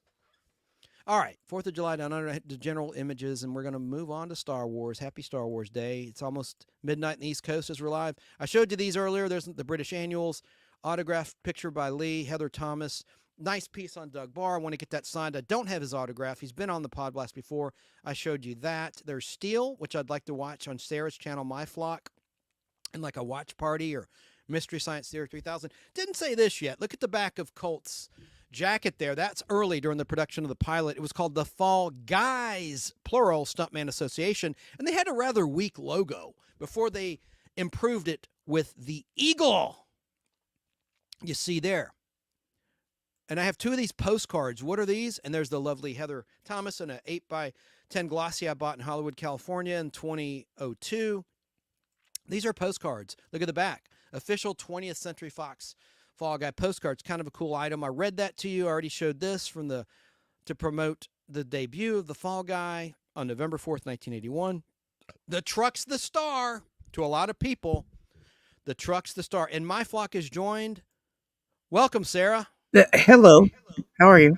What did you think? Do you think, am I being paranoid to think that image where I'm projecting a Fall Guy onto my face, that someone saw that? Because I mean, I'm pretty well known as a Fall Guy super fan, and I'm pretty out there. Do you think that was inspired by me, or do you think it's just a coincidence? Both. Yeah, it could be both. There's no way of knowing. And I'm echoing. And oh yeah, because I have the thing off. Let me put it back on. I hate that. I didn't start the show with it. I didn't start the show with it on. I should have. Bet the audio was janky when I put my theme on. Anyway. Let me look at some more comment. He was 15. It was 1980, says Danny Staten about it. Echo should be gone by now. Oh, yeah, you're fine. And I'm fine. You sound better, too. Thanks. Oh, damn. Well, I hope the audio wasn't effed up the whole damn show. Jeez. It was 1980, says Danny Staten. I was 15. That's pretty cool. So that's when the show was at its height. Both shows. BJ and the Bear and its spinoff, The Misadventures of Sheriff Lobo. Hey! Shane B, may the 4th be with you. 14 minutes early. Thank you. Thank you so much, Shane. Got kind of burned out on Star Wars with the current stuff, but oh yeah, you know, I'm starting to get unburned out. I'm about ready for more. I didn't know that was possible. Nothing will beat the original trilogy. But there's the truck, Shane B. If you're watching, look at that, man. There's the truck doing a stunt. There's the crew that's behind the scenes. And then there's Heather Thomas, the sex appeal, which was lacking in the movie. Hate to say it. Nothing gets Emily Blunt. She's a great actress. She's a great love interest. She's great in the movie. I love her in the movie. But the body wasn't there. I didn't mention this yet. Season 3 premiere Fall Guy and Air to Order brought back Lindsay Wagner. First time they were reunited since a crossover called Kill Oscar, which was a Fembot, the first Fembot 3-part storyline airing Halloween 1976, concluding on the Bionic Woman in early November 76. And because the Bionic shows went to different networks, so they could no longer collaborate, but they could on ABC, and they did. And here's the TV Guide ad for that episode called Devil's Island. Of course, I have it on film, got them all. And she's, of course, playing a different character, but it was a really good episode. I really enjoyed it. And Mark Goddard's in that episode, who played Major Don West on a little show called Lost in Space. So I haven't shown or talked about that yet. This is something near and dear to my heart. I've kept it off social media because I want to keep it rare. This is a crew shot. Signed crew shot, 1981. There's the cast and crew on a TV. Sorry, listeners, this is for viewers only at this moment, but it's just a shot showing the entire cast and crew, including Lee Majors, Heather Thomas, Glenn A. Larson, the show creators, and everybody, the grip, whoever, the crafty guy or gal. But it's in black and white, and I love this. I found it in Hollywood, and on your TV, you should be able to see it a little bit bigger than on a phone or even a laptop or MacBook. But and then there's the season 3 with Marky Post. She's in a white shirt below the Fall Guy emblem. I love that flag. I'd love to have that Fall Guy flag wherever it might be. It's in the background there. But anyway, that's listeners. I'm just showing the cast and crew of Fall Guy. See Doug Barr in a red long sleeve shirt with white stripes across the chest. And then Marky's 1, 2, 3, 4 over from Doug on the right in solid white. God rest her soul. I just love that. And then here's a nice picture from King of the Cowboys, the second episode Roy Rogers guest starred in, Western Tribute Special. And there's Peter Breck, flanked by Lee Majors, who was his co-star in The Big Valley, one of his co-stars in The Big Valley. And he was in season 1 playing a character, not himself. He's playing himself in this episode. And he played a sheriff in an episode with Brianne Leary from Chips called The Human Torch in season 1 of Fall Guy, incidentally. So Peter Breck appeared twice in Fall Guy. And there's Jock O'Mahony on the far right next to Roy Rogers. You know who he is in real life? He's Sally Fields, or was Sally Fields' stepfather. There you go. And he was in season 2, the 2-hour episode, Colt Breaks Out, Colt's Outlaws, playing an entirely different character, Wild Dan, a wild stuntman, big drinker. I like this shot from my collection I got in Hollywood of Marky Post and Doug Barr in their chairs. I just love that shot. They're both so attractive, you know? And there's a good group shot of the ensemble that was missing in the new movie, which what might be in the sequel. Listen, I'm a patient man. You know, all these things can be corrected in a sequel. And I just hope that the things that are omitted in this movie don't prohibit a sequel because of poor box office, you know? I don't know. They're promoting the hell out of it. They're doing the best they can. Speaking of that, haven't said this yet. Ryan Gosling on Jimmy Kimmel. I'm not a big Jimmy Kimmel watcher, but I watched his appearance. He came out and knocked all these stuntmen around. He did his own stunts, like knocking coffee mugs over these thugs' heads. They're playing thugs, these real stuntmen who worked on the movie. There's about 6 guys, and it was hilarious and very well done. I loved all the appearances that he made on these late night talk shows. He also was on Jimmy Fallon on NBC, and the band on Jimmy Fallon's Tonight Show did the Unknown Stuntman theme to a T. It's on Peacock if you want to look it up. I saved it on my DVR. I was very impressed by that interview and very impressed by Ryan being interviewed on Kimmel on ABC. The whole thing was great. His entrance was spectacular, a kick-ass entrance. Here's another shot of Doug and Heather with that Fall Guy mirror. Wish I had it with the great emblem. I already showed this image one of the few times Colt brandished a firearm in the show. And the second aired episode, The Meek Shall Inherit Rhonda. There's a publicity shot of Lee with the Fall Guys, before it was Fall Guy Stuntman Association, when it was still plural. I like that hat. I already showed this. Haven't shown this yet. I like this shot from Look In magazine, a British magazine. I love how the magazines are larger in England. Like they're taller, the print publications. Even the girly books were taller. I don't know. I guess the way they print magazines back then. What was that one? That doesn't matter. Now there's Marky Post. That's not a flattering shot of Marky. That's from the episode, How Do I Kill Thee? Let Me Count the Ways. The only one that mentioned Terry Shannon and not Terry Michaels. That's in the epilogue where they're eating steaks. And also who guest starred in that one is Pat McCormick, not Pat McCormick of the Golden Age of TV on YouTube, and Emmy winner, daytime Emmy winner with his team. But I'm talking about the actor from Smokey the Bandit. He was reunited with his co-star in Smokey the Bandit, Paul Williams, in that episode, by the way. So anyway, and they have a big Great Dane that's on their team. They play like Private Eyes, and they have a Great Dane that works with them in that episode. How Do I Kill Thee? Let Me Count the Ways. And that's what that shot's from. They took a publicity shot on the set. What? My dad loves Smokey and the Bandit. Oh, yeah. There's a coloring book. God rest his soul. And a couple sexy images. I've shown that poster. That's the biggest selling poster. Prove me wrong. Hey, she said so herself. It outsold Farrah's poster. I saw it everywhere with my own 2 eyes. I saw it. Guys of all ages had this poster in the 80s and it was in Night of the Comet in a scene. It was everywhere. And so was the Farrah poster. I believe Heather. She said so on my show, this show. And then there's a sexy Marky Post. Marky didn't like to be sexy. She's smart. I bet she hated taking that shot, but she was very well endowed. As you can see, she just was. And beautiful. It's very impressive. And let me look at some other images. I think I've shown all the images. So we can get to the Star Wars clips in just a second. And by the way, my wonderful game show people, we're going to get back next time to feature another. People have been requesting Peter from the original Press Your Luck. I'm going to go with that for next time. So that we've already featured a lot of these guys. I'm going to get to Jack Nars down the line. and others you see here I haven't talked about yet. It's going to be just a nice ongoing piece. I haven't talked about Dick Clark yet. My gosh. But look, we've done the bottom left corner. We've covered Richard Dawson tonight. We covered the Mormon. No, Ray Combs, and then we also covered Gene Rayburn to his right. We covered those three gentlemen. We covered to the left of the late great Bob Barker, Alex Trebek. We haven't talked about Regis Philbin yet, or Tom Kennedy above him. We'll get to these guys in due time here on the Nostalgic Podblast. And also we have our ongoing series Sundays unboxing comic books I've never gone through from a great comic book collection I acquired recently from a nice person. So there we go. And boy, there's a lot of comments. Did you say we can do Steel on your channel, Sarah? I know you're really sensitive about copyright. Well, only because I don't want to lose my channel right now. No, I know. So, I mean, but you tested it on an alternate channel? Is that what you're telling me? I uploaded it onto my second channel. Okay.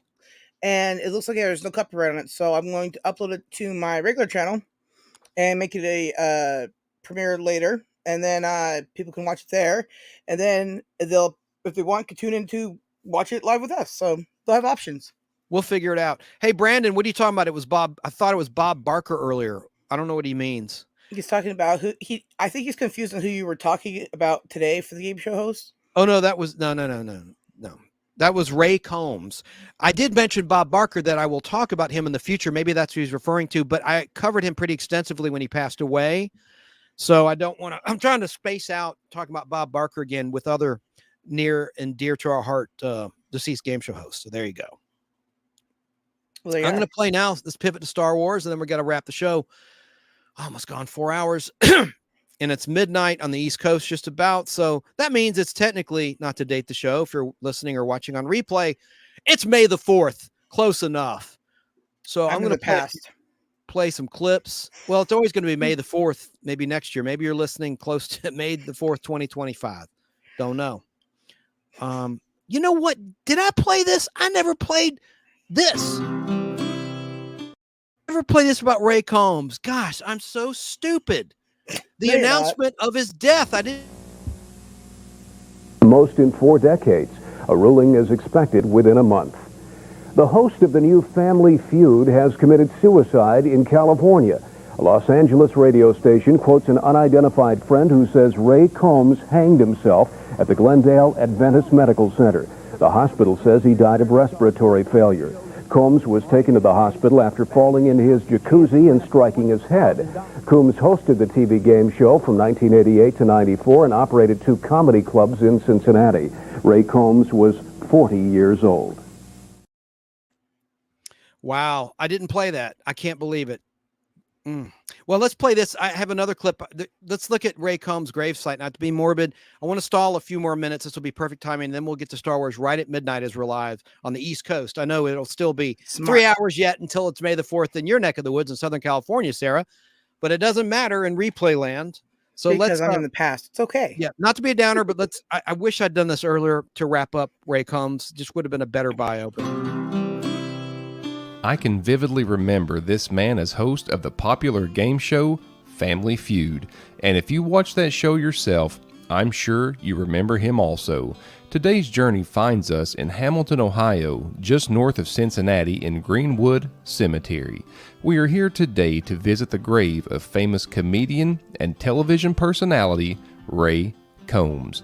Born April 3rd, 1956, Raymond Neal Combs Jr. had early flashes of popularity and brilliance serving as his senior class president at Garfield High School. Although he was nominated to the United States Military Academy, he declined and served as a missionary to Arizona for the Mormon Church. That's enough, because he's pretty much saying what I've already discussed, and you saw the gravesite. So it was a 4-minute, 44-second clip. We'll just cut it right there and get to the happier stuff, Star Wars. That's something that inspired me long ago. That was a great question from BBB. And that was my answer. Star Wars is a major inspiration in terms of my love of pop culture. I was going to ask too, are you still doing the giveaway thing afterward? Oh my gosh, yes. And I have my quiz, and I didn't play the Heather Thomas Letterman interview. I'm going to play that right now and then play the Cyclone trailer. Oh dear. Let's watch this together. I may not play the whole thing, and hopefully the stream won't go down because Letterman, that's a big YouTube channel. Yeah. Well, you probably know who's next. It's Heather Thomas. Yes, Are you I'm pretty looking excited about forward that? to her. Yeah. I love her in the Jack LaLanne commercials. No. See, that's a mistake. That's Heather Locklear. That's right. That's Heather Locklear. Yeah. So this is the Heather who's in T.J. Hooker. No. See, a lot of people have this problem, so I've developed this mnemonic device for keeping them straight using the letters in her last name, in Heather Thomas's last name. That's Here. great. Here it is. Right here. Okay. See, we have T. Yes. That's for the Fall Guy, the show that she starred in. And then H, that's for Heather. That's her first name. O, oatmeal, her favorite breakfast. And then we have Majors, who was her co-star on The Fall Guy. Lee Majors, of course. Then we have A for ABC, the network we think The Fall Guy was on. And finally, down here, we have the S for syndication and what The Fall Guy is now in. You put them all together, they spell Thomas. That's who our next guest is. Heather Well, Thomas. let's get her out here. Yeah, I'm glad we chewed up a couple of valuable minutes with that. Our next guest is probably best remembered for her work on the television series The Fall Guy, but she is also known in the industry as the queen of the pinup posters. She can be seen in a brand new movie called Cyclone. Please welcome one fabulous babe, Heather Thomas.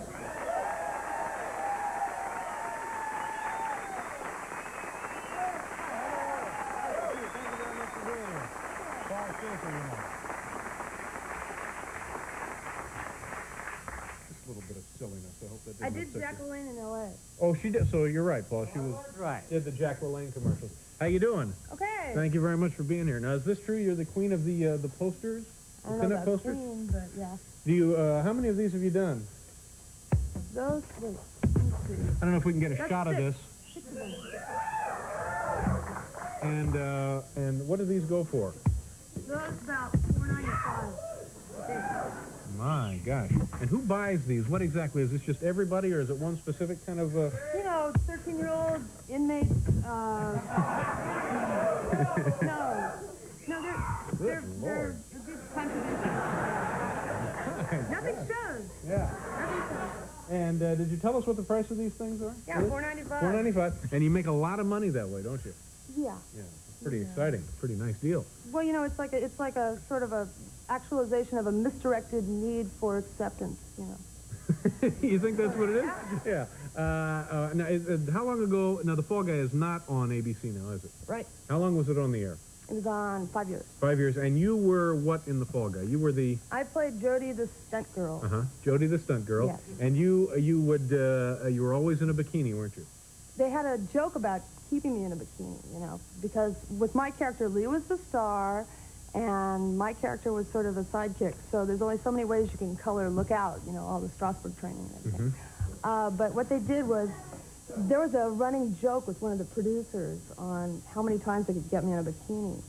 So they had me in a bikini on motorcycles and on horses and all this other stuff. I think the worst time was when I was parachuting in a bikini, because...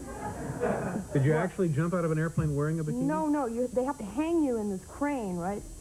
So where we were filming, it was too cold. It was 15 degrees, and I told the crew if they take off their clothes, I would too. So they said no dice, and then the day they could do it was the day after New Year's. Try that here. Make that offer here. No, that little balloon guy. The balloon guy was changing his pants in the green room. Oh, he was? It's very exciting. Well, put that in his file, will you? So he's all right in my book. That's right, I was there, too. Paul was there. With a Polaroid camera. Okay, so now it's freezing cold outside. They got you hanging from a crane. No, I didn't hang from the crane in the cold. What I did was, I said, okay, when it's warmer, I'll do it. So they decided to do it at the studio the day after New Year's, because it was a warm day, and the only place where they could find blue sky in the background was the front entrance of Fox, when all the employees were coming in at 8 in the morning. The studio where the show was being filmed, yes. right? Now, you must imagine what it's like to be 50 feet in the air in a pink bikini, and you're in a very sort of gracious gesture, you know, with the way they hang you, you know, in these straps and in a big you're harness. In the sky, and you're hanging like sort of like, well, I can't show you, but anyway, you're hanging above Fox and you're what do you say, you know? I don't know. Happy New Year, welcome to Fox. You know, Marvin Davis coming in. They had you hanging up there all looking day? up and I'm looking down. No, it was a couple hours. Did you ever get tired of having to be in the bikini in the show? Did that bother you at all? Did you ever say, oh, let's leave this alone for a while? Yeah. And what would happen? Would they give you other things to do? I'd be third in the door, you know, look out. No, I did a lot of things in the show. Was Lee Majors fun to work with? Nice guy? Yeah. Tough guy? Mean guy? No. Yeah. No. I'd never say that. Was he fun? Yeah. Goofing around on the set? Well, you know, everybody goofs around the set, but he was real efficient, you know. He'd say, Barbara Stanwyck does it this way, and we'd do it that way. Because because he was on the Big Valley. Yeah. Remember that? He worships Barbara Stanwyck. Is that right? He worships her. Yeah. Now, you don't mean that in an official capacity. No, I don't want to get into it. I want to work again. No, wait a minute. What do you mean? Now, he worships Barbara Stanwyck, but no, he admires her. She trained him. Yeah. So he decided he was going to train us the way, you know, she was trained. She trained him. But he doesn't really have, like, what you'd call services. No, not at all. There's not like an altar involved. No. I haven't seen any yet. Not yet. It's a figure of speech. Right. Yeah. Right. And tell me about the movie you're working on now. This is Cyclone, or was that you finished that? No, movie? I just finished Cyclone. What kind of movie is that? It was a movie when your money's frozen in a divorce that you need to pay your lawyers for. Now this is show business right here, isn't it? You gotta have a job, so you take Cyclone. You gotta have a job. You gotta pay your lawyers. Yeah. They need that money. And what is the plot of Cyclone? What is your part? Well, my part, I'm the girlfriend of this scientist that gets bumped off in the first 5 minutes of the film. We're dancing, and he gets an ice pick in his head. So what happens after that is I see him on this videotape in his laboratory, and I put together this motorcycle, this supersonic motorcycle. Of course you do. Yeah. The supersonic motorcycle. Supersonic that has a transformer that runs on oxygen. And that's very valuable to all these bad guys, played by Martin Landau. And the rest of the film, I'm driving around on this motorcycle. I beat up 3 guys with a wrench, and then they torture me with battery clips, and I spit on Martin Landau. And in the end... No, not in a bikini. Not in a bikini. Now this is all done. When is this coming out? Coming to an airplane near you. No, it... I have no idea. They're going to kill me in L.A. I better hide up here. And so now you're in Canada doing a miniseries. Now, what is that?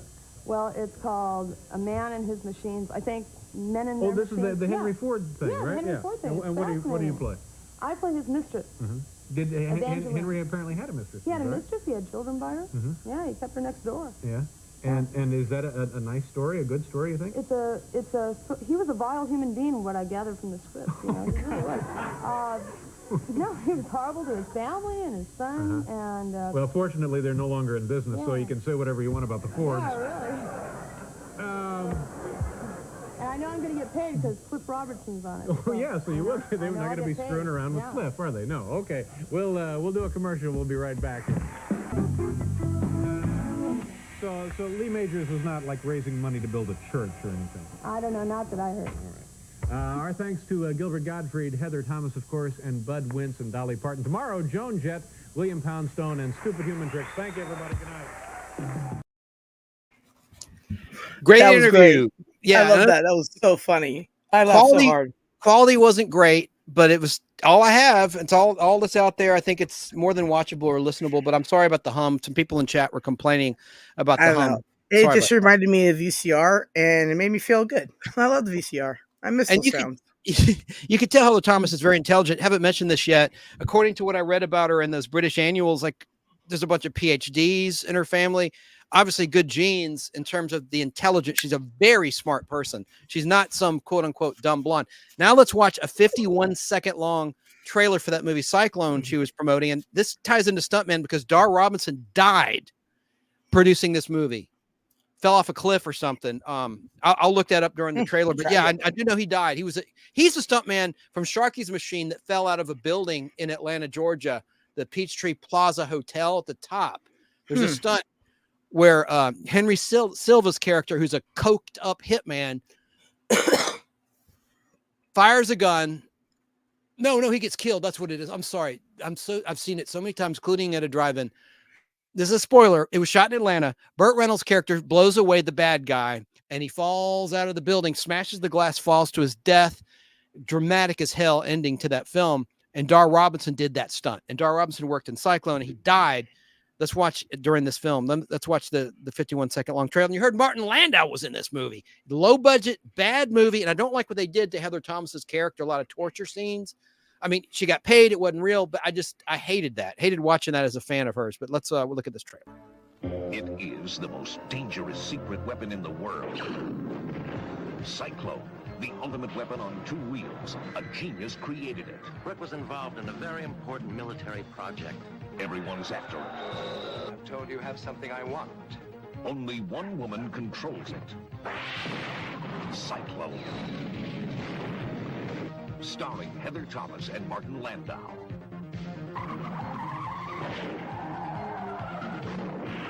Cyclone. Prepare for the ride of your life. It'll blow you away.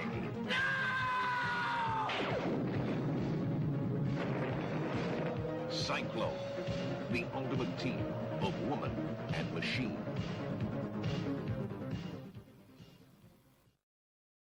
What do you think, Sarah? That was actually quite interesting. It's probably something I would never watch because I don't usually watch this kind of things. But given a choice between any of those kind of movies that I've seen of late that I would watch, that would actually be up on the top of the list, actually. And you saw Dar Robinson in that trailer. He died November 21st. Oh my God, that's my birthday, 1986 in Page, like Turn the Page, Arizona. Let me just look something up here about Dar Robinson, because we're talking stuntman. The Fall Guy 2024 movie was a great tribute to stuntmen, the unsung heroes of the stars. Dar Robinson's stunts were always well planned, and he never broke a bone in his 13-year Hollywood career. But on November 21st, 1986, on the set of the film $1 Million Mystery, not Cyclone, so I was wrong. Glad I could correct this. After the completion of the main stunt, the emergency medical staff was dismissed from the set. While filming a routine high-speed run by the camera with a fellow stuntman, Robinson rode his stunt motorcycle past the breaking point of a turn and straight off a cliff to his death. I could have sworn it was Cyclone. Why did I think that? His last three films which he worked were Cyclone, Lethal Weapon, and $1 Million Mystery. He worked on Airport 1977. You know what? Let me make sure. I think I was wrong again about Sharky's Machine.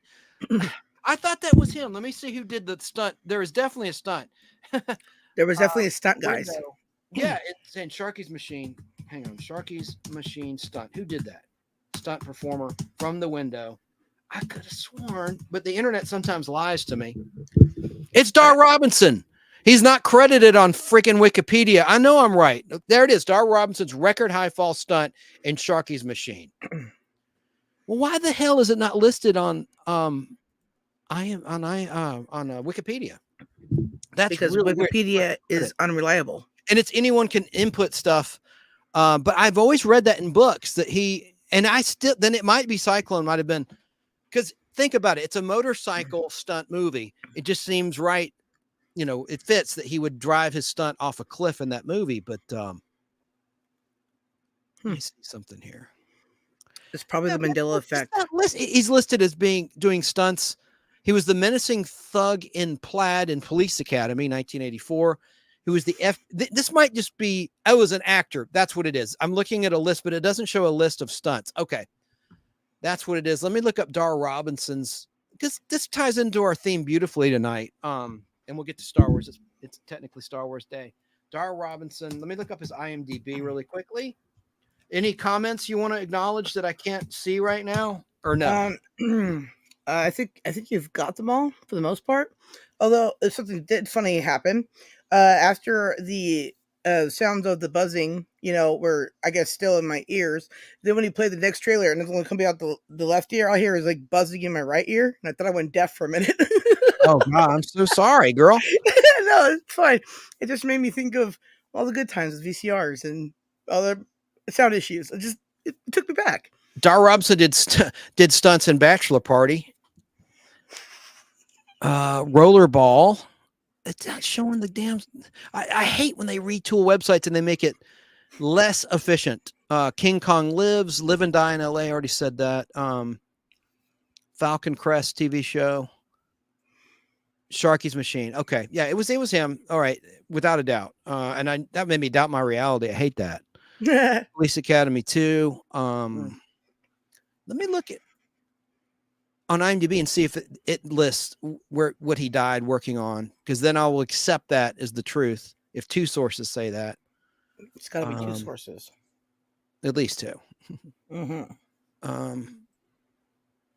Yeah. Well, I can't stop the show with this. Magnum Force he worked on. I'll get back to that next week and clarify. But right now, I'll just say that it wasn't Cyclone that he died working on. Yes, we have taglines. Yes, we have a giveaway. And I have to do our shout outs too, which I will do later on. Let's get to Star Wars Day stuff. We'll make sure I played all my Fall Guy stuff, my clips. Sweet. Very good. All right. So got all my Ray Combs clips played. Let's talk about Star Wars real quick. Now, I should have pulled up a picture of Jenny Cresswell. I'm going to play the lost scene from the Star Wars Cantina. Happy Star Wars Day! Happy Star Wars Day to everybody. I think I'll play a little musical intro to Star Wars Day right now. And this will probably get the stream taken down. Hopefully not.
we go. I just wanted the Cantina disco music to set up something I want to talk about next. About Star Wars. Happy Star Wars Day, Sarah.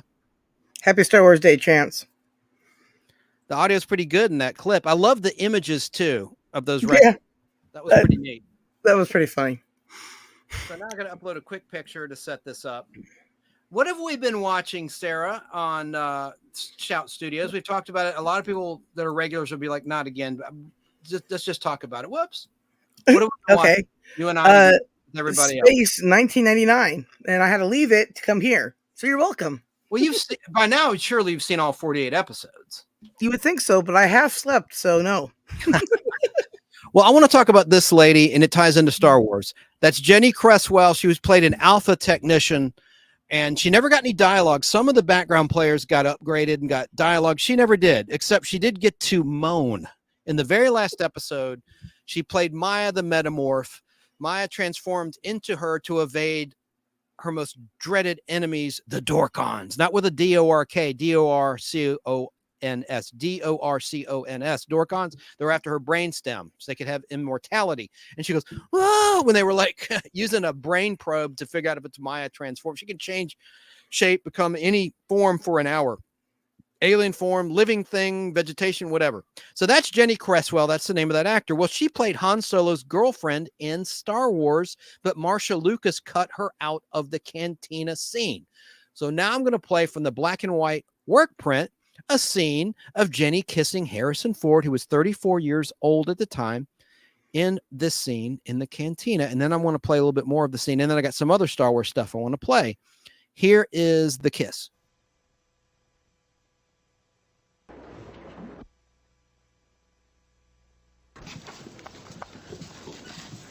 Nice moves, old man. Very impressive. Sweetheart, I'm Han Solo. See, in the movie, it just cuts to Han Solo. From that scene, different shot, different take. That was the scene. Now I want to play a little bit of the scene with some guy did it in better quality with music added. Let's watch that bit of the scene. I got two other Star Wars bits I want to play. I think will hopefully be of interest to you guys and gals in the party. It's Happy Star Wars Day.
Wait.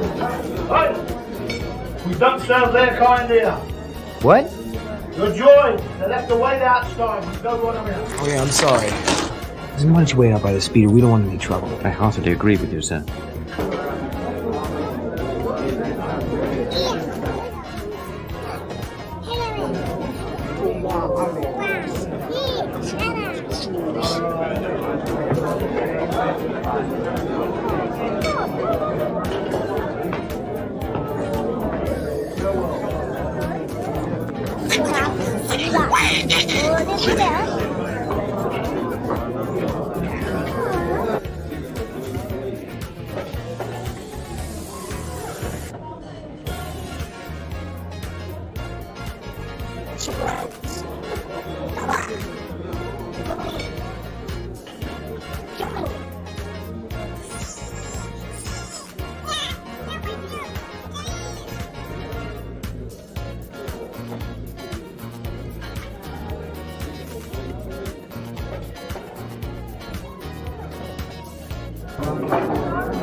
He doesn't like you. Sorry. I don't like you either. You just watch yourself. We're wanted men. I have the death sentence on 12 systems. Be careful then. You'll be dead! This little one's not worth the effort. Come, let me get you something. Ah!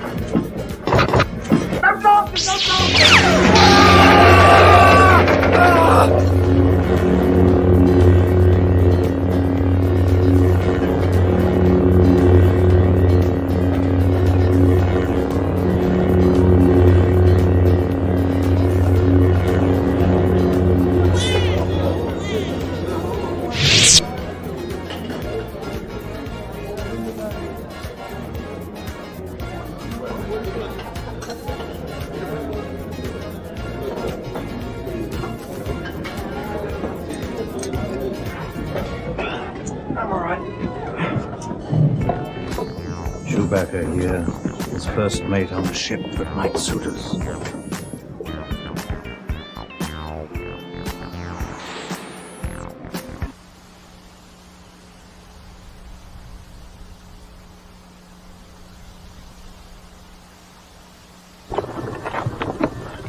I don't like the look of this.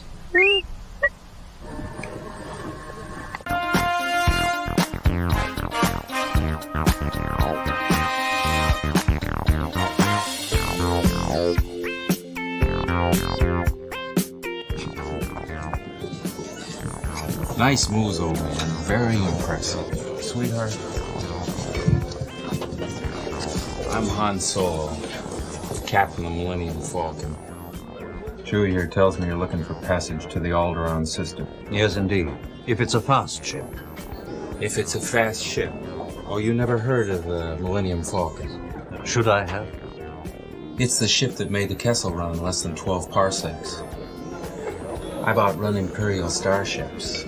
Not the local bulk cruisers, mind you. I'm talking about the big Carillion ships. She's fast enough for you, old man. What's the cargo? Only passengers. Myself, the boy, 2 droids, and no questions asked. No questions? What is it, some kind of local trouble? Let's just say we'd like to avoid any Imperial entanglements. Well, that's the real trick these days. And it's going to cost you something extra. Altogether 10,000 in advance. 10,000? I'd almost buy our own ship for that. Yeah, but who's going to fly it, kid? You? You bet I could. I'm not such a bad pilot myself. We don't have to sit here in this.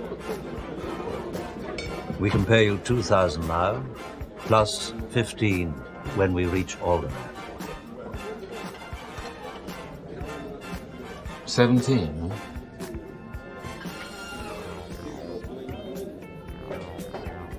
Okay, you guys got yourselves a ship. We'll leave as soon as you're ready. Docking Bay 94. 94.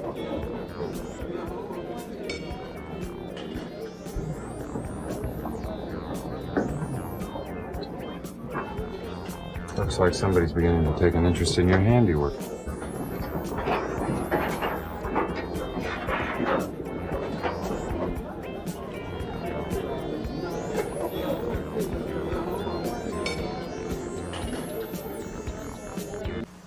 You'll have to sell your speeder. Oh, that's all right. I don't think I'll be coming back to this planet anyway.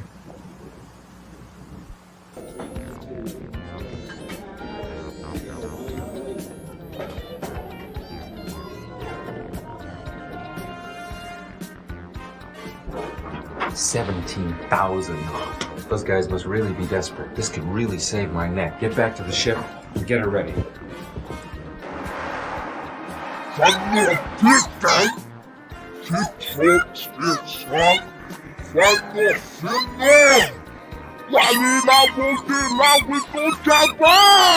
Yeah, but this time I've got the money. I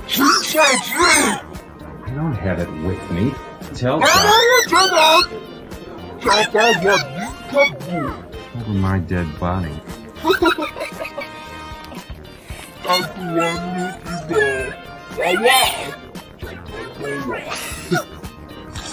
I don't think they'd like another killing in here.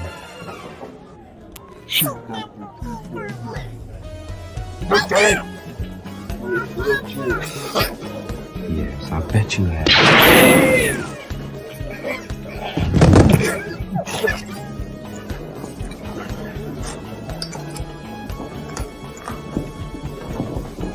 Sorry about the mess.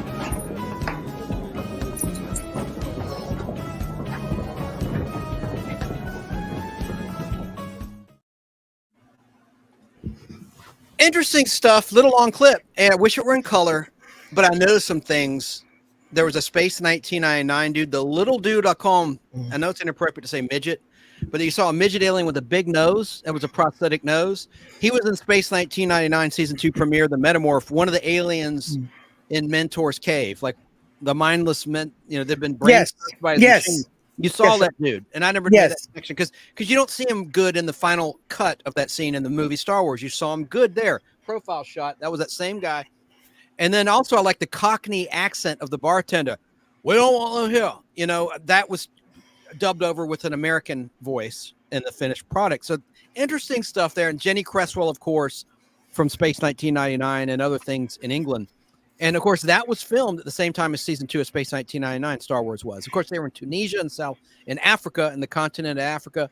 Then they shot most of the Death Star scenes and Millennium Falcon scenes in England, right down the road from Pinewood Studios. Isn't that cool? That's very cool. Very cool. Darth Vader took a day off to play the android in Space 1999 Beta Cloud. Yes. Call him an android, robot, whatever. So now let's watch the trailer to the movie that changed everything. Star Wars, first released in limited release on May 25th, 1977. Released a couple weeks later in June 77 across the country and across the world. This is my favorite trailer to Star Wars. I hope the stream doesn't go down. Let's watch.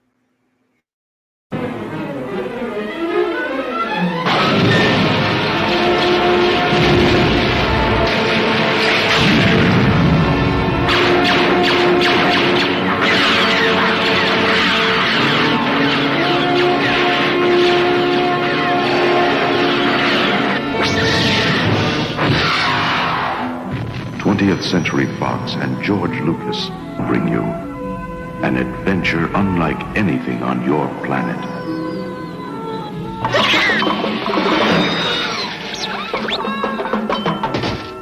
Star Wars.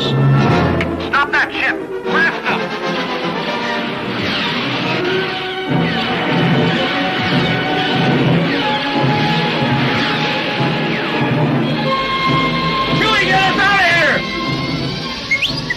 Oh my, I'd forgotten how much I hate space travel.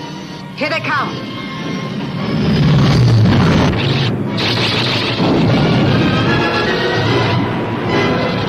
You're coming in too fast! The story of a boy, a girl, and a universe. Help me, Obi-Wan Kenobi. You're my only hope.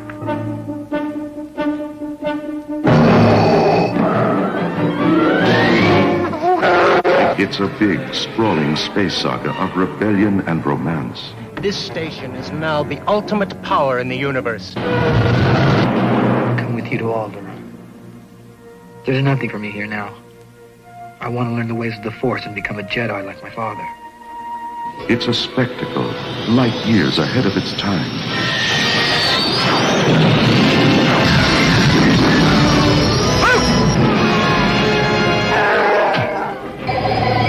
It's an epic of heroes. Good luck! Hit the accelerator! Yahoo! And villains. And aliens from 1,000 worlds. Go that way.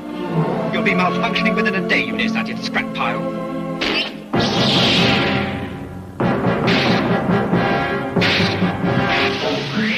Star Wars.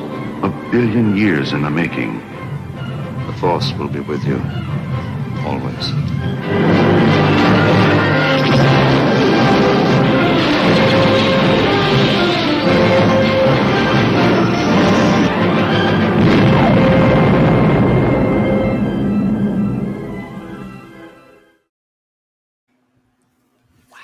I love that final music, the final trailer with the John Williams music intact. Exciting stuff. What do you think? Amazing. Simply amazing. Have you seen that trailer before? Of course I have. I mean, yes. Have it right here in scope on film, but this version shows when the explosion happens at the end, an Academy Award slides in, and it says winner of 7 Academy Awards or something. Nice. Yeah, and thank God the stream didn't go down. They're pretty forgiving about trailers, but there it is on film, 16. And also here's a rare Empire Strikes Back trailer as well. I need to show that another time because it's got different stuff, not in the finished movie, including when Luke at the end of Empire Strikes Back, after he's fought Darth Vader and he sacrifices himself after his dad chopped off his hand, and he takes that fall to his doom. You see a little bit more. You hear Mark Hamill like enunciate. He sounds kind of weak, actually. Like when that thing opens up and he falls, he's like, It's in the trailer, and I'm glad they got rid of that and they muted it in the theatrical print because it was not the best sounding thing. So I got one other piece for Star Wars. It's not that long. Got to talk about this. So that movie came out. Of course, it changed everything. Big blockbuster. It is Star Wars Day. I had to go back to the original movie. By the way, I did a Podblast about Star Wars a few months ago, maybe 4 months ago, where I showed all these deleted scenes, and it was approved. No problem with the bots or anything, knock on wood. And that was one of my better shows, but it's kind of underviewed. I'm like, dude, I mean, the footage and the information, I'm not patting myself on the back. I can't believe people hadn't found that show before. Hopefully they will Star Wars Day. You know what I'm saying? I hate seeing these worthless shows get all these views. No one in our family. No one in our family. No one in our family. Believe me. I'm just saying there's others out there that get all these views and they suck. In terms of the content. In terms of the content. Or it's fake. Anyway, I'm sorry. I need to be more likable. Because, you know, a statement like that's not going to make people like me. And I'm not talking about anybody in our family, in our connection, or anybody like that. PDF Elf says Space 1999 is on Shout Studios YouTube channel. Yes, it is. And Sarah and I have been digging it. You know, I just love it. There's an interesting comment from, let me acknowledge the birthday. One of Shane's friends. Today is my technical advisor's birthday. One of my technical advisor's birthdays. Happy birthday to your pal, Shane B. That was something I thought from Brandon. I yawned. There was something that irritated me. Didn't Dave Letterman pass away? No, he did not. I know you're kidding or whatever. If you were my son, you would have been disowned a long time ago, Brandon. That's terrible. No, I'm just giving him some crap back. I'm giving you some shit. Family, poop right back at you. Family show. Yeah, family show. I blew that coop a long time ago. Let me let's watch a little bit of Star Wars history together from a YouTube channel I found earlier today. Hey, Skywalkers! Welcome back to our new show, Today in Star Wars History. It's your daily Star Wars history lesson.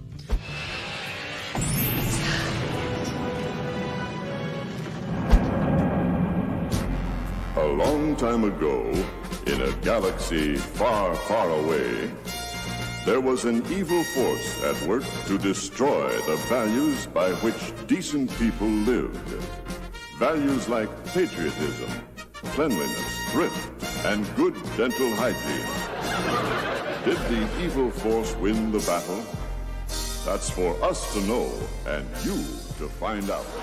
On this day, September 23rd, 1977, C-3PO, R2-D2, Chewbacca, and Darth Vader appear on The Donnie and Marie Show. Now, C-3PO, he was played by Anthony Daniels. Chewbacca was played by Peter Mayhew, and inside the Darth Vader suit was our good friend, Kermit Bryce Eller. When we spoke to Bryce Eller on Skywalking Through Neverland, he gave us some behind-the-scenes stories on this particular Donnie and Marie episode and how Paul Lynde reacted when Bryce wanted to rehearse. Now, in this episode, our heroes are on the run from the Empire while singing songs based on pop standards like Get Ready and Leaving on a Jet Plane.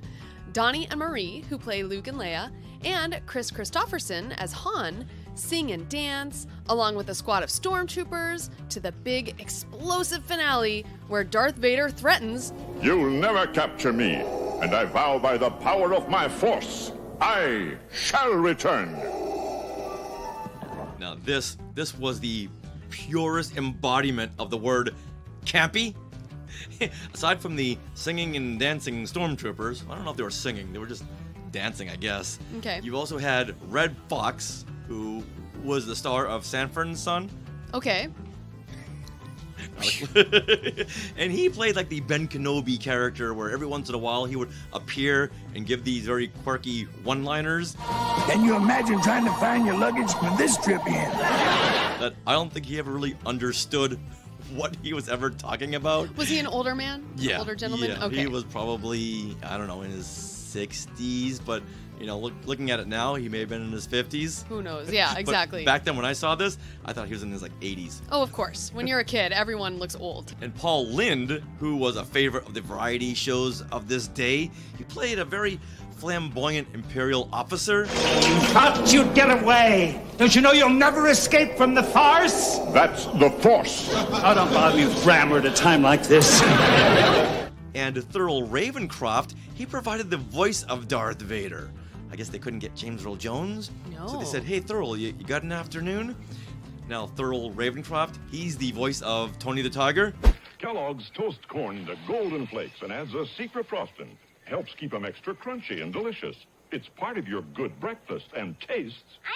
They're great. Exactly. And once you hear Darth Vader speak, it's like, Darth Vader, did you swallow Tony the Tiger? Oh. He just sounds like Tony the Tiger. I vow by the power of my force, I shall return.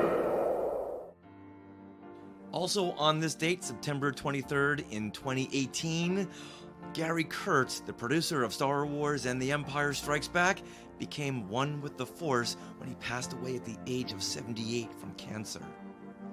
Peter Mayhew tweeted, R.I.P. Gary Kurtz, a great filmmaker and man that has just passed. Without him, there would have been no Force.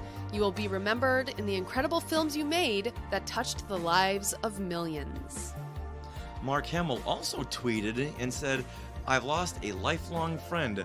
The world has lost a kind, wise, multi-talented artist and filmmaker whose contributions to cinema cannot be overstated.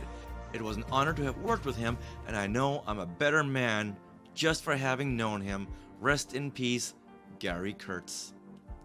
Now, we were fortunate to have Gary Kurtz on Skywalking Through Neverland on episode 170, and he shared so many stories that I've never heard before. Yeah, and I mean, he was a busy man right up until his death. He was working on so many things that he talked about on our show. Yeah, he was a definite inspiration to me while I was in film school, because I heard about all the things he had done as a producer, so that's what I wanted to live up to, and I was so happy to have told him that while we spoke to him that day. Right, and that was 2017, right? Yeah, we had him on for the 40th anniversary of Star Wars. Yeah. 40 years to the day, and we got to thank our good friend Craig Miller for setting that up for us. Yeah, thank you, Craig. And we're the only podcast he's ever been on. Wow. Yeah, and this will be linked right here in the show. Bing.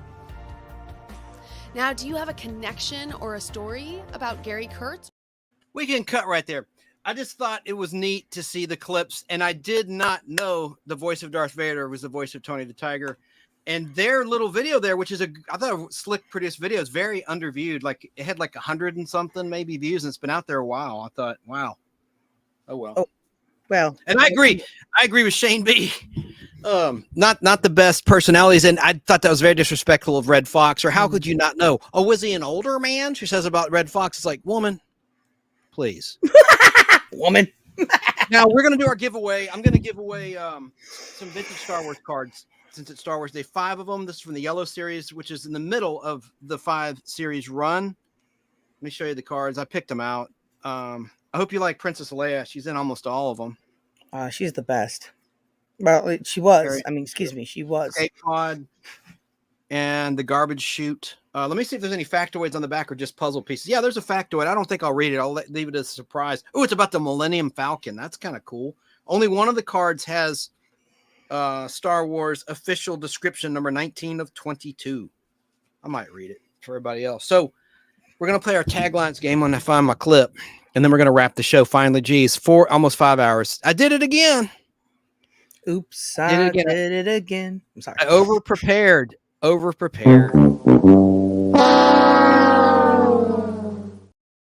That's so cliche. That sound, it's so cliche, but I had to do it. It wouldn't be you without it. It's time for taglines. Shall we play a game? Yes. So let's play it. And let me see how many taglines I have for you tonight. This is going to be a little bit tricky, but I'm not doing it so I don't give something away. I promise I'm not. But this time it's going to be magazine taglines. And believe it or not, there were taglines to promote magazines. So Brandon, you're not old enough. I mean, you're welcome to play if you want something, but I don't think you're going to get a single one of these, brother, just because you're just too young. But you're welcome to play. Let's start with this tagline. No clips. All right. Tagline number 1. It's where the girl ends and the woman begins. Any guesses? And Sarah, you can play along. You can shout out an answer if you think, Okay. This one's not for a prize. It's just the first one, just to get our feet wet. It's where the girl ends and the woman begins. Any guesses? I have no idea. Esmeralda would nail this. Where's else? She must be moving still. Yeah, she's still moving. She says she's old and it takes forever now.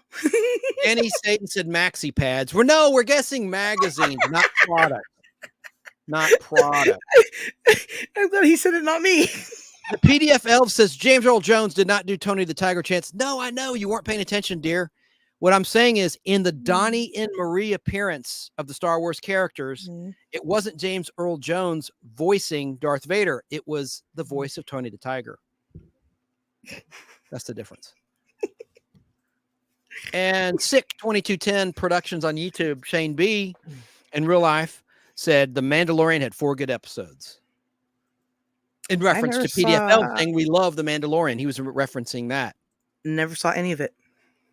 And his criticism of the 2 hosts of that podcast, they love everything Star Wars, even the Disney crap. Okay. Yeah. You knew that, Danny. You were just doing a funny, and it was funny. It's not maxi pads. All right, I'm just going to reveal the answer. It's so late. I bet everyone's asleep that might get it. It's where the girl ends and the woman begins. That was 17 magazine. Oh, see, I never read that. All right. And you probably didn't read many magazines because you're, 41, 40? Hey, I had a lot of Star Trek ones. And no, I didn't read them either. Okay. Question 2. Kick back, chill out, hang loose, which is a Hawaii term. Have fun. What magazine would that be a tagline for marketing? I'll just tell you, Entertainment Weekly. These are hard. Entertainment Weekly? I would never guess that. I know. That's what I'm saying. And I'm not trying to make it difficult. All right. Question 3. Here's a magazine. Life Well Shared. We'll make this for a prize. First person that guesses correctly gets 5 Star Wars cards. Sarah, you can play along, but I got to give the prizes to someone else. Don't be mad. I'm angry. Okay. No, but what I got to say about that is, I'll be honest with you. If you probably said like PC ads or something like that, or magazines, I would have known those. Danny State in South Carolina says, I must not have read many magazines. PDF Elf says, so this guy was in that? The guy who's saying you're a mean one, Mr. Grinch, was astoundingly named. I know. Yep. The voice of Tony the Tiger. That's right. Thurl Ravenscroft. Yep. So that this on Donnie Marie. Yes. So I didn't want you to think I'm a complete dumbass and thought that James Earl Jones voiced Tony the Tiger. No. I'm just referring to the Donnie Marie. PDF Elf says, and we take offense. Don't call us dear, or we will call you late for dinner. Okay. Ooh. No, those are fighting words. Better Homes and Garden guest Danny Staten. First person that gets it right and says claim gets the 5 vintage Star Wars cards. I guess I'll just reveal and we'll do another prize one. Life Well Shared. I'll give a hint. Actually, it's abridged articles. abridged articles. Well, National Geographic's out of the picture, so I won't say that.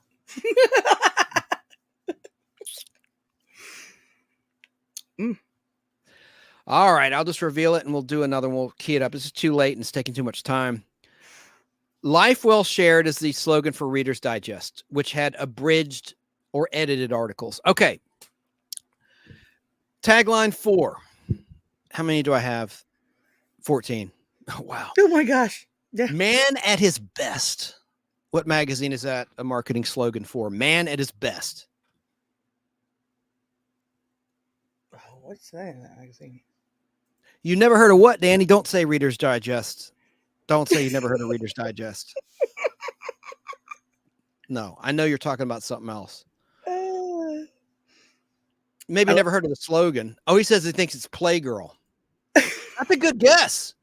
That's a really good guess. Incorrect. But that's a good guess. I'll just move. Man at his best. It's Esquire magazine. Oh, excuse me, Esquire, not GQ. Way off. No, but you're in the right ballpark. Okay. Magazine tagline number 5. Live well every day. That's got to be Home and Garden now. Good guess, but live well every day.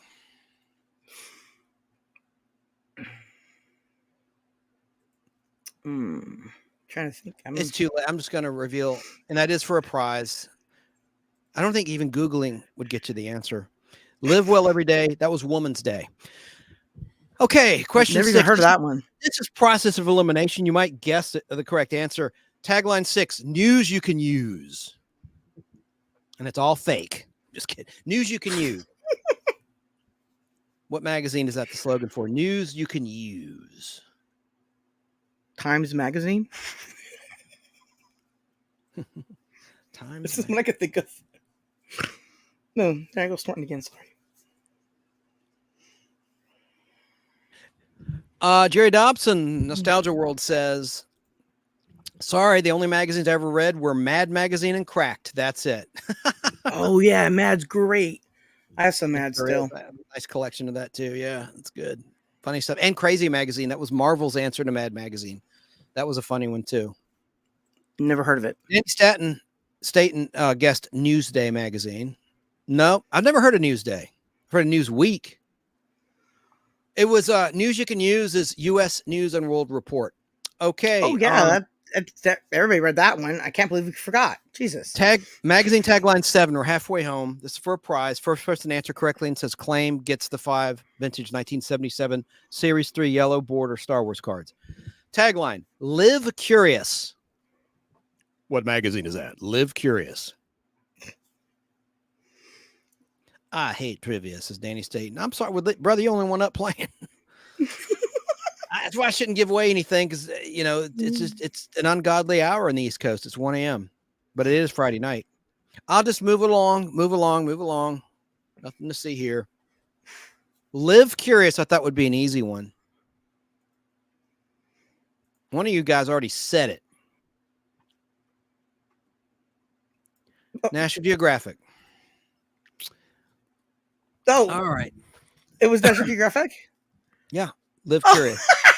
I was going to say that, but I was like, but I think you said it was a prize one. I was like, so I'm being quiet. It is well, you could still play, though. But I was trying to give you the answer. I know you didn't want to spoil it. I got you. Yeah, no, you just shout out whatever. Ones. No, you just shout out whatever. I don't care because there's plenty of questions. All right. Question 8. Should I save this for when people are awake for next week? Save these questions because I think a lot of people will get these and just not give away. It is Star Wars Day. What do you think? You make the call, Sarah. Should we keep going? I'm more than halfway done. What should I do? It doesn't seem like anyone's out there playing. If I were you, I would wait for the chat to catch up. Okay, relax for a minute and breathe. All right. So yes, he says yes. Save you that. You can win, Danny. Danny, you can play. You can play and you can win. I'll make every question a prize question until we give away the cards from here on out. There you go. If you still want to play, well, all right. So just answer. You'll probably be the one answering, and that's fine. So we'll continue then. I hate to waste these questions though if no one's playing. Let's do a Star Wars questions instead. Off the top of my head. Okay. Yeah, from my book. Of course. You're so smart. I got my book right here. There we go. YouTube. There we go. That's even better. So I'm going to save these, and I'm going to save these for next time. The magazine questions. Definitely, you can use them Star on Wars Sunday too questions if you wanted. makes more sense. What would be better? It should have occurred to me. That's okay. Teamwork.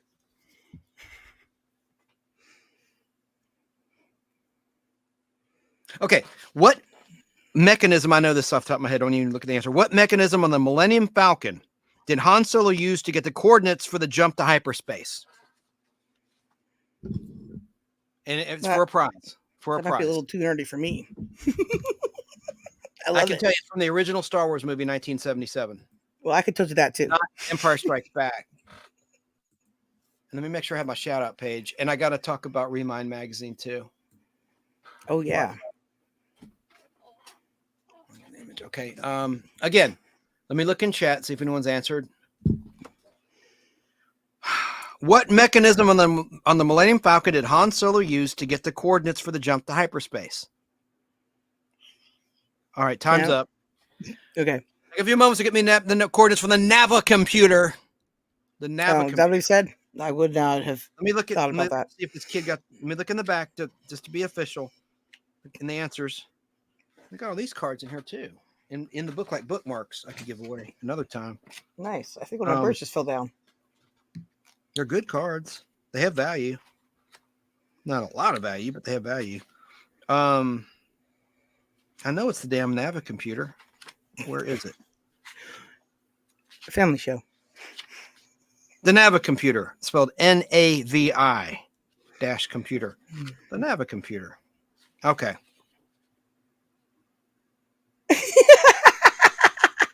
I love what Jerry says. He's oh hell, just live long and prosper. LOL. Oh, Jerry's funny. Okay. Question for a prize. What was Princess Leia's father's title?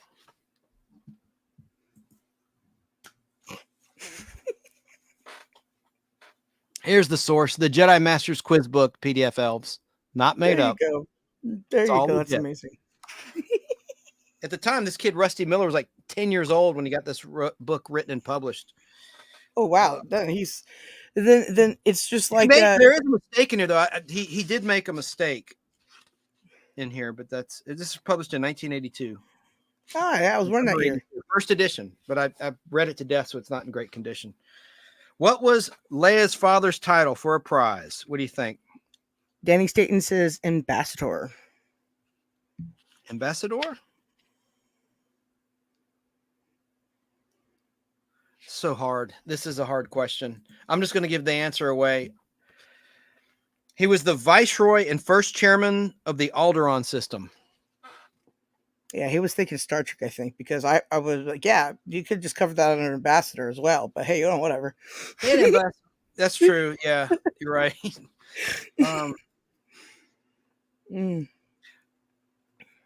What did the Empire find on Dantooine?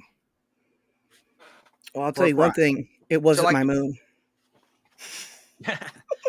What did the Empire find on Dantooine? They're on Dantooine. Leia lied. She lied to save her friends. Yeah.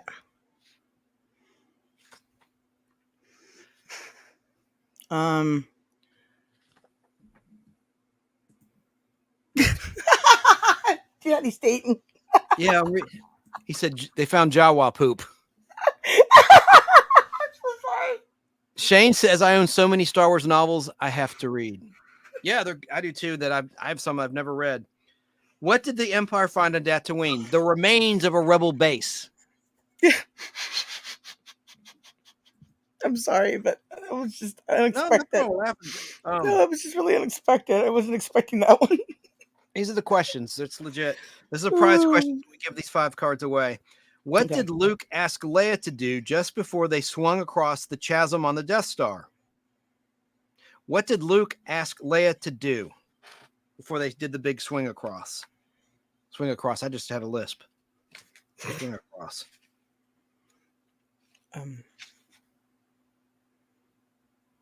That's kind of hard, but when you hear it, the answer, you'll be like, oh, yeah.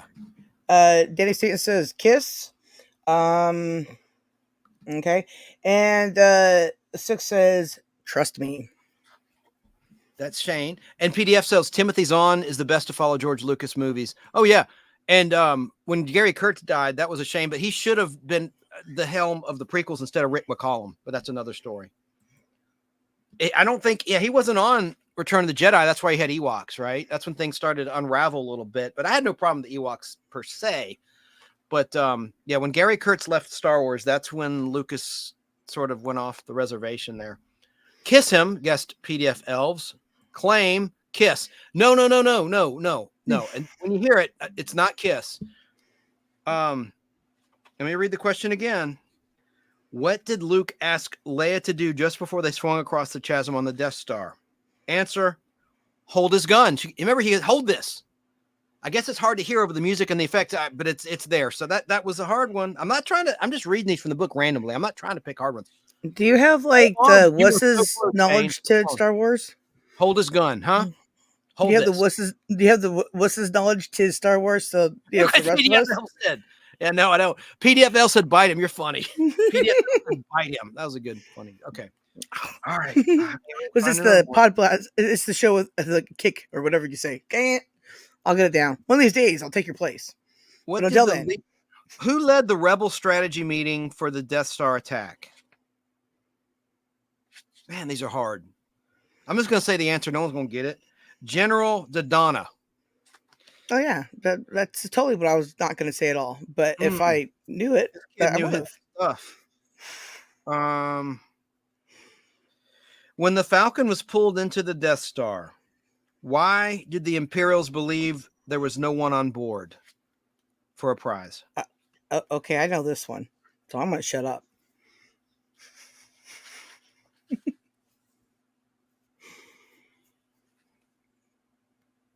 It's not what you might think, though. I would have gotten this wrong.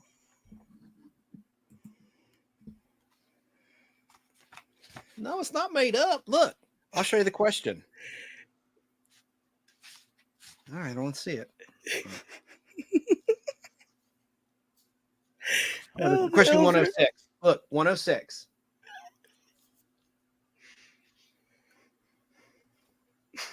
Wait, there we go. God dang it, that's hard to get on. There we go, 106. When the Falcon was pulled into the Death Star. Answer. I know this one, though. That's what I would think, too. No, it's not that. It's not that, though. But it's not that either. It's not. It's they hid in the smugglers. That's what I would have guessed. They hid in the smugglers. But it's not that either. It's because... It's not my book. I didn't write the book. Can I say the answer? With me. Go ahead. Answer. Because the life pods had been jettisoned shortly after takeoff. I know that one. You got half right. I would give you full credit for that. It says the log said the crew had abandoned ship and the escape pods had been jettisoned. Yep. That's what I said. Just not nerd way. I said Sarah way. I would credit that. That's great. I know that. Good answer. Thank you. See? They're in the book. I Star Wars. Question 108 in this book for a prize until someone gets it right. I'm getting tired though. I've gone over 5 hours. Unbelievable. No one will be listening. What was Vader's plan for the captured Rebel blockade runner?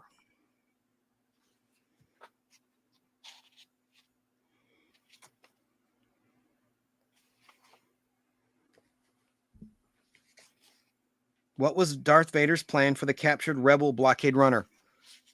Do you know what the Rebel blockade runner ship is? It was the one in the very beginning of the film, the very first Star Wars. Danny guessed anal probe. No, that's Star Trek Borg Bride, and don't do it.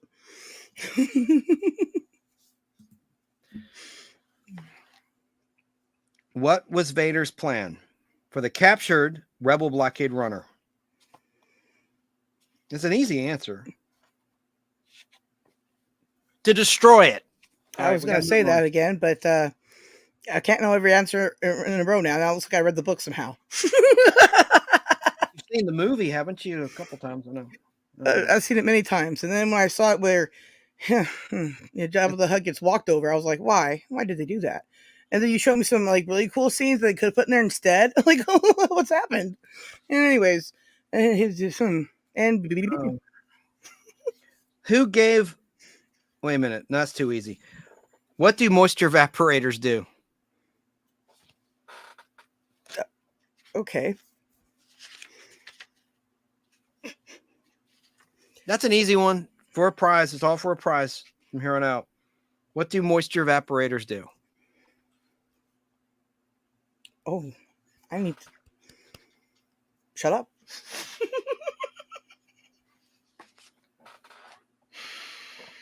What? Make Sarah dry is Danny's guess. No, PDFL. Sorry, PDF got his credit.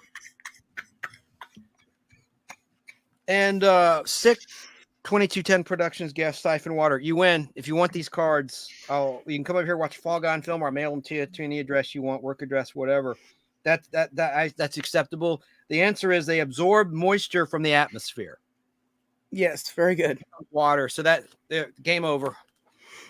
That's what they were. They were farmers yours. of that. So just here, I'll drop you their email so they can just email you. Yeah. How about that? Wouldn't that be simple? Well, he's got my number. You can call me or email me an address and I'll mail them to you. I'll mail them to you Monday morning. And then I'll just do the rest of those questions about the magazines when people are up towards maybe the beginning of the Podblast next time instead of at the end when folks are burned out and have checked out because I went too long. All right, or went off topic. Evaporate water, Danny. Yeah, that was it. But unfortunately, I still did the answer to the best question ever. There you go. There's the email address. There you go. Thank you, Sarah. Goldar3AOL.com for an address. Just email me an address you want the cards mailed to, Shane B, if you want them. And I appreciate it, man. Or if you don't want them, if you're just playing for fun, that's cool too. But you have a claim on those cards for what it's worth. Danny now says claim. No, well, if Shane doesn't want them, but those are Shane's. All right. Well, I got to give some shout outs and I got to sign off. Let me first. Well, I know, but here on out, give them to Danny. Okay. Well, then Danny, you get them. So email me that address. I can't remember if I already have it. I think I've already mailed him. I'll look at my email. If you don't, I still have it for you. If you need Yeah. Sarah, of course. You have his address, don't you? You can just text it to me or something. All right, bro. Thank you. You win, brother. So let me now get this going. I got to get to our photos and talk about Remind Magazine really quickly. They have a great deal. You can subscribe for just $12 for an entire year or give it as a gift for just $12 out the door, including shipping, including tax for the first year. Go to remindmagazine.com and they accept all major credit cards through their secure order portal. But what is Remind Magazine? Well, it's a magazine geared towards the 1950s through the 1990s with brain-teasing puzzles and features and comics 12 times a year, each and every month. It's a really great magazine. Let me show you the image of the latest edition. They actually covered classic sports, baseball in particular, in film. My favorite is the Bad News Bears, the original Bad News Bears. Have you seen that movie, Sarah? You know what? I actually did, but it was on TV, and I had no idea what I was watching, and I actually enjoyed it. Walter Matthau as an alcoholic manager of a little league team. You can't go. And Oscar why winner I watched it. I love him a lot. Yeah, the Oscar winner Tatum O'Neal. Fun fact, the guy who played, I forget the character, one of the kid actors wound up designing a computer program that we used at Cumulus, which became outdated. But he got into the computer software biz. The guy who played like the punk kid. I can't remember his name. Anyway, let me see what Space 99 Chat Studios. Yeah, that's an old comment. Thank you for that, though. Good night, Gary. I'm out for the night or morning since it's 1:09 a.m. May the force be with you both. And Sarah, I get the biggest kick out of your giggle and laugh. May the 4th be with all. That's Jerry Dobson of Nostalgia World. He's got a big anniversary coming up. Happy anniversary. 14th, right, Jerry? Before you sign off, 14th. Correct me if I'm wrong. I think you said it was the 14th anniversary of this Facebook group. That is awesome. Yeah. Bad News Bears 2, where they went to Tokyo and then Breaking Training. No, it was Breaking Training and then Bad News Bears go to Tokyo. All good stuff.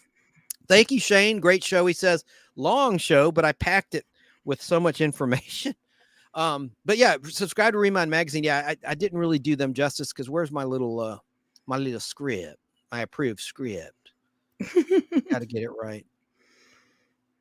Yeah, definitely. Well, I'll do a make do next time. A make good, I mean, because I can't find it right now. But I've hit all the high points. It would make a great graduation gift. Oh yeah, one thing I like to say is, what can you get for $12 anymore for a whole year? I mean, you can't get a streaming service for that anymore. You could at first, but then they jacked up the price. Now, Remind won't do that to you. Remind will keep you at a discounted rate. The regular price for Remind is $4.99 plus tax, and you can still find magazines, believe it or not, at places like Barnes and Noble and on newsstands. So the best thing to do, and just think about this, they'll think you spent a hell of a lot more than $12. Make a great graduation gift or birthday gift year round. Go to remindmagazine.com. It's nostalgia friendly. It taps your inner child without insulting your intelligence. Hey, It's Chance. written on an adult level. Yeah. Hey, just so you know, the 14th is my birthday, so nudge, nudge, wink, wink. I can get you a subscription. Oh, sorry, Jenny. I can get you a subscription. Quick shout outs and then we'll finally sign off. Classic television shows on Facebook, a huge classic TV Facebook group. If you're on Facebook, I love it. I like the fun world of classic television. That's run by Steve Russo in the Boston, Massachusetts area. He lets me share this show in his group. Appreciate that. As does Jerry Dobson of Nostalgia World. Thank you for that. Helps get the word out. The world out. Helps get the world out. I'm the word. Like, I'm the world, you're the word. Okay, there you go. Grease is the world. Grease is the word. I'm just getting punchy. I know you hate grease. I've already talked about retrozest.com and the RetroZest podcast. I call it the RetroZest show. I run it on Fistful of Radio out of Atlanta, which you can stream from anywhere on any device for free. He's on Wednesday nights and Saturday and Sunday, and he's on his own platforms. He's on Apple. RetroZest, excellent content from Curtis Langlow. He's right here in the state of Georgia, as I am. Great guest. He had an awesome interview with Maren Jensen, who played Athena in the original Battlestar Galactica. Very successful businesswoman. She turned her back on acting a long time ago, didn't need it anymore, but she made her mark when she was in the business. She acted with Doug Barr in Deadly Blessing movie. Doug Barr from Fall Guy, who played, of course, Howie Munson. Hopefully he'll be in a sequel to The Fall Guy. I hope it does well. The movie, I'm wishing it well. I really enjoyed it. I had to nitpick. The Fall Guy fan in me, had some issues, but those can be rectified in a sequel. And maybe that's the plan. As the director said, David Leitch, who was a former stuntman, this is Colt's origin story. And he explained that down the line, there may be bounty hunting and other elements that might have been missing. Maybe Howie will come along in the sequel. Maybe he didn't want to bring him along, because think about it. In the pilot, Colt has been in the business a long time to play devil's advocate here. And the very first pilot was established that Colt was an established Hollywood stuntman, one of the best.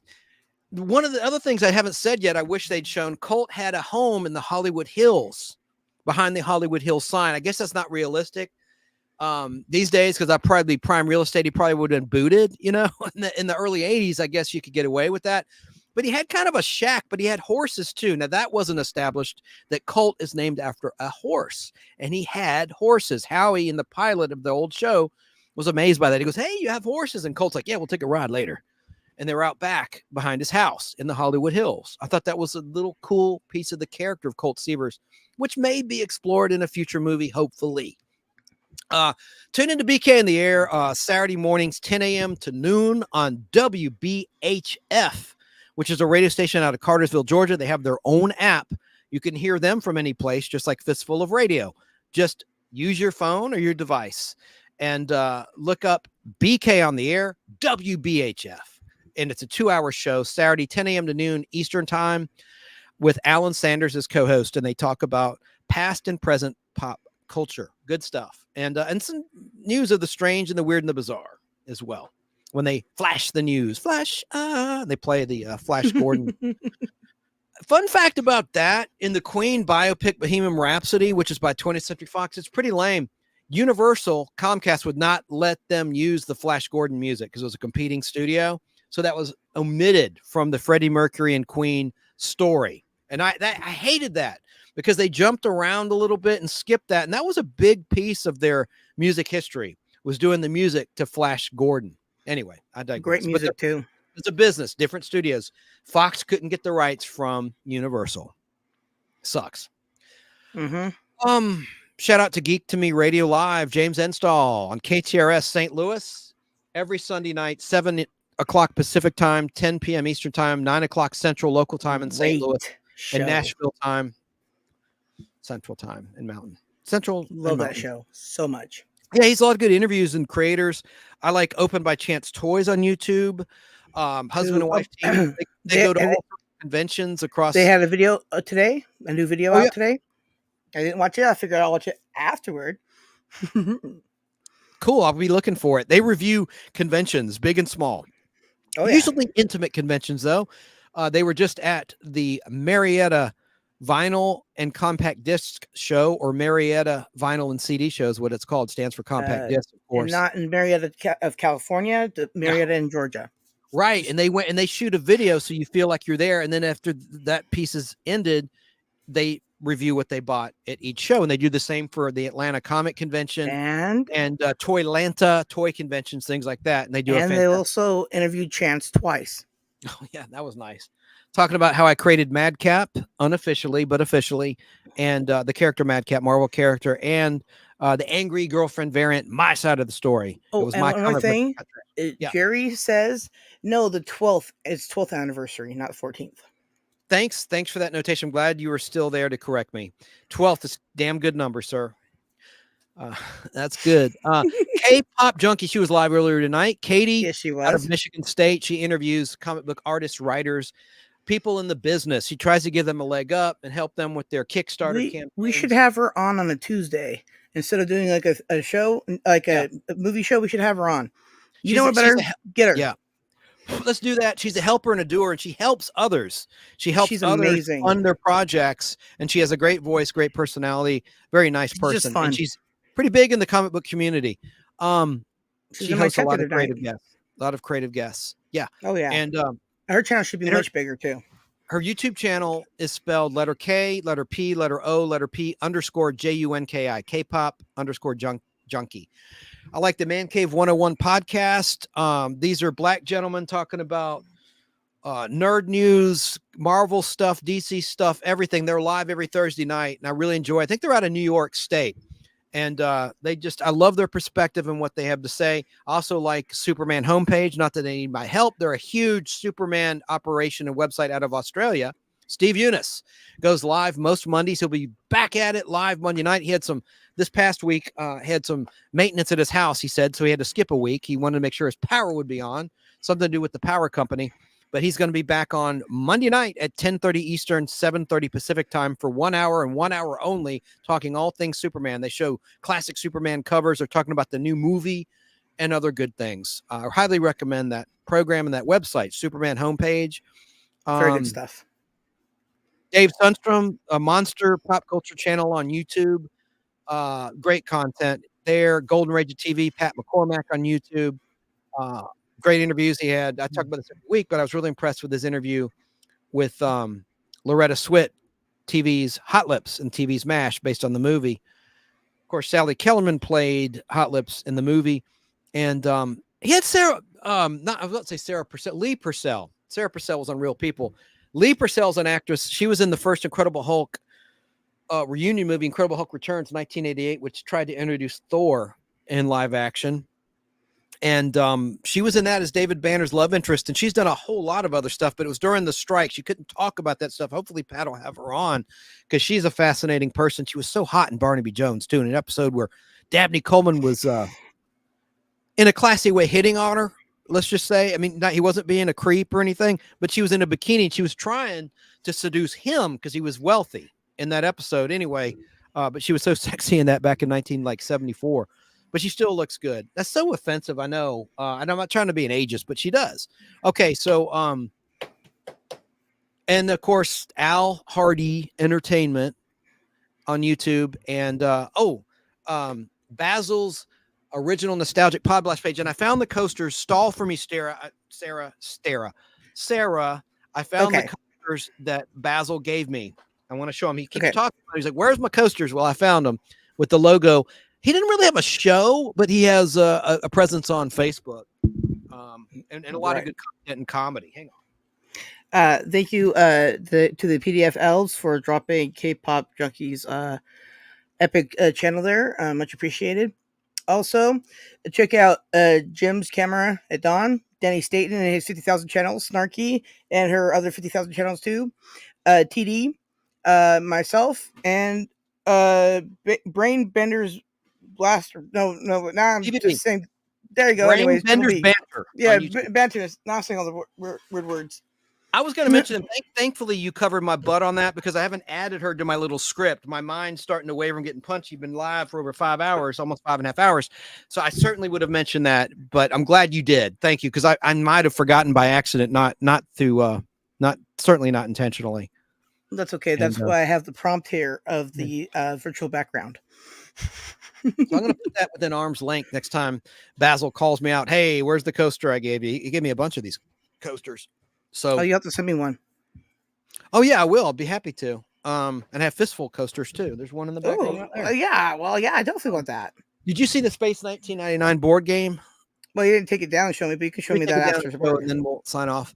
Or you can do it now too. I'm gonna do it now. This thing is like teetering. It's on the brink of knocking them out. Huge. That's like awesome. Teeter. I know you don't know what I'm talking about. I say Harris Teeter. That's a North Carolina thing. Used to be in Georgia as a fancy grocery store chain. Anyway, it was teetering. But look, it's humongous. I mean, that's what she said, but it is. And I love looking the eagle up close and personal. Now let me open it up. And I forgot I had this. It looks like it's not even been played because it's got there's a Moonbase Alpha. There's a bunch of eagles. Dude, that's so cool. I don't know the object of the game. It's Milton Bradley, so they're the premier board game manufacturers, or were. Mm-hmm. I mean, in terms of pop culture history, they're the best, no doubt. Oh yeah, no, I agree with you on that. There it is. So that's really cool. Oh, and I almost forgot one final thing pertaining to Fall Guy. I have these. Yeah, I could make 8x10 glossies. I have these. I'm gonna try turning on this bright light. Yeah, it's not going to work. It's just too bright. I was going to try to show. Yeah, okay. It's going to work. Yeah, you can see from it. That's actually really cool, but that's upside down. Hang on a second. God, this isn't going to work. All right, now, there you go. There you are. Oh, now that's freaking cool. No, put it down a little bit. There you go. And that I used on the cover of my VHS private tape. Okay. That's freaking cool. Oh God, that's my favorite image. I could mass produce these. Here's one of God, I don't know. It's so hard to do this. So you should mass produce them on t-shirts. Yeah. Oh, there's a good one of Doug Barr and Marky Post. That's so cool. And there's a Colt in Hawaii in Sandcastles. This first episode shot for season 4, but it aired 7th. It aired the week after the first Elvira Halloween episode. It aired November 7th, 84. I know by heart. And I'll do the production order thing I promised. I think it would be really boring though at this stage for everyone else, but I think it's interesting. It's exclusive information. It's not on the internet. Production order of the episodes. Now I've got these two as well. Oh God, I hope they show up. Okay. What the F is that? Hey, this one would probably sell good. This is a shot of Paul Williams, who was cut from the pilot. I'm not doing a good job. Right there on the right, that's Paul Williams pointing at Colt in the cut scene from the DVD with Lou Rawls. Oh, nice. The Palomino Club. He's got the cowboy hat. He's pointing at Colt. I see it. Anyway, I'll I love it. Little trick or treat. Are you afraid of the dark? No mask required on me. Damn, that is UGLY. I ain't got no alibi on that. But put something pretty up. Okay, that's better. That's better. Yeah, palate cleanser is right. I don't know why I'm talking like a hillbilly. Go see the Fall Guy movie. See for yourself. Support these guys. It was a love song to the stuntmen and stunt women. Again, my only beef, just as a Fall Guy fan, was they sort of forgot the sexy element and the truck. And they don't like what they did with the truck. They underused the truck. I was just thinking how they could solve that truck and sexy problem at the same time. If they just put somebody near the truck eating a hamburger, that would have been tough, good, sexy. Carl's Jr. in your neck of the woods. There you go. You know my tagline. Oh, look at the links. Thank you, PDF Elves. I know I heard you audibly say that, but now I'm seeing it. That's really neat, PDF Elves, that you are putting everybody's links up. Man Cave 101, Superman homepage, Jim's Camera at Dawn. I didn't mention him. Again, just like BBB, it wasn't on purpose. My gosh, no. There's K-pop. Thank you for doing that. That's great. Let me put it on the screen. That's one of Dan's 50,000 channels there. I didn't talk about Mogs, the Mongolian Monster, whom Danny Staten turned me on to. They're live every Tuesday and Thursday night. I love their channel. He talking turned about me on to them too. Huh? He turned me on to them too. Danny Staten turns you on to a lot of things. The problem is they're on when you like to be on. Yeah, I know. That's why one of the best things. Choose on Thursday. Tuesday, I'm with you, but I'll try to multitask and be on both. But Thursday, I kind of gravitate towards them. No offense, because I want Thursday's like a looser night where the weekend is coming, and I don't know. No, that makes perfect sense. But this Thursday, I don't mean to be disloyal. I'm a loyal guy. I don't, I just had to explain myself on that. Yeah, I guess. Anyway, so this Thursday, I'm not going to do a show with Snarky because we're going to be doing another one, soon. And I'm going to this Thursday then go help some other channels out. So we all have to take turns helping other people out. It's what we do.